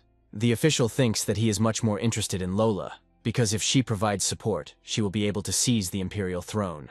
These thoughts fuel his ambitions, and he begins to understand that perhaps such gifts will melt his heart. Lola says that this gift is so amazing that she can't accept it. The official grabs the precious stones and asks the commander of the guard if she still doesn't understand his feelings. After this, Yanter falls to his knees and says that in the presence of all the nobility, he is proposing to her. Lola lifts him up from his knee and tells him that if he crosses the line again, she will ask him not to blame him. Yanter reflects that he went to such lengths for her sake, but she still refuses him. He makes it clear that he knows he is unworthy of her, but there is no one more suitable in the state. Lola says that this is not true and asks him to name someone he considers more worthy. Lola freezes in place, and Jeff watches this with undisguised interest. Yanter bravely says that he will fight this man, and if he loses, he will retreat. Other people are wondering what they are really interested in. Who owns the heart of the coldest and strongest girl in this country? Even Joseph watches what is happening with interest. trying to understand what is going on. Lola asks them if they really want to know the answer to that question. Instead of action, she is transported mentally back 15 years to when she was just a little girl and knew nothing about love and romance. She thought her life would always be like this, until one day her mentor returned from the foot of the mountain. The mentor became irritable, stopped paying attention to mistakes, and Lola was always dissatisfied with herself. She also heard the girl muttering a name through her teeth and tried to figure out what that name was. After some time, she learned that this person's name was none other than Gu Feng. Once upon a time, Lola witnessed a gathering of a huge number of divine entities. One of them said that an imperial decree had been issued, and if Lady Tiziana wanted to convene them, her word was enough. Tiziana stated that there were about 10 elixirs left in their palace. This was the only means by which she could summon them. Tiziana was the first beauty of the state and said that she needed help. One of the rulers of the 9 heavens said that the lady was too kind, adding that he was currently training cultivation techniques. Another ruler said that if the lady spent so many elixirs just to fight Gu Feng, it would be unnecessary. Another ruler of the 9 heavens stated that this man was not to be underestimated. However, the more arrogant ruler of the 9 heavens said that this person was not such a serious opponent. He added that if he put in maximum effort, he would have no problem defeating this good-for-nothing bastard. Another ruler of the 9 heavens said that no divine knowledge could grant the ability to challenge Gu Feng himself. The arrogant ruler asked his colleagues if they had heard anything about the Gangetic Mahamudra. He added that this is a river that was invented by the first man on the continent 10,000 years ago. The rulers said that they had studied this technique, which was capable of tearing any person to pieces. Another 9 heavens lord declared that he was beginning to get tired of this farce. His colleagues said that they were all rulers of the 9 heavens realm, and therefore would not be able to destroy the pitiful Gu Feng. The rulers discuss among themselves that this man probably knows everything, so he will not dare to come here. Lola recalls that no one from the Vanishing Kingdom ever dared to set foot on the land of the Night Sky Castle. After some time, the main battle moves to the snow peak located in the sky region. The rulers come to the conclusion that Gu Feng will not come after all because he is a coward. They drink joyfully and laugh, saying that no crusher of troops can cope with them. The wisest ruler of the 9 heavens says that Gu Feng may not come here alone. In response to this, he is told that even 10 such scoundrels will not be able to cope with him. Tiziana states that this man will definitely not bring anyone. She is asked why she can be so confident. Tiziana says with sadness in her voice that she knows this man very well. After a while, she says that this person has already arrived, and people begin to feel very uncomfortable. Tiziana claims that she definitely wasn't imagining things. She knows perfectly well that Gu Feng is heading here. Tiziana asks them if they can't hear the wind raging. Some lords say that they are literally on a snowy peak, and such things are always the order of the day here. However, after some time they realize that they were not imagining things. The clouds begin to change their shape and take on the appearance of a powerful palm. A cry resounds through the air, calling for the wind returning to the heavens technique. After a while, the skill of the boundless golden assault palm falls upon them. The overlords look at this technology and say that it is simply incredible. The most arrogant 9 heavens lord rushes forward and summons his secret technique. Another lord also calls to his weapon and says that the divine weapon of 100 battles will be able to help him. They all rush forward as one to fight this enemy. Together they form an energy ball that shoots into the assault palm. However, all their efforts prove futile, as they are unable to cause any damage. After some time, a powerful explosion is heard, which throws everyone aside. The rulers of the 9 heavens were unable to inflict any damage on this man. Tiziana watches what is happening and slowly approaches the main battle site. A very strange, creepy smile appears on her face, and she says that her lover is also beautiful. After a while, steps begin to form from behind the clouds. Gu Feng makes everyone wait for a long time and also makes a spectacular appearance, eclipsing the sun. His eyes are forever imprinted in the memory of young Lola, who witnessed it all with her own eyes. He slowly walks down, looking at Tiziana waiting for him, and tells her to ignore the destruction. Gu Feng takes a few more dozen steps past the bodies of his fallen opponents. Stopping a few meters from her, he asks if she was really worth it. Tiziana replies that the man for whom Tiziana dances turns the world upside down for her. She asks him if she should dance for him again. Gu Feng indifferently tells her to accept her defeat with honor. Tiziana states that he never had a chance from the start. Wiping a tear from her eyes, she draws her sword and says that today one of them will die. Gu Feng says that she is not his rival, and 10 poor ants did not leave even a scratch, which means she cannot kill him. Tiziana says that she only called them so that he could waste his true chai. Immediately after this, she summons her sword to give a signal. This signal calls upon the powerful warriors, who have been hiding in ambush all this time. They use special techniques to stop the Emperor and finally turn the tide of the battle. Above the mountain where the main battle is taking place, clouds thicken, and scythes of dark energy appear. Gufeng looks at what is happening and says that this is the real Star Squad. After that, he looks at Siana and says that he understands that she really is going to go all the way. Siana takes to the air to call her allies together for a combined attack. She says that this unit has not found a use for itself for a long time, despite its strength. After this, she declares that today everything will change, because she decided so. The girl says that together with the squad and the sword of the Purple Knight, she will finish him off here, on this mountain. Several flashes occur and the real battle begins. Chiana tells the protagonist that her squad can use the energy of the stars, and this will allow the sword to absorb power. She also states that being here, on a snowy peak under the very star, she is as strong as a goddess. Gufeng realizes that he has heard enough exposition and calls for action, saying that it is now up to him. After this, he also rises into the air, preparing to respond to the enemy's techniques. He says that even if she is commanded by the energy of billions of stars, he will still destroy her with his technique. Chiana tells that black frost will one day fall upon the sky, and people should not disturb the spirit beasts. Lola watches what is happening with genuine surprise and hopes that she will be able to survive. All her hopes are that her mistress will hold out a little longer. She remembered Gufeng as a man who embodied the full power of war. Her consciousness failed her, and she successfully fainted from the strain. Her memories are cut off at that moment, and when she woke up, she heard rumors that Lady Siana had gone into seclusion. Quite quickly she realized that the lady had lost that day, and the Crusher of Troops had defeated all the enemies in his path with one move. However, at the same time that his reputation was at an all-time high, the tragic news of his death spread. Lola knew she couldn't believe it, because the man's shining eyes had gone out, but she didn't know who his killer could be. That was why she had reached the land of this state, and decided to stay in this academy simply because there was the expressive statue of Gufeng himself standing here. Having finished her story, she looks around at all the remaining people. She thinks that on that day in the martial arts arena, this guy's gaze was exactly the same as Gufeng's. After a short pause, she quietly says that she is very sorry that this person was only a weak reminder. Joseph looks at her in surprise, trying to understand if she is in love with him. Yanter asks her who he is, angry that he still doesn't know his name. Lola says that this man has long since left them, and is heading away from the banquet. Yanter says that if this man is already dead, then he still has a chance, and asks what he did that made her so devoted to him. Lola says that if he really wants to achieve the same thing as this person, then he must listen carefully. After this, she tells that this divine warrior made a dark weapon that is capable of absorbing the energy of stars. He also claims that this man destroyed the defenses of Red Moon City in one fell swoop, destroying one of the continent's 3 power centers. This man also saved his friend in the Eastern Sea, and if it were not for him, the 8,000-mile journey would have been impossible. Lola continues her story, saying that the strength of this man eclipsed all the warriors. To top it all off, this man appeared through the clouds, like a heavenly blow from the rulers of heaven. Finally, the most beautiful woman on earth, possessing divine beauty, could not conquer him. This story makes everyone here freeze in surprise and shock. Lola says that this is not all, and now everyone knows who her heart belongs to. Lola says that if the guy can do at least a golden part of everything specified, she will definitely accept his proposal. Yanter understands that all these cases point to the name of a person 15 years ago. Lola apologizes to everyone, saying that she will have to leave this banquet. As an excuse, she says that she is a little tired, and now it is time for her to rest. People look on in surprise as the captain of the guard stands up because she is a little tired. Joseph also looks at the small ball filled with drink. Megan comes closer to him and asks if he is okay. Joseph begins to dig into his memories to understand how much he has done. Jeff says that the guard commander is unwell, so she had to leave them during this feast. The prince sits down in his seat while Gunther continues to watch him.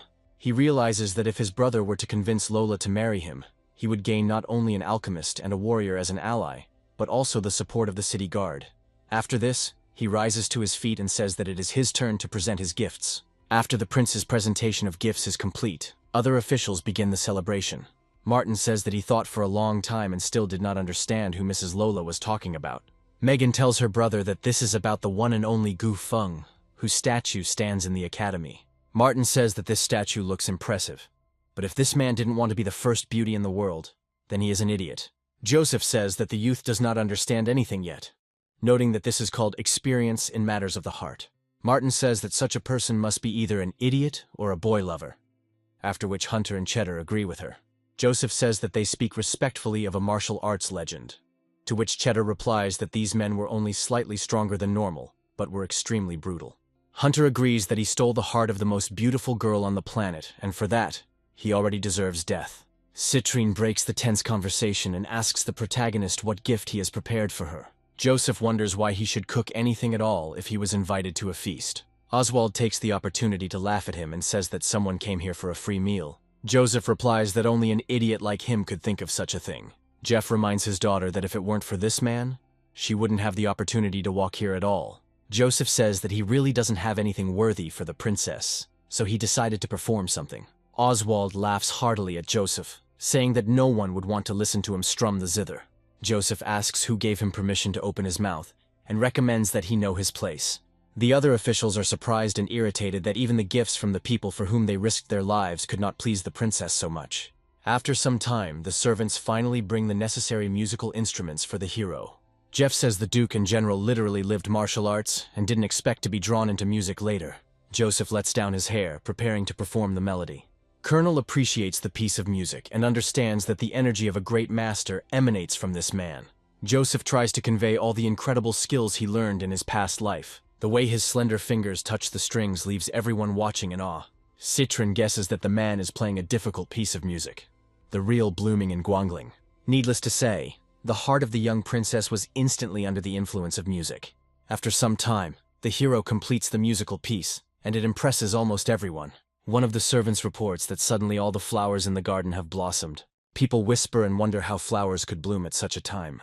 The whole point is that such a work really has magical charms, influencing flowers. Citrine looks at the garden and says that it is simply beautiful, and regrets that teacher Lola has already left. Colonel watches Joseph closely as he flexes his fingers, preparing to rise to his feet. The guard commander says that it is known for certain that this melody was played by Gu Feng during his first meeting with Qiana. He remembers that it was winter then, it was snowing. But this melody awakened the gods, and they blossomed flowers. This melody was created for the one who performs a magnificent dance, and for the one who is ready to turn the world upside down for the sake of this magnificence. Jeff claps his hands and says that he is so old, but this is the first time he has heard such beautiful music. Oswald continues to sneer, stating that Joseph did indeed perform a beautiful melody, but that was not enough. Oswald claims that he did not spend a penny. No benefit was gained for the princess, and therefore the gift is pitiful. Colonel says the man's gift is a real treasure, and one worth any amount of money for. Joseph says that everything is important to perform heavenly melodies, and also notes that last time the melody was only possible thanks to the class of the beautiful Cyane. Rising to his feet, he says that Oswald has not had the opportunity to learn in the past, and perhaps it is time for him to catch up. Citrine, meanwhile, is fascinated by the fact that she has been compared to the first beauty, Qiana. Oswald moves on to the next part of his plan, saying that he has prepared a gift not only for the commander and the princess, but for Colonel as well. Colonel says he doesn't deserve any of this, so he'll refuse the gifts. Oswald insists and says that Colonel suffered internal damage years earlier, and now he is lucky enough to get his hands on the purest pill to cure him. Colonel looks at him in surprise, as the youth states that he has obtained a rank 6 elixir called Emerald Water Dragon's Eye Pure. Without thinking twice, he orders his servant to make a speech and present the pill to the commander. Colonel holds the artifact in his hands, reflecting on how he barely won this fight, was seriously wounded, and since then, the cross has completely disappeared.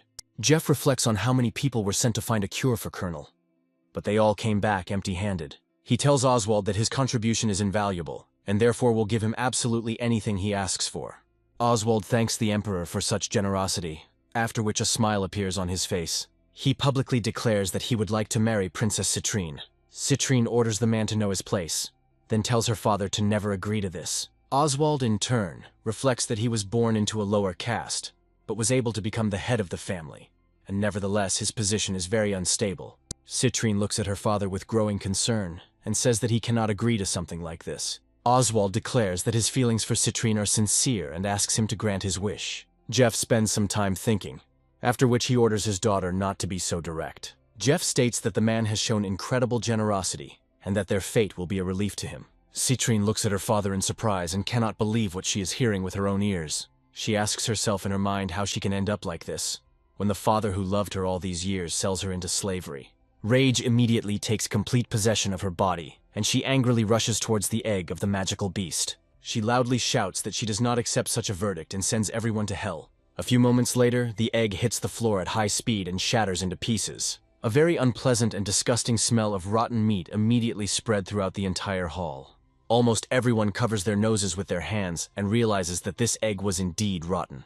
Oswald looks at the remains of the egg in surprise, and emotions of surprise and anger appear on his face. Citrine complains to her father that the egg was indeed expired and asks him to reverse his decision.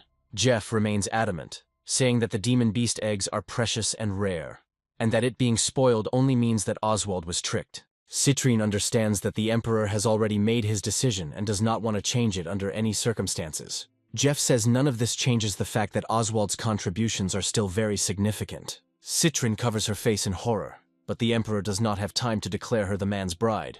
Joseph asks for everyone's attention and returns to the stage to take a closer look at the pill. Looking at it, he announces with surprise that this pill is a real fake. Such a bold statement surprises everyone present. People reflect that giving a counterfeit pill in the presence of the king himself and the court officials is a grave crime punishable by death. Citrine watches what is happening in surprise and slowly repeats the words that this pill is fake. Hoping to seize any opportunity to avoid marriage, she grumbles to her father that it is purple and fake. Oswald starts to protest and says that this is a 6th-tier medicine and Joseph is up to no good again. Joseph asks him what he means and nods his head towards the rotten egg. Jeff asks Larry for his opinion, to which he states that the pill does not appear to be fake, but it is difficult for him to draw conclusions about such high-ranking drugs. Colonel asks Joseph what proof he has, to which he states that the pill itself is not poisonous, but becomes lethal when in contact with water or blood. Jeff becomes enraged and slams his fists on the table, glaring at Oswald. Oswald says that this is complete nonsense, and when the guard commander is fully recovered, everyone will realize that the pill was real. Joseph suggests testing it, but Oswald says that the 6th-tier medicine is incredibly precious, and if even one pill is lost, even death won't solve anything. Joseph says it's pretty simple. You just put a drop of blood on a pill and feed it to the dog. If it dies, it means the medicine was poisonous. Jeff says he's happy with this arrangement and orders the dog to be brought, adding that of the two, the one is lying. Looking at them with a tired look, he says that now they will find out which of the two of them will be the lying dog. Joseph calls Oswald a mongrel and orders him to lend his blood, but Oswald states that he should lend his own if it was his idea. Joseph calmly says the name 8527, which used to belong to Oswald. A few moments later, Martin runs up to him, and Joseph says that this is his new faithful servant. After this, he points to Oswald to Martin and says that he is his predecessor. The officials watching what is happening guess that the situation in the family will become tense. Joseph looks at his servant and orders him to squeeze a few drops of blood onto the pill, but Martin asks if he can't use his own. After some time, Martin is injured, which is why he agrees to donate some blood. Using Martin's blood, Joseph unceremoniously kicks him like the last dog and says that from one drop of blood the pill has already become fatal. Joseph speculates that by using a dummy with a poisonous body, Oswald's guilt will be proven. After some time, a servant appears, holding a dog next to him. Oswald looks at his opponent and says that the entire procedure should be carried out by the Imperial bodyguard. The bodyguard approaches the hero to take the pill from his hands. The bodyguard then kneels down in front of the dog to offer it a pill. The unsuspecting dog grabs the pill with his teeth and quickly swallows it. The bodyguard says that at first glance there is no problem, and Oswald is triumphant. Jeff becomes angry, realizing that the pathetic boy was trying to trick him. Citrine realizes that she needs to come up with something urgently to save Joseph. Oswald laughs at his opponent and says that he dared to play the Emperor, and today everyone will witness his death. Joseph maintains a triumphant expression, and Oswald realizes that something is wrong. He quickly turns around and sees that the dog has died quite quickly and is covered in strange spots. He falls to his knees in horror and wonders where the multicolored dead dog came from. Jeff looks angrily at Oswald and says that it is better to ask him. Oswald says that Joseph is solely to blame for everything, since he was the one who hid the healthy dog somewhere nearby. He orders that the healthy dog be returned, and that this dead monster be taken away. Manny thinks that his friend brought the pill addiction here, and now the problem that was troubling the family will be solved much more easily. Jeff orders the guards to arrest the man, thinking that he put in a lot of effort, and this puppy only brought trouble.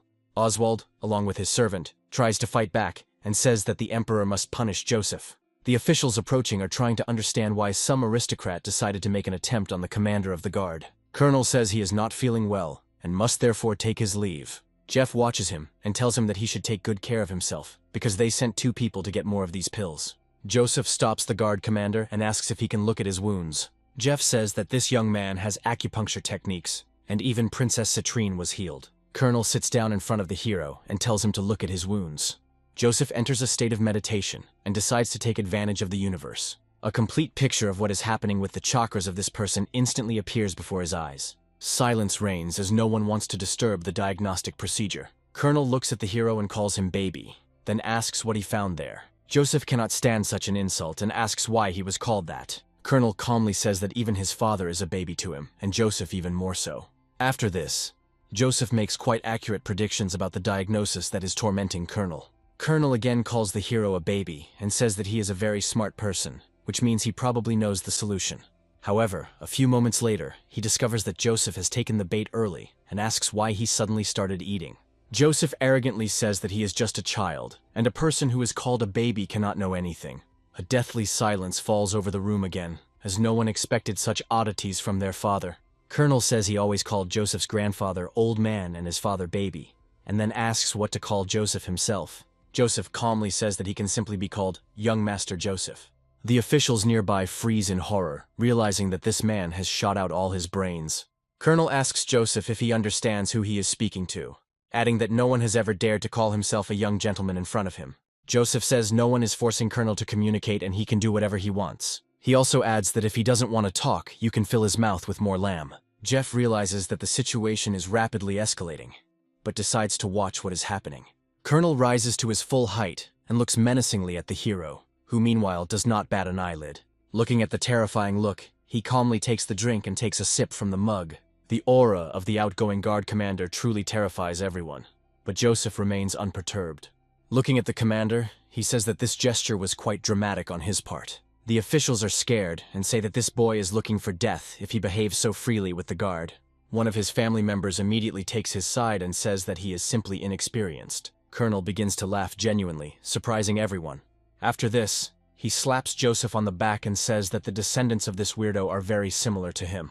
Sitting down next to him, he wonders why he doesn't have such funny children. After this, he says that he agrees to such conditions and will address Joseph by your favorite title. After that, he asks him if he will leak it after what he did. He quietly advises him not to go too far, reminding him that he has already stroked his ego enough, to which Joseph states that he almost got his shoulder blade torn apart. Colonel chuckles again and asks him what he needs to do to get better. Joseph says that they will drink together first and leave the treatment for later. Colonel agrees to this proposal, after which he slaps him on the back again and declares that the old commander will drink with him today. Officials watching the scene are wondering whether this man really is the weakest member of the family. Lan Harper says that there are still people in this family who are worth taking into account. Lan Xuan reflects that it seems like he lost not because he cheated, but because he lacked skill. After some time, the feast comes to an end, and Joseph and Colonel say goodbye to the others. Citrine approaches our hero to have a little chat with him. The sympathy that had been bubbling in her mind for a long time makes itself known. She thanks him for saving her. Joseph says that his actions are not worthy of gratitude, after which he adds that he would do anything for her. Such a compliment does not go unnoticed, and Citrine immediately blushes. Joseph informs the commander that he will contact him when he comes up with an effective way to cure his ailment. Colonel turns around and reflects on how funny he finds this kid. Hunter and Cheddar ask Joseph how they knew the pill was poisonous. Joseph said that it was a genuine pure emerald water dragon pill and there was no poison in it. His friends are surprised by this answer, and he says that this is not the right place for discussion. After some time, he tells them about the condition of his student. Cheddar and Hunter praise him for his steely toughness, while Martin is surprised that he was taken advantage of again. They also look at each other and understand that since they were told such details, it means that Joseph considers them loyal allies. After a while, one of the officials approaches him and asks if Joseph has a free minute. The servant also says that his master would like to invite him to a personal meeting. Joseph says that it is late and he is very tired, and suggests meeting another time. Suddenly he hears words that although it is late, even 1,000 glasses will not be enough for loved ones. Gunther says that the king has come to the conclusion that the young master deserves to be in his close circle and asks if he will do him the honor. Joseph says that even as someone's close friend, he is not turned off by one-on-one meetings with a man when he is so high up. Gunther says that this won't be a problem, because there are several women in his light. Joseph instantly changes his mind, saying that in that case it is an important meeting that cannot be missed. After a few moments, he climbs into the palanquin and makes himself comfortable. Gunther watches his interlocutor with interest, that is, he is ready to talk to him. It begins with the words that the rumors were not at all exaggerated. The young gentleman is surrounded by a noble, mysterious aura. Joseph says that the prince's manners are as stately as a dragon's, because he is a real candidate for the monarchy. Gunther wonders inwardly that this young man would be so straightforward. Gunther says that Commander Bai had previously said that he would have a fateful meeting with a man he adored, and suggests that Joseph is that man. Joseph asks him if he is talking about the most mysterious military commander of the 3rd Division, who even has dreams. Gunther claps his hands, and the concubine who was next to him suddenly transforms into that same Commander Bai Mao. The beautiful girl greets him respectfully, saying that it is a great honor for her to meet him. Joseph looks at her in surprise and says that he didn't expect the commander to be a woman. After this, he says that as long as such a revered figure is on the prince's side, everything will be fine, but he has no desire to participate in coup d'etat. Gunther looks at him with some surprise and a slight hint of displeasure. Joseph understands that since he has witnessed such information, he too does not have much time left. Bai Mao smiles and says that Joseph has exceeded all her expectations. She also says that Prince Gunther will definitely be the next ruler, and his help will have a positive impact on the well-being of his family. She asks him if he really wants to ignore the predicament he's in, and Joseph realizes he doesn't care, but now he's going to have to play it off. He understands that if his clan wants to separate, then creating a new state will not be difficult. But for this, he needs to survive. Joseph says that in this case he will support this prince and asks him to promise that while he is alive, he will provide his clan with peace, prosperity, and a good reputation. Gunther swears on his life that as long as he lives and the clan does not rebel, he will live in peace and prosper. After this, he speaks of Joseph's great contribution to the empire and expresses regret regarding his father's behavior. Joseph talks about dogs dying there, some getting shot, and the same thing happening to dynasties, and then asks what he needs to do. Bai Mao looks at him carefully, if it is a question, and then asks if he can really cure Commander Colonel. Gunther reflects that before everyone claimed that the commander's wounds were incurable, but if it turns out that he can be cured, then everything was in vain. Joseph calmly takes a sip of the drink, saying that he is absolutely confident that he can cure this man. Hearing this information, the prince exchanges glances with his faithful ally. He once again decides to check with our hero whether he is sure that he can achieve this. Joseph says he won't have a problem with it, then wonders if he shouldn't do it. But the prince says that's exactly what he wants. From his point of view, as long as Colonel was in good health, his older brothers would not dare lift a finger. Joseph says that Prince Gunther will only turn 16 next year, and Prince Janther is 30 years older, and therefore His Majesty will support Gunther. He also says with some sadness in his voice that the emperors are already numbered. Gunther and Bai Mao ask him if he really knows anything thanks to his incredible knowledge of medicine. Joseph says that His Majesty is already over 70 years old, and therefore his health has weakened. But this is not the main thing. Joseph adds that he noticed signs of the effects of slow-acting poison in the emperor's eyes. Bai Mao wonders who dared to poison His Majesty, assuming that his elder brother was behind it, as he is already eager to take the throne.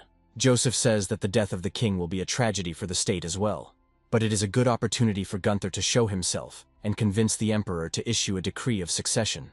Gunther asks him if he is sure that it is Janther, and he states that everyone except the officials knows this. After this, he says that the prince accompanied the emperor to all military events and has many merits. However, recently the emperor has been attracting. Joseph says that even the presence of Commander Bai Mao here explains the emperor's willingness to protect him. Joseph states that given these factors, even a fool would already understand that His Majesty fully supports Gunther. Gunther smirks and looks down, shaking his head slightly. Joseph looks at him in surprise and asks if he made a mistake somewhere. Gunther says that even if the young master understood everything, he cannot blame the others, and in fact he is just a pawn of the king. After a while, he suddenly raises his voice, asks a question, and then did Joseph really think that he really deserved the throne, since his father made him do all this? Joseph looks at him in surprise, while the prince speaks frankly about how from the outside it may seem like they are really trying to protect him. After this, he adds that in reality the emperors only care about their own safety. Joseph asks him if he really wants to say that Janther dreams of the throne, but the emperor is too carried away by power and does not intend to give up the throne. He also continues his assumption by stating that the emperor promoted Gunther in order to distract the crown prince's attention. Gunther says that the young gentleman is really very smart and was able to figure out this chain from a couple of details. Bai Mao says that what happened was exactly what she expected, because the young master is that same outstanding genius. Joseph says that this complicates the situation a little, since the emperor has been poisoned for a long time and could fall ill at any moment. After some thought, he suggests that curing Colonel would be a great favor, and so they should get closer to him. Gunther says that the outcome of their battle will affect 6 people. If he has more votes, then he has nothing to fear. even if the others are against. Bai Mao says that the first two people will be Prime Minister Lan Harper and the young master's grandfather, who is currently missing. The next actors here are Colonel, who is loyal to the king and does not take sides, and the chief palace alchemist, who is loyal to Yanter. The final judges will be Sirius, who only cares about the path of the alchemist, and Charles, who has a closer connection with the king due to Joseph being his student. Gunther says that if he had the support of the Lee family and his teacher, that would already be a lot of votes. Joseph asks the prince not to forget that the emperors are still alive, and as long as this is the case, any efforts are in vain, even if all 6 votes are on his side. Gunther asks him what he means, to which he states that only if the actions are impeccable, then only can it be of any use. After this, he adds that if His Highness dies, and everyone finds out that the Crown Prince poisoned him, then it will be a completely different situation. Gunther says that if he helps him achieve success, he promises the entire Lee family not only prosperity, but will also marry Citrine to Joseph. Joseph looks at him in surprise and asks him what exactly he means. Gunther guesses that the young gentleman is the kind of talented person who, even while wandering through a precise field, will leave behind a unique aroma. He says that as a man, he understands him perfectly, and will be able to quickly organize and arrange everything. Joseph reflects that I was not far from the tree, if he is even willing to give up his sister. After that, he turns his gaze to Bai Mu and realizes that she is clearly not thrilled about this prospect. Gunther immediately moves away from Joseph, whom he had just been hugging quite sincerely. Joseph realizes that the relationship between the two people is quite complicated, and says that they will talk about it later. Suddenly, he hears the guards shouting that hired killers have arrived here. The air begins to shake from the arrows cutting through it as they rush forward. Gunther remains completely unperturbed despite the fact that an attempt was made on his life. Joseph talks about how even in the face of the enemy, the prince remains calm, and they say that this is impressive. Gunther says that under the protection and loyalty of Bai Mu, he has nothing to fear, and he is already impressed by the protagonist's composure. Joseph says that if he does not fall under Bai Mu's protection, he will have to beg for help. Gunther laughs, and says that the young master can be absolutely calm, since he has already been attacked many times. Joseph says that this is not a normal attack because this time things are not so simple. Bai Mao uses his talents to say that things are bad because they are being attacked by someone of master rank. After a few moments, she uses her special technique to evaporate into thin air. Joseph says that the commander's equipment is not very good. It is unlikely that you can really not worry about anything with it. Gunther smiles and says that today they will not spare a single mercenary. Moments later, he receives a telepathic message that he urgently needs to move aside, as their palanquin is under attack, and the energy charges instantly run into the created energy barriers. However, this barrier is not enough to contain this energy. The palanquin turns out to be destroyed, but all the people who were with it manage to escape. Bai Mao, she basically immediately rushes to him to protect him. When she gets closer, she examines him, and he says that he is completely fine. Bai Mao turns his gaze to Joseph and asks if he pushed the prince to save the two girls. Joseph smiles and says that he only has 2 hands, so he instinctively saved the 2 beautiful ladies. Gunther says that the young gentleman is charming, which means that saving girls first and foremost is normal for him. After that, he says that now they should figure out how to get out of here. Looking around, they discover 2 figures dressed in cloaks. Bai Mao looks at them menacingly and says that he knows very well who they are. The girl claims that these people deliberately hide their figures using bone reduction techniques in order to change their bodies, and also instantly guesses that their mission was to distract her, and the real target was the prince. One of the attackers takes off his mask, and Bai Mao calls out his name in advance, instantly guessing. This man decides to regain his former physical characteristics by instantly increasing in size. The attackers turned out to be the commander of the 1st Division of the National Guard named Phoenix, and his deputy named Marty. Bai Mao understands that one of them is a martial emperor and the other is a martial master, which means they are unlucky today. Bai Mao asks Phoenix how he was able to join the Crown Prince's forces when he was one of the guard commanders. Phoenix says that Commander Bai Mao is even more caught up in this power struggle than he is. Bai Mao states that she is protecting the prince on the orders of the emperor, and Phoenix recommends that they end this useless conversation, as he will now do what he must. Phoenix orders his deputy to kill the prince in order to get rid of the Lee family's puppy and the 2 girls next to him. Marty nods briefly and says that the order will be carried out. At that moment, they jump up to carry out their plan. Phoenix attacks Commander Bai Mu and asks her where she is looking. Bai Mao makes a quick move and dodges this attack using his natural abilities. Marty decides to take advantage of the confusion and rushes forward to finish off the prince. A few moments later, his fist hits an energy barrier, causing him to... Joseph is impressed by this relic and says that it is the cloud banner, embroidered with sea patterns. Marty takes a few jumps to the side to stabilize his position. He angrily wipes his face to remove all traces of blood. Baimao charges at his opponent and asks him if he recognizes the flag, adding that it is impossible to break through it anyway, unless he is of the rank of Martial Emperor. Phoenix says that this is indeed true, and the flag will not allow anyone to pass except the Martial Emperors. However, it has its own flaw: a time limit. After that, he orders his deputy to kill the boy from the Lee family, and an hour later to finish off the prince.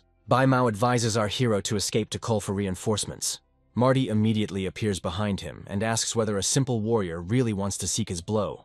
Almost immediately, he draws his weapon and creates a special seal. Baimao turns around and realizes that Joseph has fallen into a deadly trap from which there is no escape. Joseph says it's almost a full-fledged peach blossom blade technique, where the wind lifts the petals and the peach blossoms are washed away by the water. He also says with regret that, unfortunately, his sword was only able to invent the part about the peach blossoms, but they never saw the flow of water. Marty orders his victim to stop talking, as his worthless life will soon turn into that stream of water itself. Joseph orders his opponent to watch closely what he is doing, as he is about to show him what this technique actually looks like. After a while, he draws a special pattern, saying that the branch of a flowering peach in the previous peach garden is embedded in a flower. After this, he makes a swing and recites his poem, saying that the beautiful peach tree was born. Marty notices that a peach petal begins to fall from his hand and realizes how beautiful it is. He says that he finally saw the real peach blossom technique and his blade for the first time.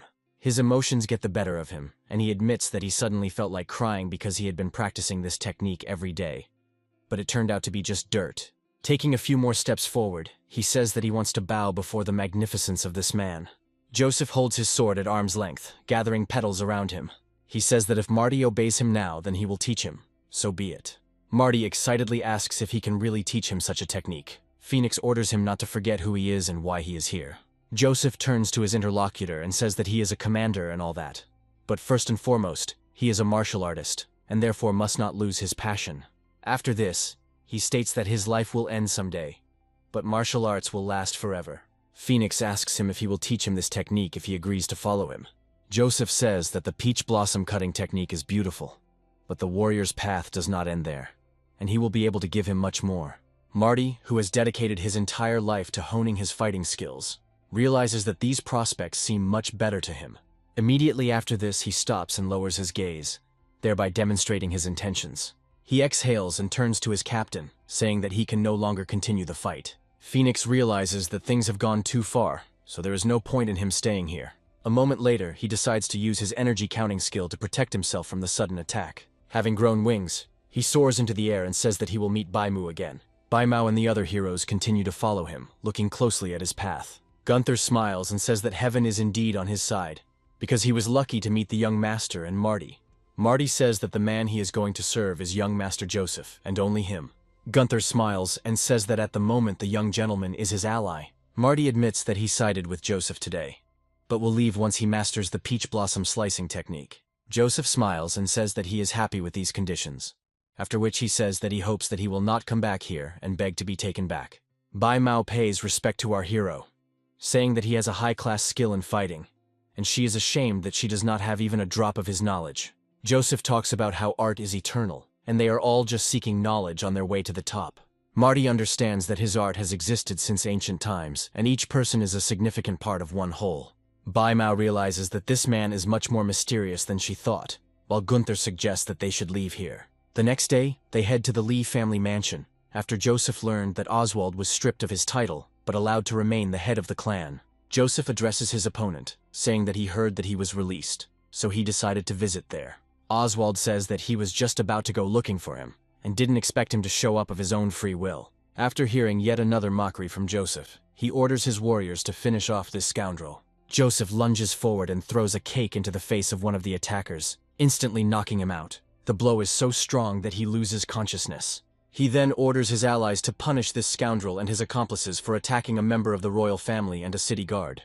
Marty and his comrades strike quickly and confidently, knocking their opponents down. Oswald says that the Emperor personally appointed him as the head of the clan, but Joseph still dares to attack him. Joseph points out that Oswald has no title, so killing him would be like slaughtering a pig. Immediately after this, Marty orders his subordinates to take this man into custody. Oswald draws his weapon and says that the damn thugs don't dare attack him.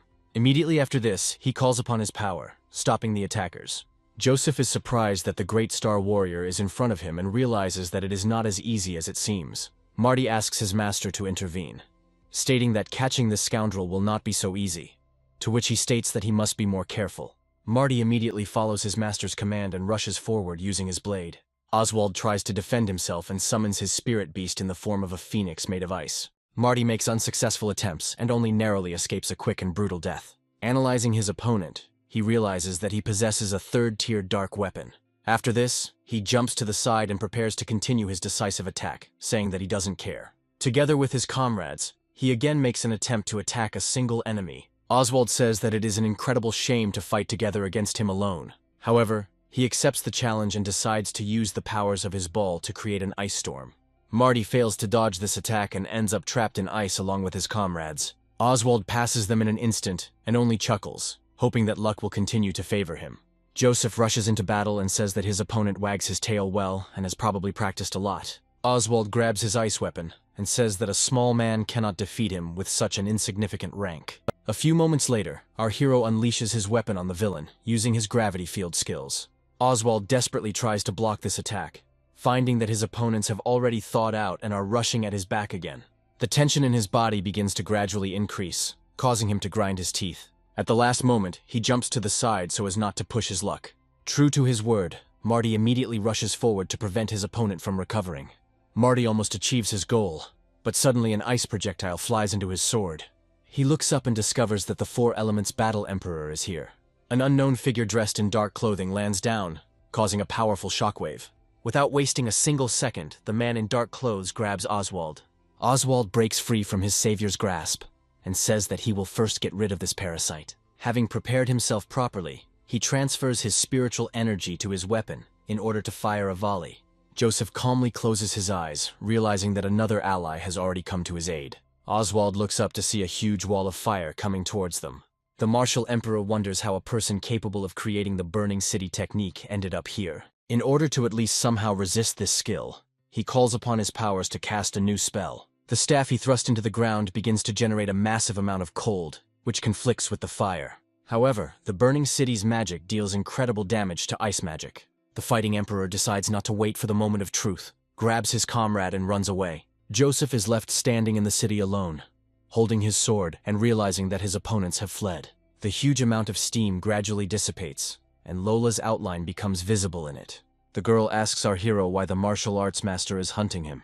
Joseph hides his weapon and says that he doesn't have a single clue as to why this man suddenly appeared here. Lola asks him what Marty and his friends are doing here. Joseph says that it is quite a long story and asks her how she ended up here. Lola adjusts her glasses and says that she heard yesterday that he performed a wonderful composition last night and would like to listen to it. Joseph says that in order to perform such a melody, you need the right time, place, and people around you, and now he does not have these conditions. Lola says that she is very sorry to hear this, and expresses hope that someday he will perform this melody for her. Joseph says that yesterday, hired killers with the rank of martial emperors appeared in the capital, and this is all Oswald's tricks. Lola says that she will take care of it, asks if he can cure Colonel, to which he states that he will do his best. Lola says that in that case she will send people to guard him while he undergoes treatment. Joseph turns to Marty and tells him to wait for him outside, because he replies that his orders will be carried out. After this, he decides to walk around the ruined estate, looking around. After some time of his wanderings, he observes a destroyed building, which he decides to explore. Once inside, he says that the old man doesn't have to hide, saying that otherwise he will turn everything upside down here. No one answers him, and he decides that it is time to use force. Without thinking twice, he takes out the weapon that he had recently created thanks to an alchemical miracle. Approaching one of the columns, he makes a quick swing to inflict incredible damage. However, after a few moments, the sword stops obeying him and jumps out of his hand, leaving a small cut in the process. When the sword hits the stone, it makes a distinctive sound, and an unknown person's voice is heard in the air about how he was found.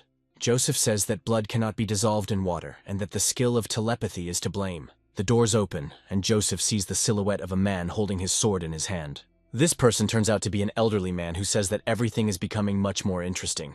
This man turns out to be none other than Joseph's grandfather, Jonathan, who happily asks him if he has really opened all of his chakras. Looking closer, he takes off his glasses in amazement. After looking at our hero from all sides, he says that he has achieved the status of a warrior of 4 stars. And this is excellent, since he is much stronger than the mangy dogs who call themselves geniuses. Joseph asks him why Jonathan is playing hide-and-seek, saying that if he hadn't felt his personal breath, he would have thought 8,527 had finished him off. Jonathan asks him if he could feel his breath, to which he states that if he had not noticed his grunting breath, he would not have entered the battle.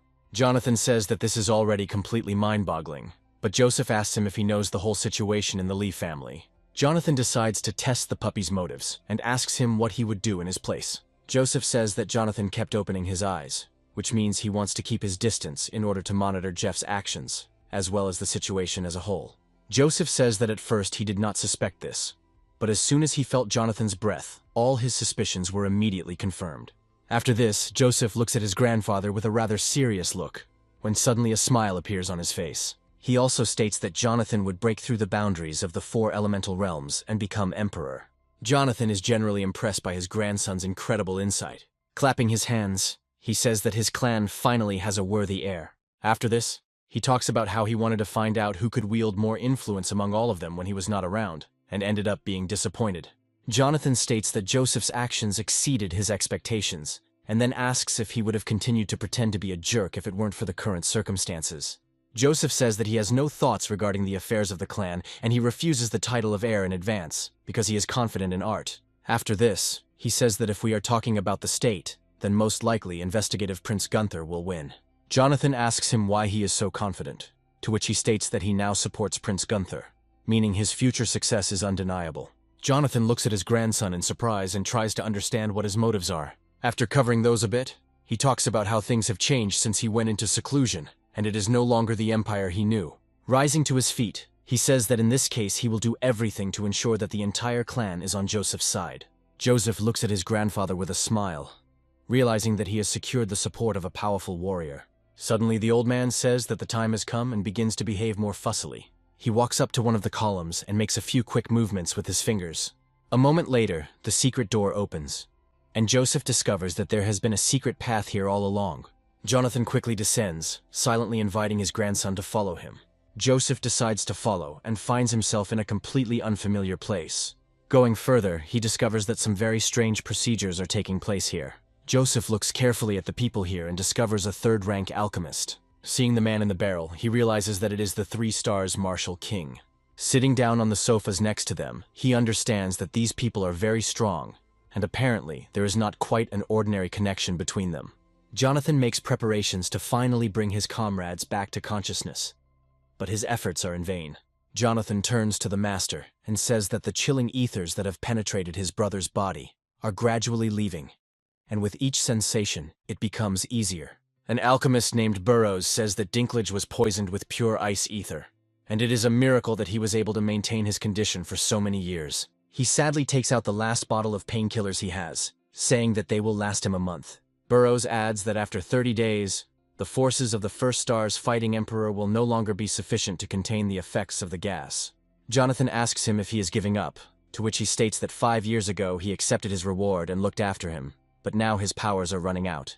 Dinklage addresses his brother and says that he has been a burden to him for many years, and if he had not had to transfer chi into his body, he would have achieved quite a lot by now. Burroughs decides to take his leave and says that this is the end of his powers. Joseph stops him and asks if he is really a 3rd-rank alchemist. Burroughs experiences a fit of unmotivated aggression and says that if he were not Jonathan's descendant, he would already be dead. Joseph says that this is the first time he has seen a 3rd-rank alchemist who behaves in such an unscientific manner. Jonathan asks his grandson to watch his behavior and not act so ignorantly. Burroughs claims that when he learned martial arts and traveled around the empire, Joseph was still wearing diapers. Joseph continues to show off, calling him a little child again and saying that some creepy 3rd-rank alchemist is not his boss. Burroughs also continues to be angry that his age does not match his appearance, and says that now the entire alchemist guild will know about it. Jonathan asks his grandson to stop tarnishing Master Burroughs' good name, and then asks if it's time for him to go, or if he'll just let him go. Jonathan looks at his colleague and asks what he wants done with this boy. Burroughs angrily says that this boy dared to insult him, which means that his punishment should be at least quartered. Joseph bleeds his face in a ridiculous grin and says that some pathetic old man dared to take offense at some joke. The blow is so powerful that the alchemist is launched into the air and begins to spin. Jonathan and Dinklage watch in shock, trying to figure out what the hell is going on. Burroughs asks the protagonist how he dared to hit a third-rank alchemist. Joseph asks him what's so great about being an alchemist, stating that he is one too and showing his badge. Burroughs asks how it is possible that a second-rank alchemist was so young. Joseph says that all people should know that there is always a bigger fish to fry, and that there is no need to show off when you have a rather modest achievement. Burroughs doesn't believe what's happening and says that the boy is probably a decorated alchemist's badge. Joseph says that it looks like his interlocutor wants to get beaten up again. Burroughs wonders in his mind how dare he hit him, knowing that there was no way to avoid this boy's blow. Joseph orders the man to get out while he is in a good mood. Jonathan looks at the badge in surprise and asks if it is real, to which Joseph replies that no one on the continent would dare to counterfeit it. Jonathan asks what all this means, to which our hero replies that he is also an ordinary alchemist. Jonathan calls his grandson a brat and asks what else he is hiding from his sight. Dinklage laughs and says that it looks like he really does have a worthy successor. He smiles and says that if his descendants had even a tenth of Joseph's talent, he would be very pleased. Joseph asks Dinklage if he is the warrior who died in the war several years ago, to which Jonathan states that it is his fault. He reveals that he was supposed to be in that battle, but due to circumstances he was in seclusion, which is why Dinklage took his place. Jonathan says that at that time several states were fighting for the place of the Supreme State Assistant to the Empire, and it was a battle not for life, but for death. He claims that 5 National Guard commanders died on that battlefield, and then his younger brother fell ill. Dinklage says their nation emerged victorious from the battle, but they lost over 100 martial artists, and all who returned were crippled. Joseph says the battle for rankings could be more brutal, and asks what it's all about. Jonathan states that the Huowu Empire is one of the 3 great empires of the continent, and in total supports 9 states with auxiliary troops. It is also said that if a country has a 6 Meridian Resonance Martial Master, a 4th-rank alchemist, then that country will automatically be promoted to the highest level. Joseph asks his grandfather why he has to go through such a mess for ratings.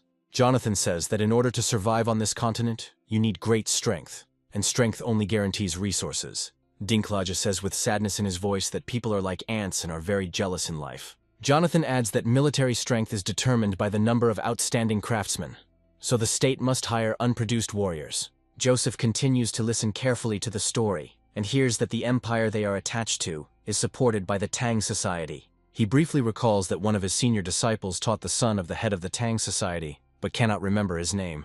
Jonathan says their leader, Federer, is a constellation martial artist and a student of Harrison himself. Jonathan says that if he ever visits that empire, he should avoid conflict with the Tang Society, to which Joseph asks if it is time for another battle. Jonathan says the battle 5 years ago took a huge toll on their troops, and it would be wise to decline participation this time. Joseph says that they must hurry, since the king is not going to refuse to participate, and he can only persuade him if Prince Gunther ascends to the throne. Dinklage is surprised by this news, to which Jonathan says that he does not understand much about the current situation. After Dinklage receives fresh information, he says that the Emperor's treatment of his loyal subjects hurts his heart. He tells his comrade that after his death, the fate of the clan will be in his hands. They hug and vow to always follow the tradition of brother standing up for brother. Joseph wonders if the freezing ether really has that effect on the brain, and says there's no point in whining. He adds that Colonel's health was also undermined by this ether. Apparently they were wounded by the same person with such abilities. Dinklage says that behind all this is a great master from the state of Bai named Istred.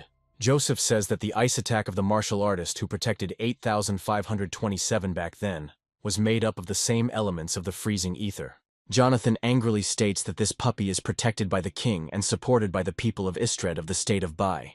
He gets angry and says that if he had known about this earlier, he would have killed this puppy long ago. Joseph says that they need to focus on treating Dinklage now, and Jonathan asks if he is capable of that. Joseph states that it will be difficult to get rid of the poison, but his strength is enough to suppress the poison. Jonathan asks what kind of nonsense this is and orders him not to fool him. Joseph says that the War King capsules might have helped, but even Burroughs failed because he used the wrong recipe. Jonathan understands that a strong you is needed, and says that in the entire country, there are only a few people who are the fighting king. Joseph says that there is one, Lola. She doesn't have the greatest abilities, but she has very strong yang energy. Jonathan says it's time to go hunting, but Jonathan and Dinklage stop him. Joseph says that now we need to look for her in order to make some capsules to suppress the ether. Joseph stutters about the ingredients needed, but Jonathan tosses him the key to the family storage room and tells him that all the ingredients are there. Joseph happily thinks that he really needs materials that could speed up his learning. After that, he waves to his grandfather and says that he won't keep him waiting long. After a while, he goes out into the courtyard, where a crowd is already gathering. He turns to his uncle and says that he needs to get into the vault. Uncle says that the storage is a restricted area, and you can't get in without a key. Joseph shows the key and says that he must go there on the orders of the elder. Uncle says that the order will be carried out and asks Marty to wait for Joseph here. After some time, they find themselves in front of huge doors sealed with a powerful sign. Joseph looks at the Firebird, the patron of the southern regions. Uncle asks how Joseph knows this sign, saying that many alchemists have tried to identify it, but no one has been able to. Joseph asks how long the vault has been around, to which his uncle replies that it was not built by their family. Joseph muses that this makes sense, as such a seal is a technique that has long been lost. He also thinks that if one of the Lee clan's ancestors created this seal, he was one of the most powerful people on the continent. Without thinking twice, he uses the keys to unlock the gate. The gates open with a bang and an incredible view appears before the heroes. Uncle says the vault has always been a no-go area, and he'll wait outside. Joseph nods in understanding, and heads down to get the necessary ingredients. His journey turns out to be long, since the storage facility is a structure with several dozen floors. Finally, he reaches his destination and discovers a magical space, which, judging by its size, contains many artifacts. He is interested in a strictly defined artifact that feeds this space, and he is trying to find it. Looking around, he notices an unremarkable at first glance boulder that attracts his attention. Coming closer, he notices a strange glow emanating from the stone.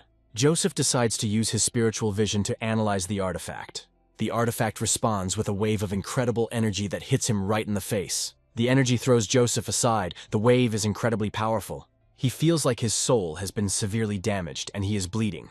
Wiping his injured eye, he says that this is simply incredible energy and he must figure out what it is. He adopts a meditation posture to see dreams and illusions. Immediately after this, he moves his hands forward and commands the flowering of the water crescent to appear. Spiritual drops fall on the stone, causing it to crack. In a moment, the stone breaks apart and a divine being appears inside.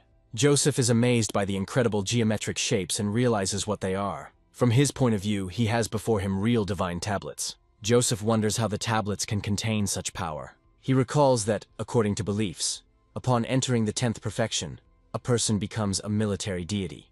It quickly dawns on him that the tablets were most likely left by such a divine warrior. Only such artifacts can attack the soul. After this, he rises into the air and begins to meditate to strengthen himself. A small ball of energy forms in front of his face, feeding his essence. He reflects that, thanks to the energy of the tablets, the technique of divine evolution occurs on its own, and the flows of energy echo each other. The edges of the tablets begin to hum and emit a warm, soft glow. Joseph concludes that the divine evolution technique is a martial deity rank technique. He continues to try to interact with this divine artifact and thinks about what to do with it. The first thing he understands is that this tablet creates a connection with the constellations, which means he needs to try to put a seal on it. With his hands folded in the appropriate gesture, he tries to force the divine tablets into his consciousness. A huge lotus flower covers this divine tablet. It finally penetrates the consciousness of our hero. Joseph feels an incredible increase in his abilities and finds himself in an ocean of consciousness. His true form extends his arms forward to interact with the tablet. Only a few moments pass and he finds himself in emptiness. But he understands perfectly well that he has achieved what he wanted. Joseph finally opens his eyes in full realization that he has transferred the tablets into his own consciousness. It quickly becomes apparent that he changed the space around him once he absorbed the tablets. Looking around, he realizes with surprise that he didn't think the cave actually looked like this. Also, looking at himself, he understands that the Tablet of God helped him to rise in rank to 5 stars at once. However, no matter what he tries, all he can do with this tablet sphere is enter its space, but is unable to control it. Nevertheless, he decides that this is enough. Go. He can carry the vault with him, okay? With all its precious valuables. Rising to his feet, he thinks about the need to make medicines and capsules, since the density of events in the state is increasing. After some time, he comes to the Alchemists Guild and demands that Abdul be called to him. He is told that Abdul is currently in seclusion, meaning that disturbing him will at best disrupt his cultivation, and at worst cause him to lose his mind. Joseph says there is nothing wrong with that, and Martin muses that his master is going too far. Larry says that if they need help, they will be happy to provide it themselves. Joseph says that he is going to make it. He wanted Abdul to help him. Marty remembers how easy it was to deal with alchemists, but when he ordered second-class pills, he had to wait 2 months. Joseph says he has too much trouble relying on other people and asks to bring Abdul. Larry says that this is not very convenient, and Joseph begins to lose patience, asking whether he will be called or not. Without waiting for an answer, he turns around and says that in that case they will go from here. Finally, he says that since this is the reason he won't be able to cure Colonel, this is precisely what he won't pass on to the Imperial Court. Larry says that in that case he will call Master Abdul even if he is dying. He says that the captain of the guard's injury is a matter of national importance, and Joseph is the only one in the entire country who can cure him. Marty is surprised by such a sharp change in the chief alchemist's mood, and tries to understand who Joseph is. After some time, they come to the cell in which Abdul had been in seclusion all this time. Larry turns to his assistant and orders her to come and call the man. The unfortunate girl approaches the special chamber and prepares to call the alchemist. By pressing the appropriate touch button, she addresses Abdul and says that some matters have come up that require his presence. She closes her eyes and understands that now she will come to an end, because the alchemist will be angry. Larry doesn't have time to react before the door suddenly opens and an angry Abdul flies out. He attacks the defenseless Lillian and says that he was one step away from becoming a second-rank alchemist. Larry asks how he was able to achieve such heights in just a few months. Abdul continues to rant and rave, saying that Larry is to blame for everything, having deliberately decided to distract him. Larry is adamant that it was Joseph who insisted on such procedures. Abdul immediately becomes more talkative, and Joseph says that he had to wait quite a long time for him. Larry is surprised that this young man speaks to everyone in such a tone. Abdul quickly turns back to Lillian and gently brushes the dust off her. After this, he again decides to attack the defenseless girl and says that she is too careless and does not value her work, since she did not tell him about it earlier. Immediately after this, he begins to court his master and says that he is very sorry that Joseph had to deal with these idiots. Marty and other observers of the situation try to hide their incredible bewilderment, but they are not doing a good job. Joseph repeats the angry curses he hurled at them and says he understands perfectly. Abdul realizes that he has said too much and says that there is nothing complicated about it. He also states that he chose a bad time for privacy and deserved to be disturbed. After some time, Abdul takes him to the largest training hall in the association building. Joseph decides to test it out by repeatedly hitting the walls. Among these techniques, he displays the sacred garden of peach blossoms to amaze everyone nearby.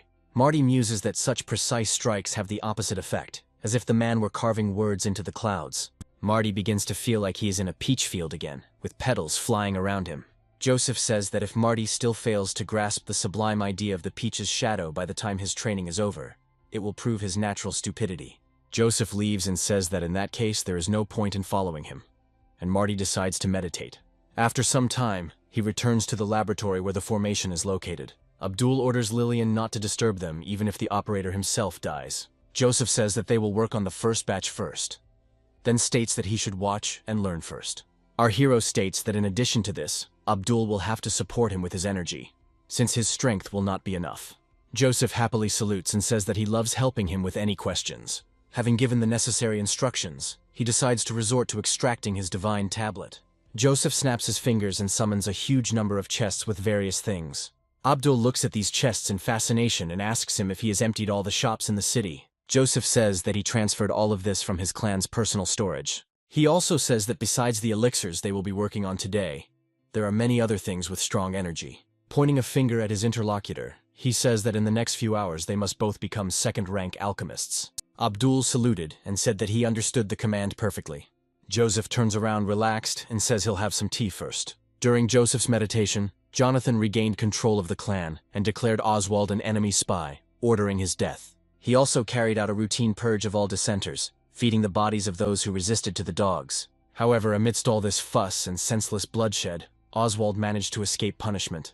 Lan Fei and Lan Xuan's father, Lan Guang, asks his father if he doesn't think this old man's actions are frivolous. The head of the dynasty says that if Jonathan wanted to overthrow the emperor, he would not have acted so openly, and his target is just small fry. He adds that Jonathan has been keeping a low profile all this time in order to understand who is faithful and who is a traitor.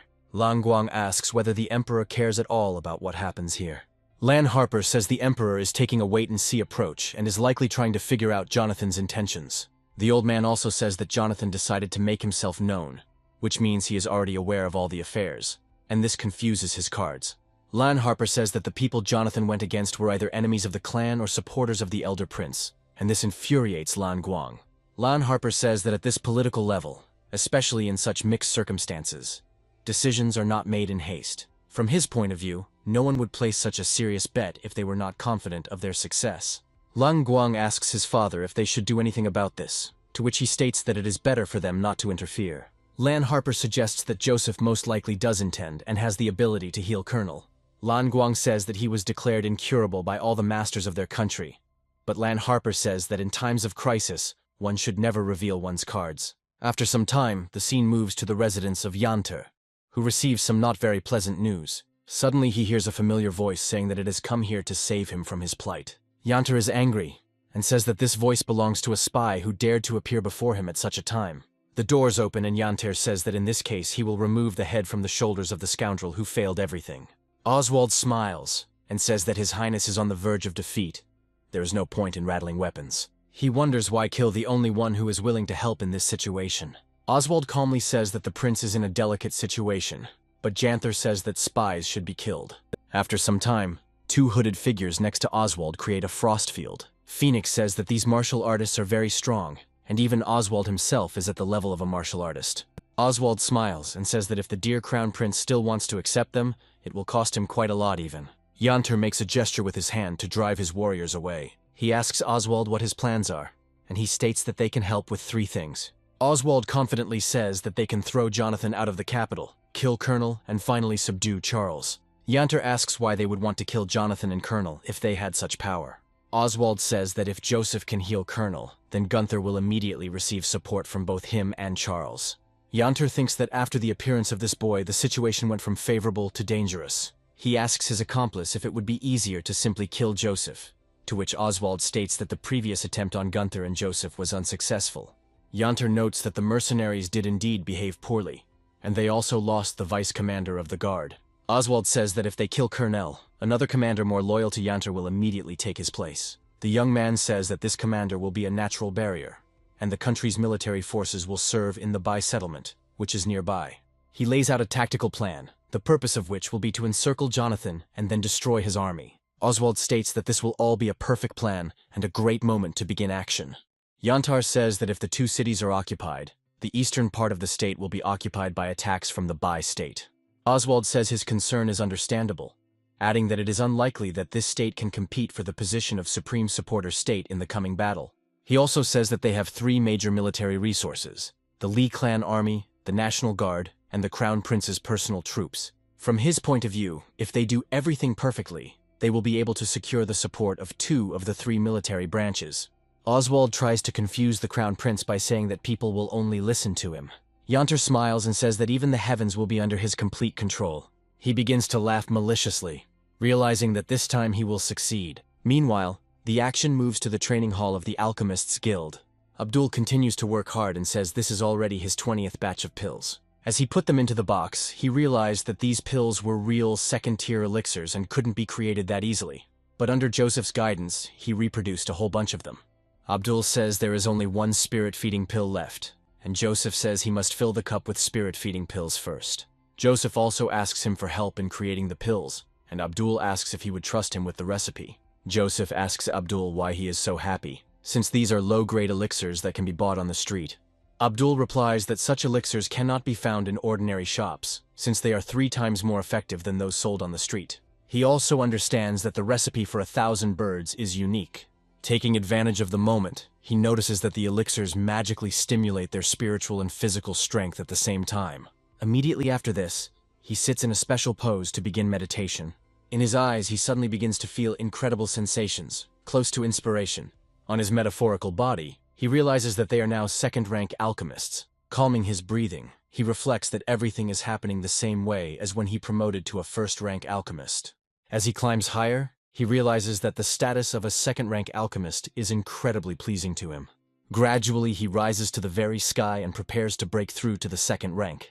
All this is interrupted by a loud cry that something has happened to Mr. Joseph's family. He immediately falls under the water and begins to desperately fight back. Looking around, he realizes that he is in real danger, and if he does not get out, he will be seriously injured. Suddenly, he hears a familiar voice that orders him to open his eyes and look at him. Abdul realizes that it is Mr. Joseph and prays to him to save him. A strange entity, like a bubbling mass, appears before his eyes. Within moments, he is sucked into a whirlpool that swallows his soul. With considerable effort, he breaks out of the water and begins to greedily gasp for air. Looking around, he realizes that he is under the influence of a divine evolutionary technique. One of the needles of divine knowledge penetrates straight into his head. This knowledge charges him with incredible energy impulses, and he immediately jumps up from his seat. Looking at his forehead, he sees a small hole from which blood is coming. Joseph asks him if he passed out after such a minor discomfort. Abdul hugs the gentleman and says that he is unlucky, but he has almost reached the second level. Joseph is surprised and asks if he is still not on the second level. Abdul calls upon his spiritual resources and realizes that he has broken through to the second level. Jumping on the spot, he asks the master to hit him harder to make sure he is not sleeping. Having received a powerful blow right under the solar plexus, he says that the gentleman has an incredibly heavy hand. Joseph notes that even after all the trials he has passed, he can only rise to the level of a 6-star warrior, and his current abilities will not be enough. He looks at the badge and says that his power now matches that title. But Abdul reminds him that when they met, he was neither a warrior nor an alchemist. Abdul admits that he is so happy that his heart is almost giving out, and Joseph asks if he needs a heart replacement. At this moment, Lillian opens the doors again, apologizes for disturbing him, and reports that Joseph has received news about the bi-state army. The girl excitedly states that Jonathan is furious and is going to send troops to help, and she was told to immediately bring Joseph back so that he could take care of the clan. Joseph is surprised to hear that they had only been meditating for 10 days, and such a mess had already happened. He comes out and says that if everyone is tired of living, he would not mind providing another favor. After some time, the action moves to the main hall of the Alchemists Guild, where Marty is located. Marty quickly notices Joseph and Abdul approaching and says it's time. Jumping down, he swears eternal loyalty to the hero and promises to carry out any orders. Joseph says that in 10 days he has only reached 2 stars, and his abilities are still average. People nearby are surprised by such arrogance, and understand that the further you advance in the world of martial arts, the more difficult it becomes. Marty apologizes for his rudeness, and says that with determination, he will work twice as hard for Joseph.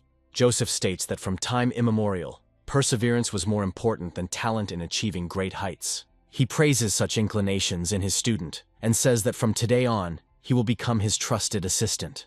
Abdul asks if he is entitled to any title, to which Joseph replies that he will think about it when he reaches the 4th rank. The governors and townspeople are surprised that Abdul can worship some boy.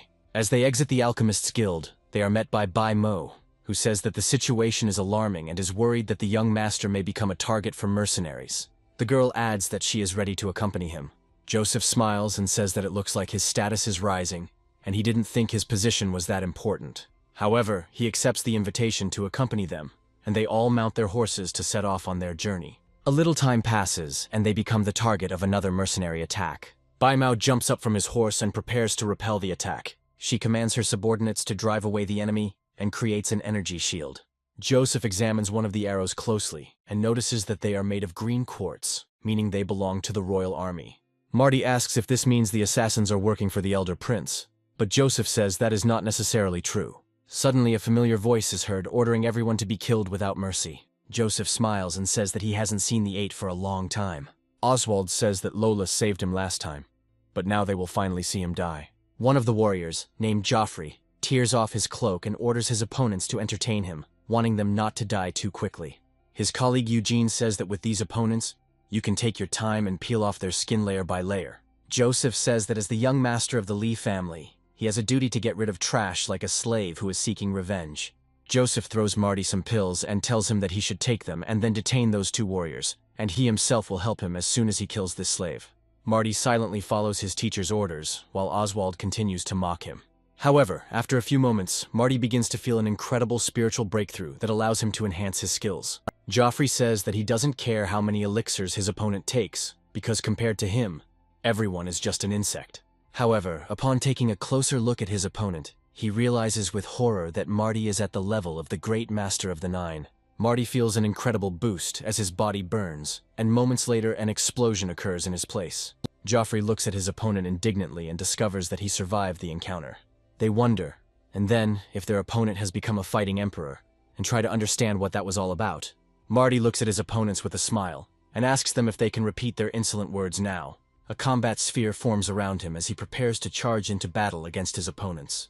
Joffrey says that he doesn't care at all, because his energy has entered its sphere, but most importantly, he has not yet mastered its art. After doing a few manipulations with his trident, he says that he will now show him the difference between a real fighting emperor. Moments later, he makes a quick attack on his opponent, but Marty remembers Joseph's move and tries to partially replicate it.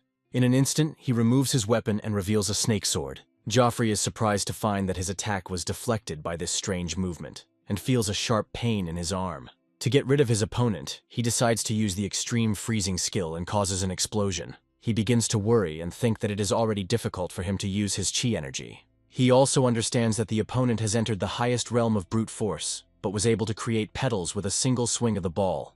Joffrey tells his opponent that it takes tremendous strength to hold each petal. Eugene heads to his comrade's aid and attacks Marty, ordering him to go to hell. Marty just smirks and effortlessly redirects his powers towards another opponent. Eugene is surprised to find that his freezing attack was reflected by the peach petals. They wonder, and then can this pill really give such power?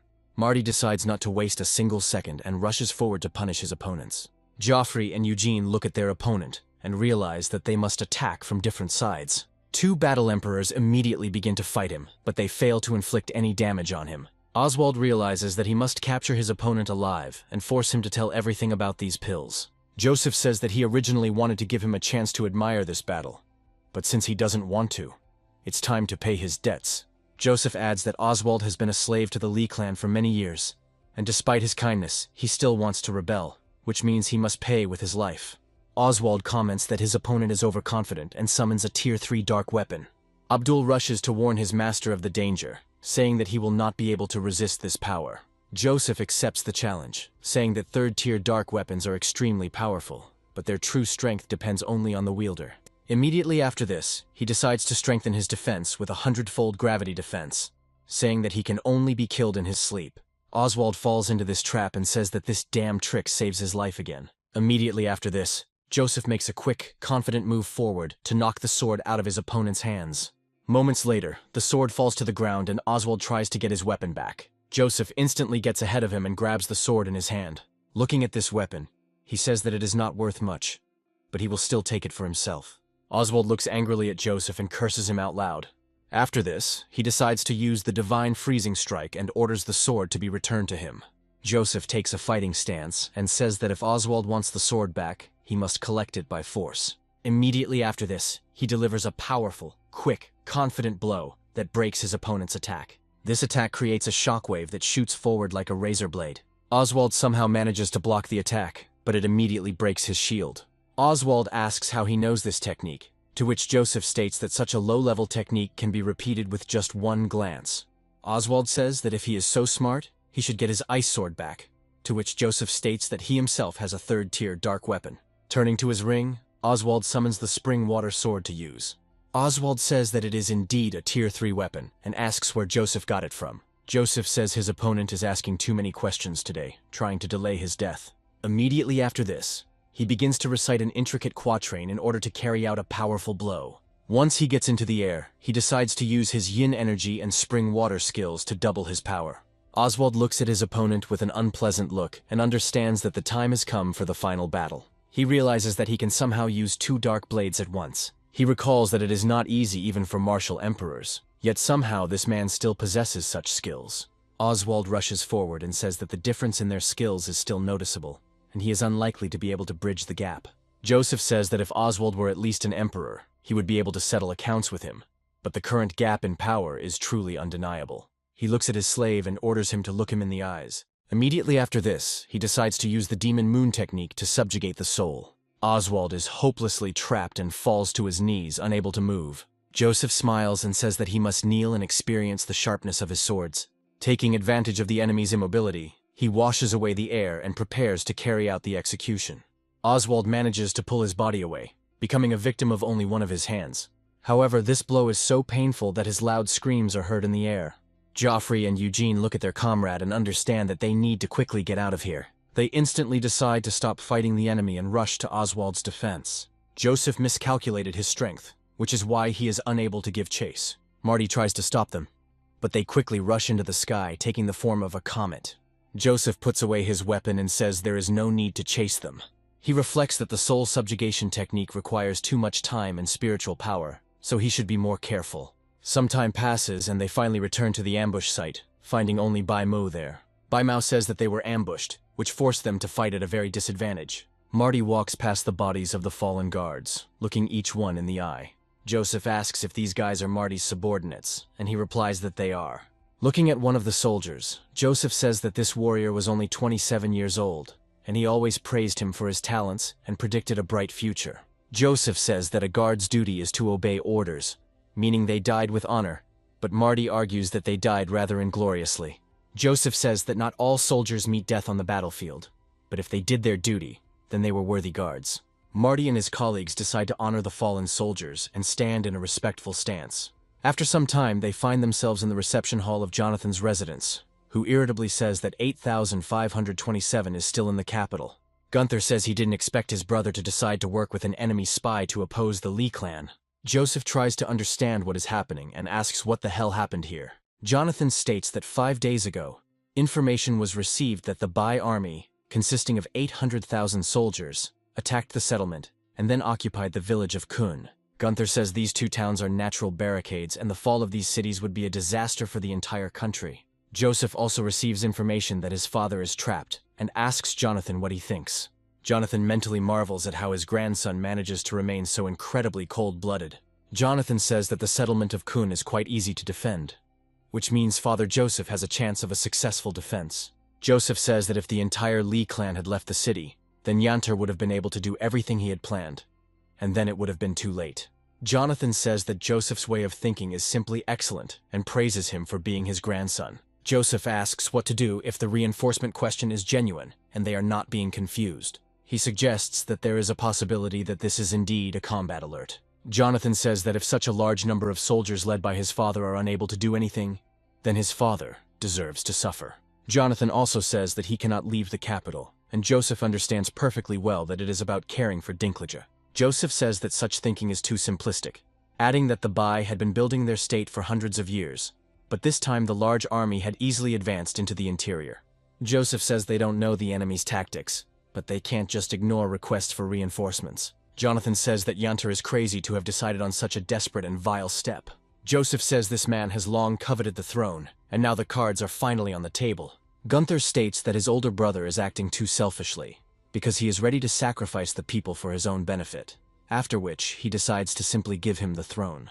The advisor tries to stop him, saying that if Yantar gets the throne, the future of the people will be clouded, and billions of people will be in danger, and Gunther changes his mind.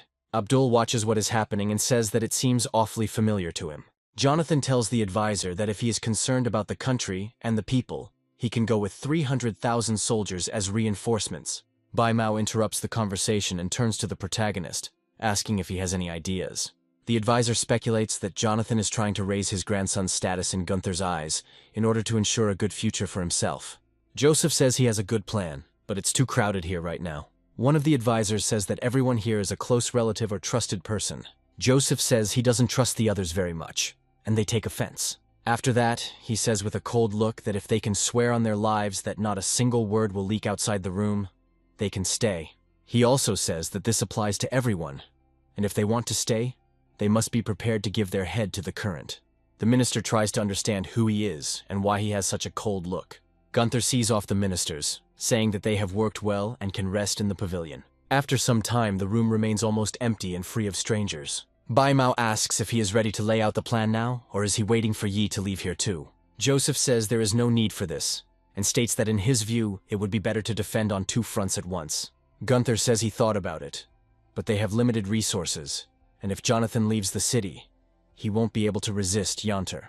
Jonathan says that many important military positions have been given to people working for the Elder Prince, so only the Central Army can help. Gunther looks at this proposal carefully and says that things are not that simple. Jonathan agrees with him and says that Yantar is at the head of the army, and it is impossible to force him to send his own soldiers there. Jonathan also says that he can use his reputation to gather some troops, to which Gunther states that there are urgent matters here.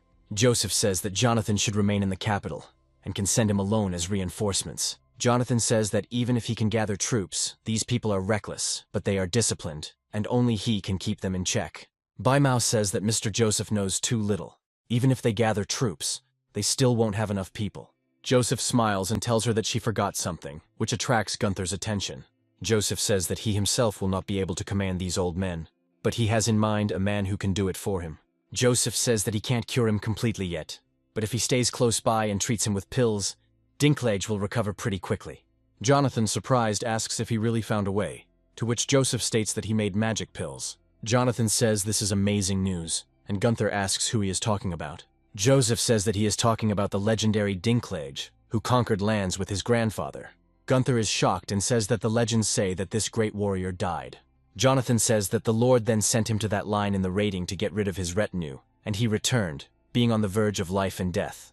Gunther sadly says that his father made reckless decisions, and tries to understand how he could do that to loyal people. Jonathan continues the story, saying that he swapped him for a prisoner sentenced to death, and declared him dead. Gunther bows respectfully to Jonathan and says that when he ascends to the throne, he will be sure to return the clan to their rightful status. Bai Mao says that the general's illness is most likely related to Commander Colonel. Joseph says that this assumption is correct, since he was injured, the linear chi of Istred. Bai Mao says that it is truly genius that Joseph was able to restrain the ice key. She also says that she is very interested in who the next person is who is ready to join them.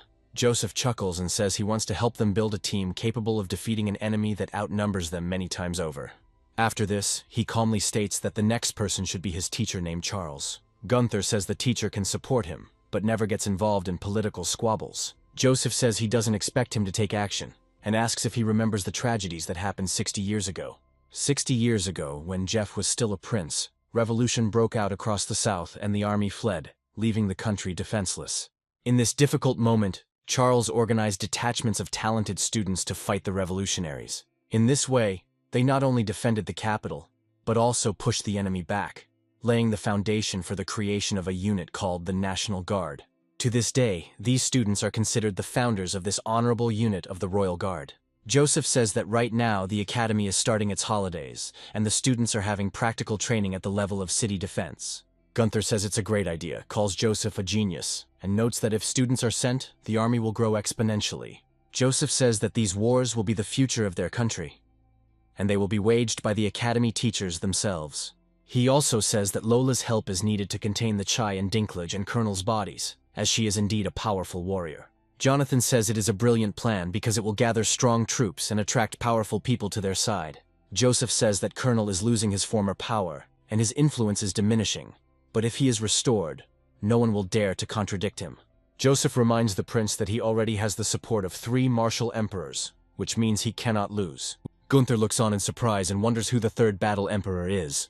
Bai Mao turns his gaze to Jonathan, who laughs loudly. He says that apparently he no longer needs to hide and demonstrates his incredible strength. Everyone bows in a respectful gesture and congratulates him on such success, to which he responds with a short thank you. Jonathan looks at his grandson and thinks that he speaks like a true sage, and Gunther's victory is almost guaranteed. Gunther temporarily loses his composure and quickly gets closer to Joseph. He says that Joseph is simply an extraordinary man, and asks if he wishes to be called a brother with whom he will share his destiny. Jonathan speculates that Gunther is doing this because of his rise, but if they were called brothers, the clan's status would likely increase. Bai Mao looks at Joseph and realizes that he is a worthy ally. Joseph successfully pulls his hand away and hesitantly says that they will talk about this another time. Gunther, Marty, and Abdul stare at Joseph in surprise, trying to understand how this is possible. Gunther is surprised that he is a prince and the future leader of the country, but refuses his offer. Abdul and Marty react more kindly, realizing that being independent is more valuable than anything else. Jonathan chuckles and muses that they live in a small country, and that could have a serious impact on Joseph. Jonathan is surprised that without the current circumstances, this boy would have remained a pigeon for the rest of his life. Bai Mao smiles and says that she is not surprised that Joseph thinks about state affairs first, and that prestige is not his priority. Gunther laughs and says that he likes Joseph's wisdom, so it won't be announced when he takes the throne. Joseph says he has always been happy being a lone wolf, and has never thought about any fraternities they are going to join. He politely asks them not to bring it up, and they are surprised that he can give it up so easily. Jonathan grins and realizes that at least his grandson knows his place, since usually both vassals and the emperor cannot be brothers. Gunther says that this young man is truly unique and is definitely his grandfather's grandson. Joseph hums sadly at all these people, preparing to give a speech full of powerful wisdom. He says that life is glory and shame, but all this will turn to dust because life is a fog and only martial arts are eternal. This serious and incredible quote impresses everyone around him, and Gunther reflects on how, up until this point, he thought that the fight for the throne mattered.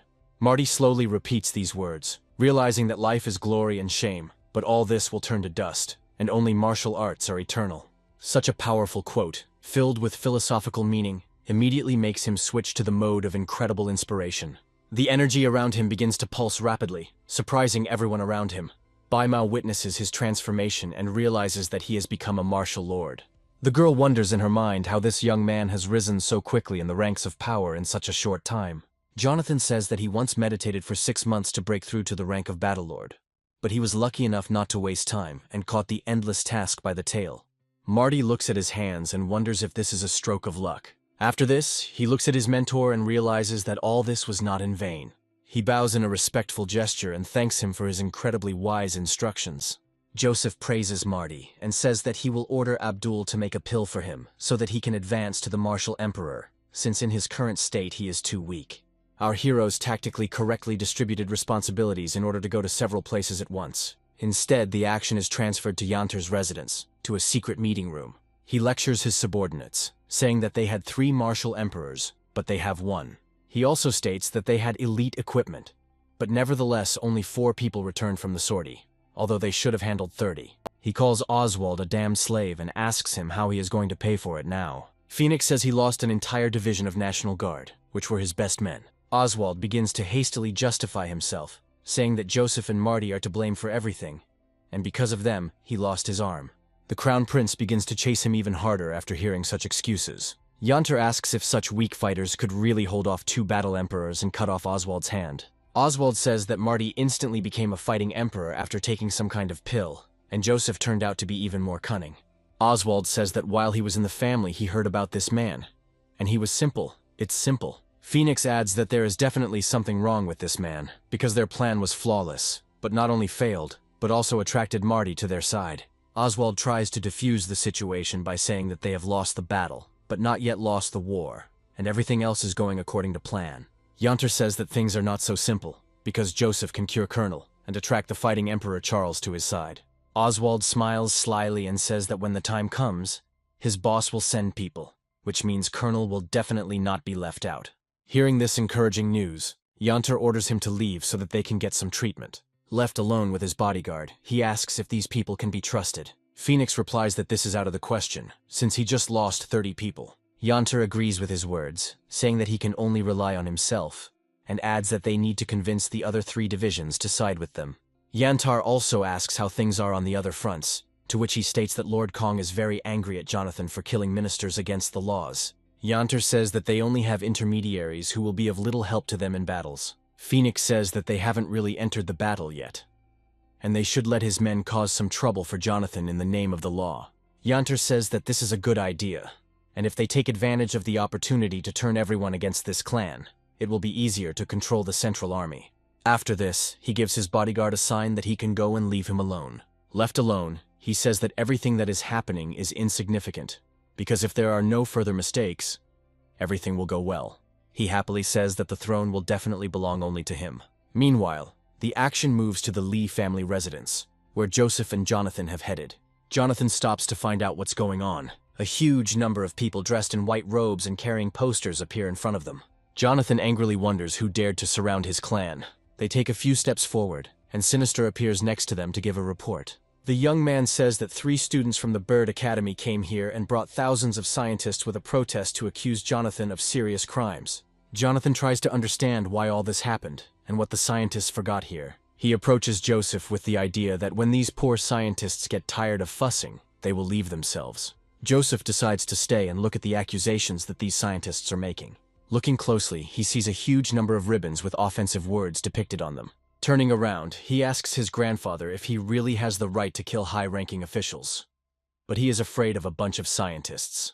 Jonathan says it's not that clear-cut, since killing scientists is ethically unacceptable. He also says that absolutely everyone, even the Emperor, must behave respectfully before the chief scientist. Joseph mockingly asks why there is any need to be afraid of some insects, noting that if they decided to show up, it means that we paid them something. Stepping forward, he says that if these scoundrels get in his way, he will always finish them off. Jonathan wonders if they, as a clan of generals, have stooped to killing educated people. The leaders of the scientific protest watch as Joseph approaches them. As he approaches, they begin to shout that lawlessness is happening and that, most likely, killing officials is an abuse of power. All their students repeat these words as one, creating a huge hum of words. From these words, a powerful blue aura appears, and Joseph hears that crimes cannot be forgiven. After some time, this aura forms into the image of a scientist who stands behind the backs of these people. Fortunately for the Lee clan, Joseph is an unprincipled man with no morals or ethics. Taking a booger from his nose, he accurately shoots it into the mouth of one of the propaganda broadcasters. The other students look at their senior leader with incredible horror. The participant who is unlucky enough to catch someone else's booger immediately empties his stomach. However, this does not greatly shake the spiritual figure of the scientist observing him. Joseph realizes that before him is a great chi of justice created by great scientists from all over the world. Smiling, he says that in front of him there is a great breakfast that should not be missed. With these thoughts, he throws himself into the air to call down the elements on his enemies. Once in the air, he decides to create a connection to begin the procession. Drawing in the energy, he realizes that he feels quite refreshed. He loudly declares that such great energy of justice will give a powerful impetus to his endeavors. Scientists look at it, wondering how it is even possible to hang in the air. Some scientists even begin to panic when they see such a sight. However, the older representatives urge their students not to panic, because they possess the most powerful energy. They advise to remain calm and read sacred teachings to strengthen your energy and drive out the devilish essence. Following this advice, many followers bow their heads in prayer. At this moment, the energy of their minds is intertwined into a single point where our hero is located. Sinister asks his grandfather if everything is okay with the young master, and someone says that one must know the boundaries. Joseph explains that when he absorbs the great energy of justice, it not only turns into real energy, but also combines with his technique. Thus he builds up his strength of spirit, but his progress still leaves much to be desired. At this time, he hears scientists saying that if they continue to read their prayers, the devilish essence will weaken. He begins to feel how the energy of justice becomes more and more dense. Smiling, he reflects that these two idiots are only making him stronger and decides to play along. Making a disgusted face, he calls these people incredible idiots and admits that he feels uncomfortable about what is happening. In just a few moments, he makes a breakthrough to the warrior of the 7 stars. To keep the flow of energy going, he makes a few theatrical gestures. Scientists say they must remain strong because the demonic entity is almost dead. Sinister wonders what they should do, considering that the young master appears to be dying. Jonathan wonders if there is anything about him, other than the awkward grimaces, that would give away the man in pain. Gradually, some scientists begin to lose consciousness from too much energy. This respect for the power of energy knocks lesser-minded scientists off their feet and they fall to the ground. Joseph, meanwhile, shows off his skills and demonstrates the aura of the 7 stars to everyone. After a while, he carefully lowers himself to the ground in front of the scientists, who are still standing on their feet. They realize in horror that their opponent did not receive a single scratch. Looking into his eyes, they feel that the pressure from him has become even denser. After this, the illness they got after spending a lot of energy knocks them down. Joseph says that if these guys had tried harder, he would already be a 7-star warrior at his peak. He asks what they were learning at all, if they were exhausted, after he absorbed such a small portion of energy. One of the scientists, angry, wonders if this boy really used the energy of justice to advance his cultivation. Jonathan smiles and says that this is definitely his grandson, because he behaves very smartly. The angry scientist points his finger at Jonathan and says that they should all die. Joseph warns them that now they will not get away with a few drops of blood and not a single scar for what they did. He states that they maliciously surrounded his clan's home and his grandfather, and there must be consequences for it. The scientists feel incredible pressure and ask our hero what he is going to do. Joseph asks them if they really came to joke if they still don't understand what he's going to do. One of the scholars says that the Lee clan also committed great crimes that cannot be forgiven. Joseph asks the scholar if he means to say that all the emperor's loyal followers, faithful servants, and trusted assistants turned out to be absolute bastards. Another scientist says there is no need to dramatize everything so much and apologizes for the context. Joseph says that such damage to his clan would mean the death penalty, but since they helped him rise, he chooses mercy. One of the scholars stands up in a particularly arrogant manner and accuses Joseph of savagery, claiming that they are his followers. He also states that if Joseph even touches them, he will face serious consequences. A few moments later, Joseph's hand appears in front of his face, and the scientists don't even realize that their lives will be decided at that very moment. With one powerful attack, he kills the man as a warning to everyone else. The scientists turn around in horror and look at the fate of their comrade, while Joseph remains adamant. Such a fate immediately makes them change their point of view, and they begin to beg for mercy. The huge pool of blood and the splashes on their faces only make the horror in them more and more intense. Joseph approaches another scientist, who immediately prays for his mercy. Joseph gives him a piece of paper with curses written about their boss, and orders him to walk 3 times around the capital while saying certain words. Scientists understand that they may not survive today, but after insulting His Excellency, they will no longer be able to walk with their heads held high. Joseph orders everyone to stand up immediately, and absolutely every surviving scientist rises to their feet.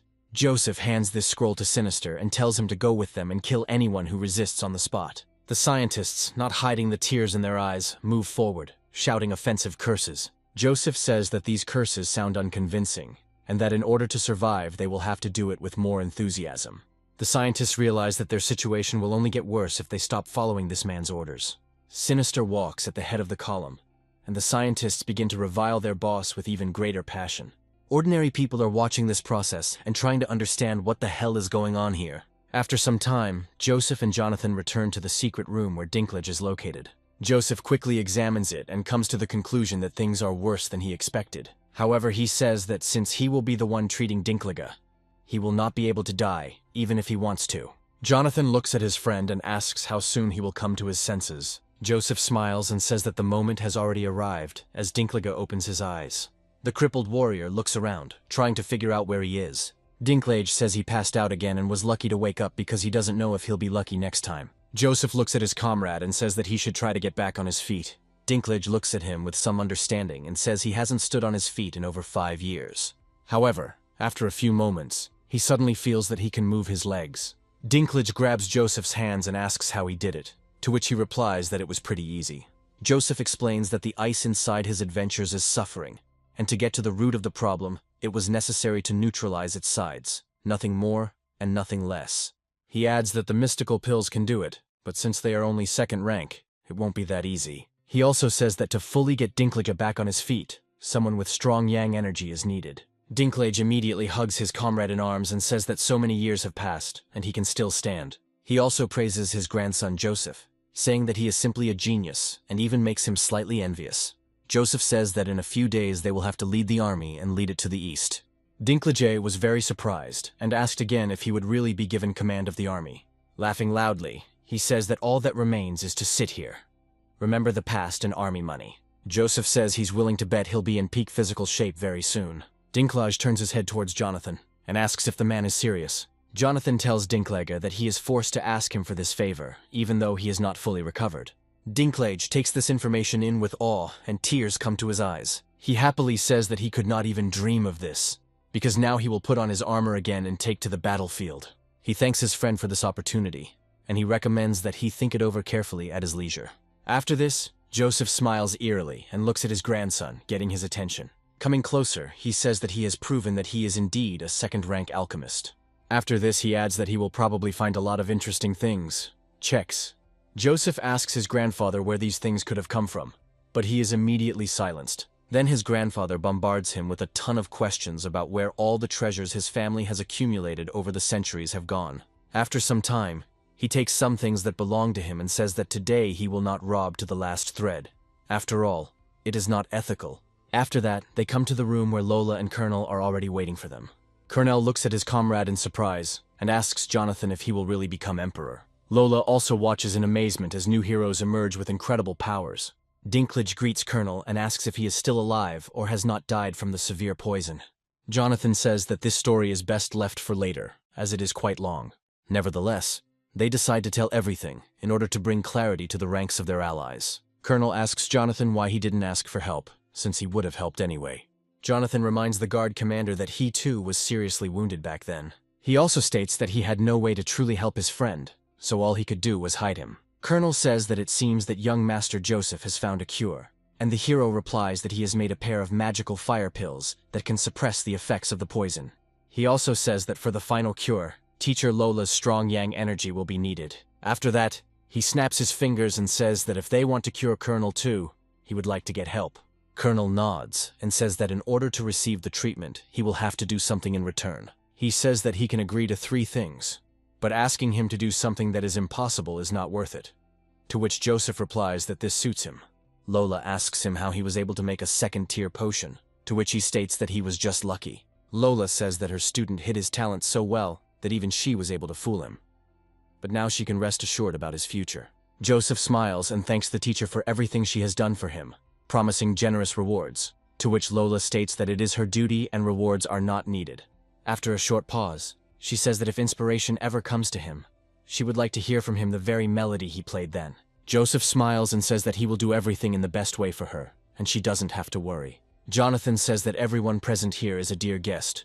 They can rest for now, and tomorrow they will go to the Emperor's palace. After some time, the scene moves to the training room, where Joseph continues to improve himself. He is clearly unhappy that he is still at the level of a pathetic 3-star warrior, and decides to fix it. With the help of the technique of his consciousness, he again rushes towards the divine charge. Once inside his consciousness, he discovers that it resembles a crystal peach orchard. Walking through the space, he says he saw many people creating spaces inside the dark weapon by combining different objects. He notices that the space created during his meditation looks extremely interesting, like a living magical world. After thinking for a while, he realizes that throughout the entire country, there are close to 0 people capable of creating such a monument. He also understands that this moment stabilizes his consciousness, preventing him from falling out of the meditation process. He smiles as he realizes that his spiritual strength can be strengthened as his body absorbs natural energy. By acquiring this artifact, he must now train both his body and spirit at the same time.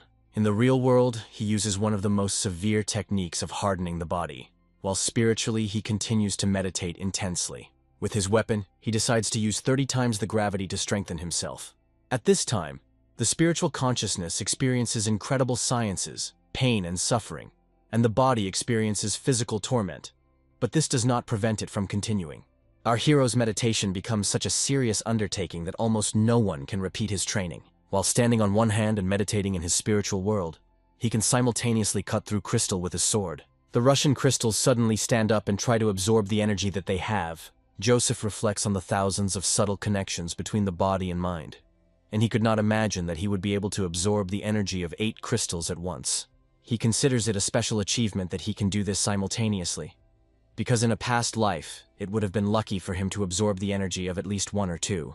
By training both his body and mind at the same time, he achieves levels of strength that even he himself in his past life could not have dreamed of. Finally, he realized that when he returned to the 9 high heavens realm, there would be no one on the entire continent who could compare to him. The hope of becoming the strongest man in the universe drives him forward, and he continues to absorb energy.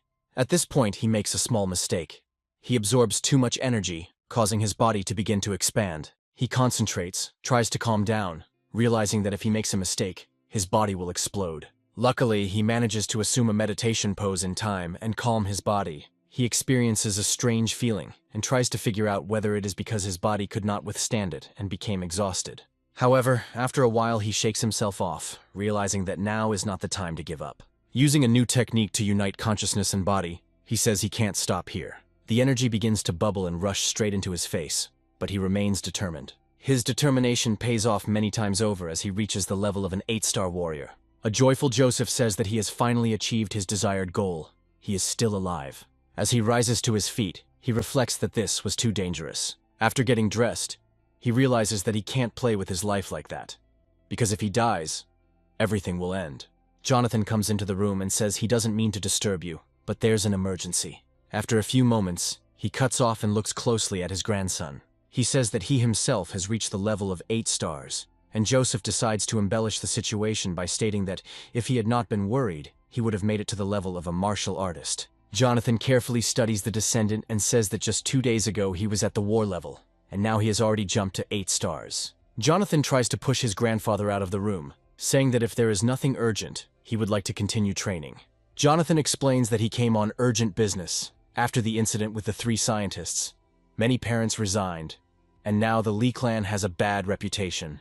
He says that when he saw the gathering of bailiffs, he chose to run away. Joseph wonders if a bunch of scientists are hindering his development. He asks his grandfather what he is so afraid of, offering to kill everyone who stands in his way. Jonathan replies that if they were ordinary bailiffs, he would have killed them. But these people are descendants of the saint and representatives of the contingent of scientists. Joseph says that those who follow the path of martial arts must believe only in strength. He says with a clever look that he who acts like a king among the common people must not be dirt, and if he can part the clouds with one wave, no one will dare to slander him. Jonathan listens carefully and suddenly freezes, realizing that this is indeed the truth. Joseph looks ahead and says that today he will smash all these rotten insects, because no one will stand in his way. Jonathan reflects that his grandson's words sound majestic, as if his mind had been cleared. Joseph rushes forward and says that today he will destroy the dirt under his feet. Jonathan watches his grandson as he rushes forward to overcome all obstacles. Jonathan goes with him and wonders in his mind why this malt has such a powerful, sinister energy, as if he had absorbed billions of souls.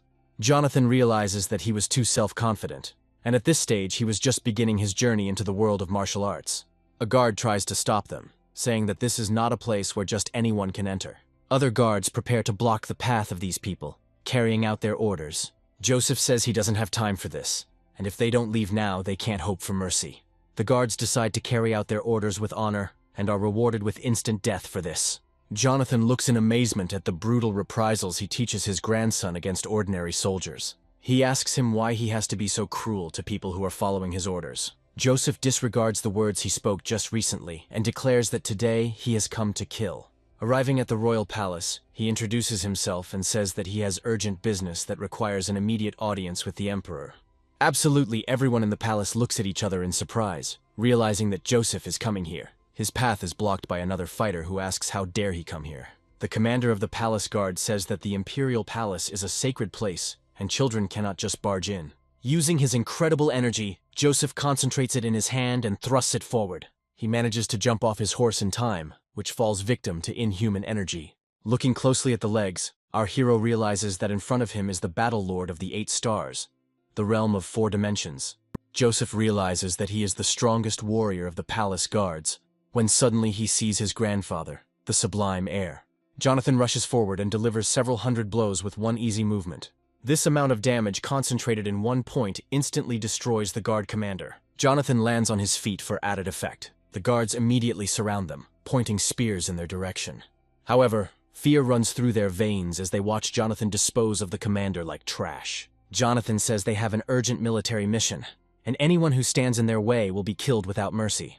The guards decide not to move, and Joseph tries to figure out what to do in this situation.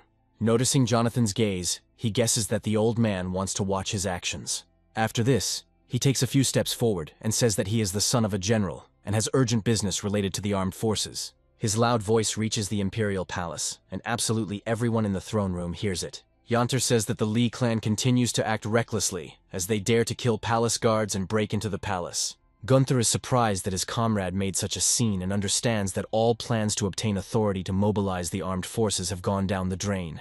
Jeff spends some time and says that it is necessary to announce the arrival of Jonathan and Joseph here. The guards step back and allow the heroes to pass, and the heralds announce them into the palace. They are confronted by bailiffs who tell them both to stop. They are accused of grave crimes such as humiliating the descendant of a saint and causing harm to hundreds of scholars. Other bailiffs say the earth will bear witness to their actions. Joseph looks at these scientists and realizes that they are starting to irritate him. Sniffing, he realizes that they have so little of the great energy of justice that he feels sorry to absorb it. Therefore, he solves the problem in a rather radical and familiar way, by killing several people at once. With one swing of his sword, he kills several scientists and silences everyone else. They begin to fear, realizing that the same fate could await them if they utter another word. The most daring claim that Joseph committed the murder right in front of the imperial chamber. Joseph says that such curs should not poke their noses into state affairs, and if they call themselves scientists, then they have been too easily fooled. He also says that if Eugene was a great benefactor, he would not have sent them to defend the palace, as they are just cannon fodder. After some time, the action moves to the main palace, where several scientists are guarding Eugene.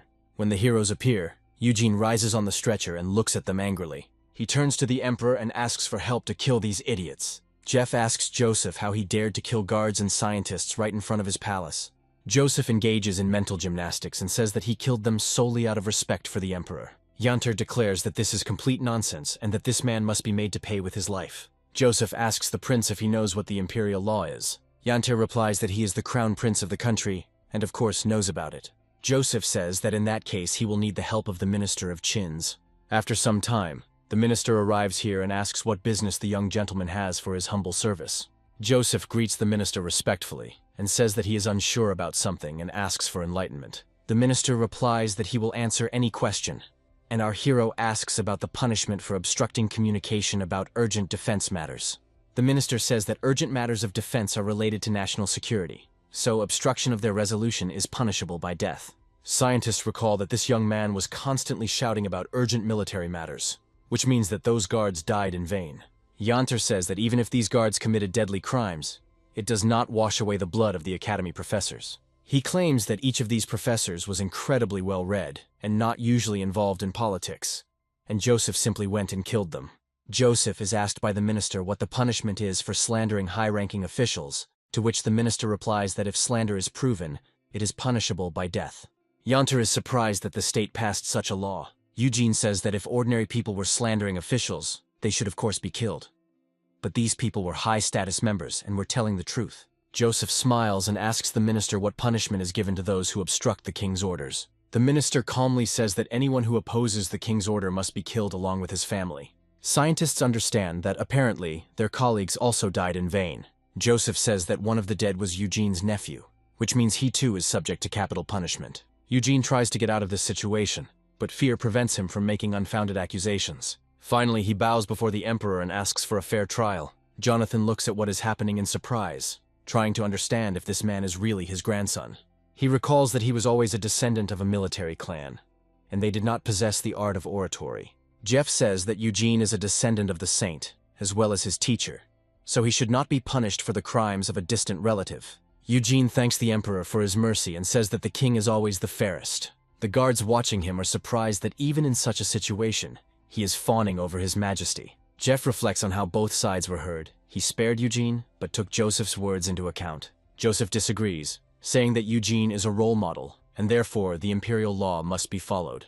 He also says that a prince who has committed a crime is no different from a commoner, because Mr. Eugene's position is not above the law.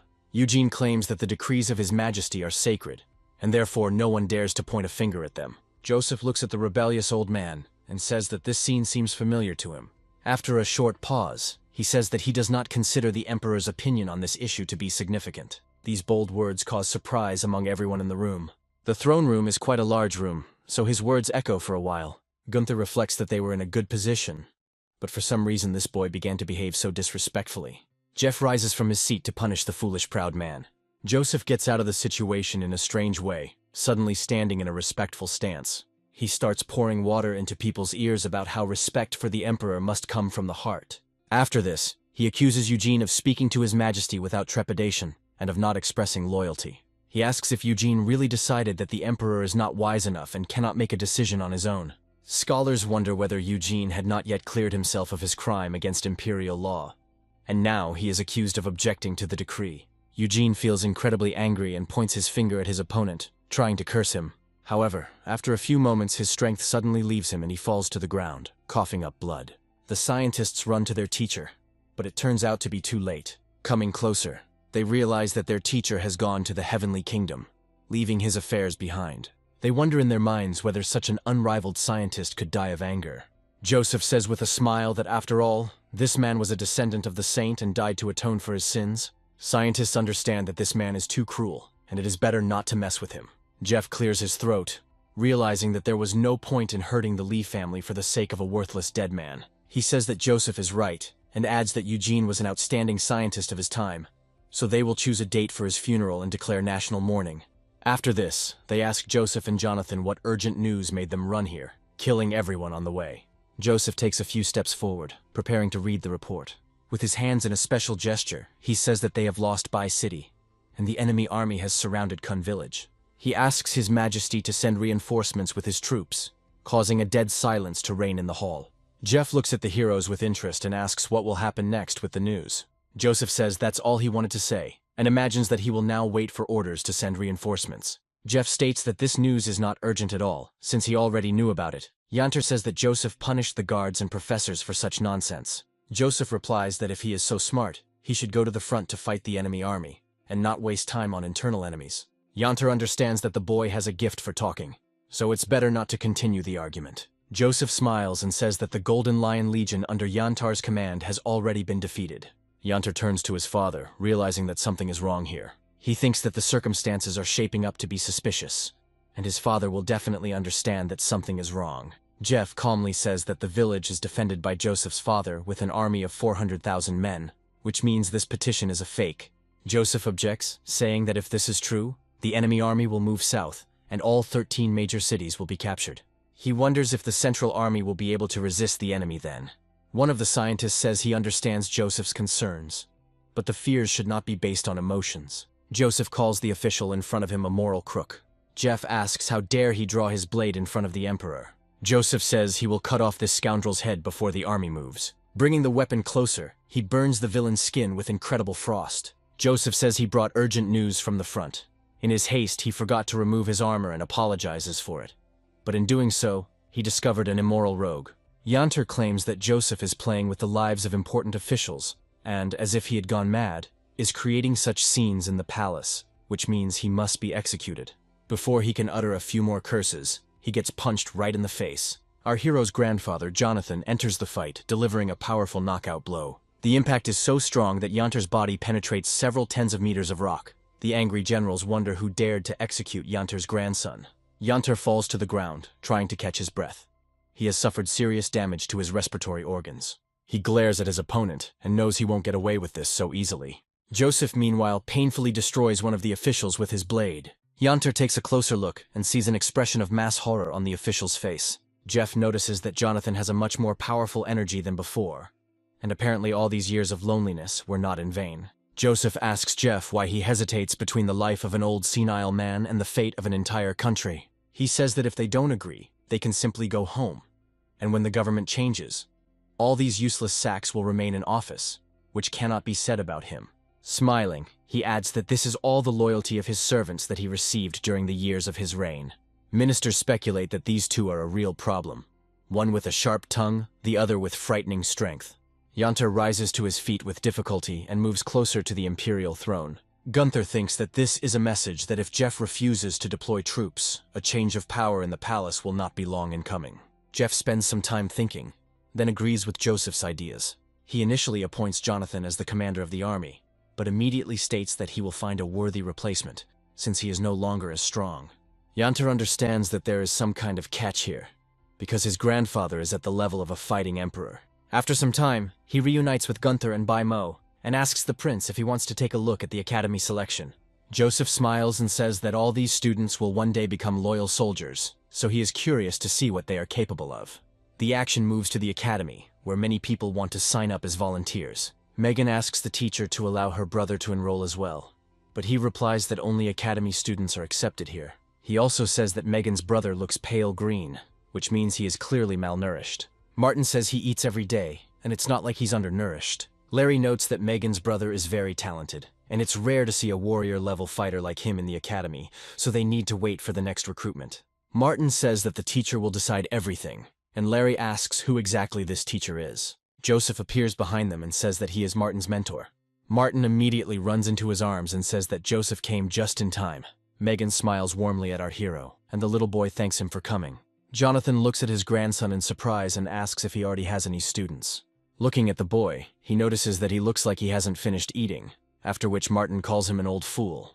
Larry bows and orders everyone to greet His Highness Prince Gunther and Jonathan, the great commander. Martin realizes that he has just insulted his master's girlfriend. Joseph scolds him and tells him that Martin must go to a room with 20 times the gravity for the entire day. Bai Mao quickly settles the issues with Martin's recording, while Gunther notices the looks from the other students.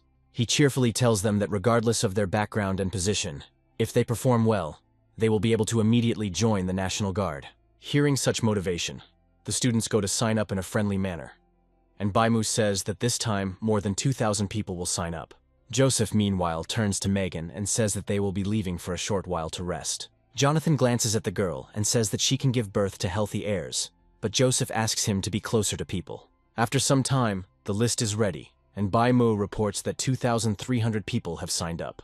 On top of everything else, the world-famous Charles arrived at the meeting. The director says that 60 years ago, students also formed their own battalion, and now he will follow their example to fulfill his duty to the fatherland.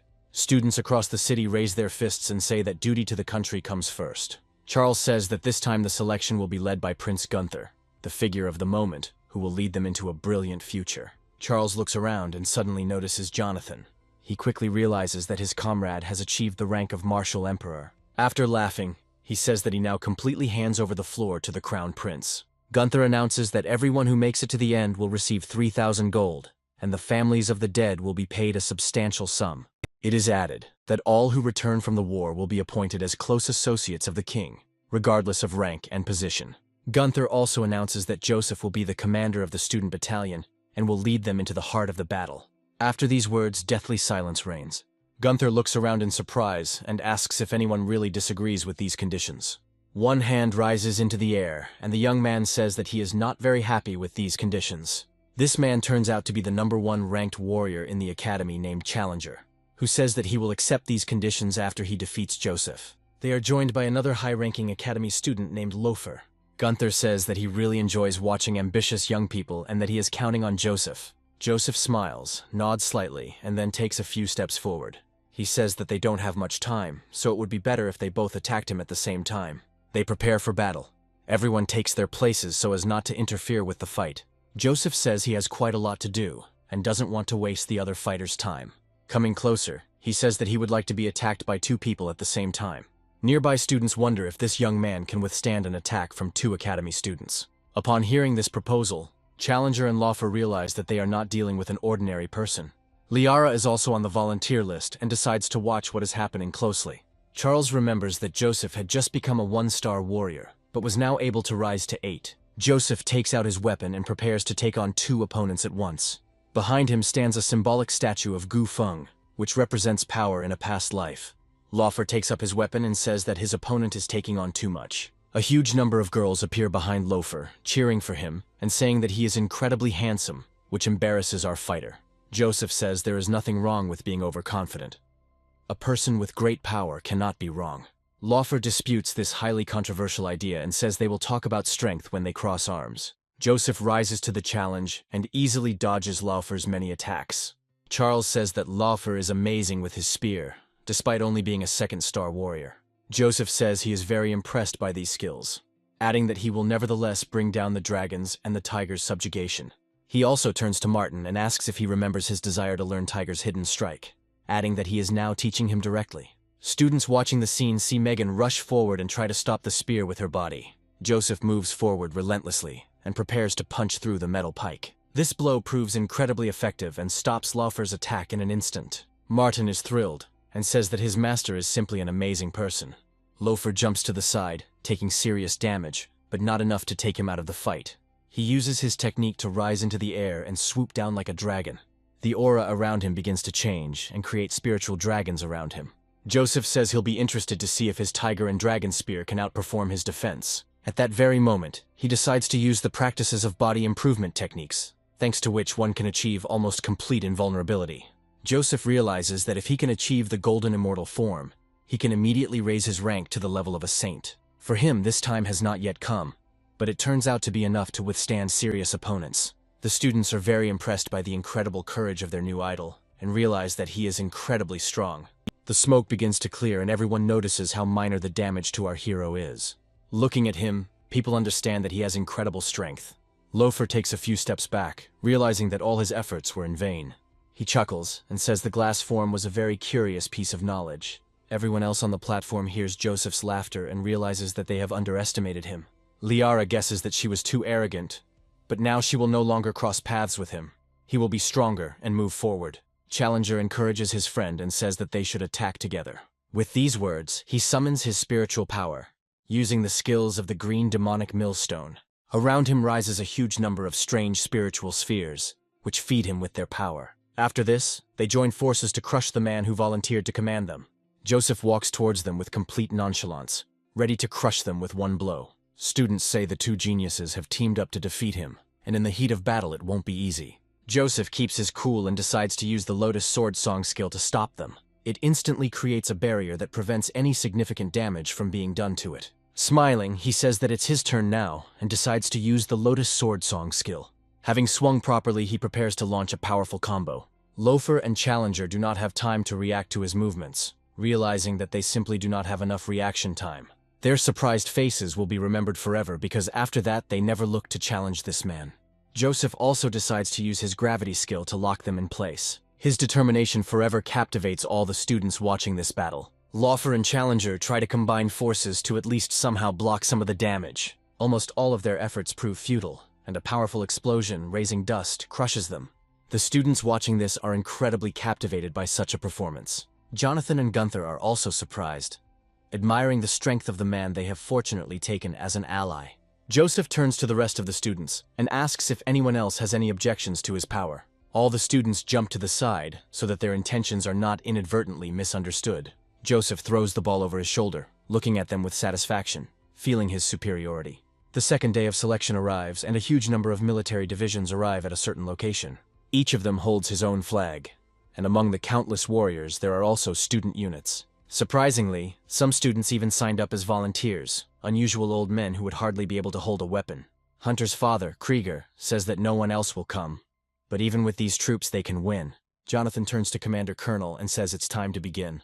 Hearing the signal, the commander quickly approaches the edge of the fortress to look at the countless regiments. Taking a deep breath, he lets out a powerful cry to attract the attention of all the soldiers. He loudly declares that the National Guard has 3 minutes to assemble downstairs, and advises them to hurry. He also says that any disobedience will be punished to the fullest extent of the law, and this cry reaches all the way to Phoenix and Yantar. Yantar understands that 90% of the Central Army is under his command, but this scoundrel is trying to gather only 5 divisions of the National Guard. He orders his bodyguard to rush forward to test this in practice. Instead of childhood, he is briefly transported into the depths of the Creator, where the Emperor lurks. He had not been feeling very well lately due to the effects of the poison. Hearing Colonel's loud voice, he happily says that he can now be at peace. The Lan family, led by Lan Harper, also hears this voice and realizes that Colonel is fully cured. The head of the family says that fate has set its course, and now we must follow it. He also says that tomorrow is the birthday of the concubine who gave birth to Gunther, and he needs to tell his people to prepare gifts. His son asks what this all means, but the father remains silent for a while. Looking up at the sky, he says that the Lee clan will be walking over their heads for a long time to come. Phoenix says the commander of the 1st National Guard Division has arrived here. Colonel gives him a stern look, causing a slight fear to appear on his face. Janter climbs the tower to look around and see how big the scale of the support is. Looking at the small number of soldiers, he realizes that they are all old and feeble warriors. A contented smile appears on his face, while Gunther looks at him rather angrily. However, a few moments pass, and the commander of the 2nd Division of the National Guard appears to meet them. The commander of the 5th Division of the National Guard does not keep us waiting long. As for the commanders of the 4th and 3rd Divisions of the National Guard, they were already here from the beginning. A few moments later, the loud clatter of soldiers' boots is heard, and a huge number of fighters take their places. All 5 commanders line up and the National Guard arrives in full force. Looking at these great warriors, student regiments say that they want to become like them someday. Colonel says the guards have been defending the country for a long time, and must be prepared to give their lives. He also says that His Majesty was a great leader, and at the moment there are only 2,000 or 3,000 people here. Gunther smiles and understands that even if the army only had masters, it would be useless. Colonel orders that 124 generals will be sentenced to death by order of His Majesty, adding that the punishment will begin right here.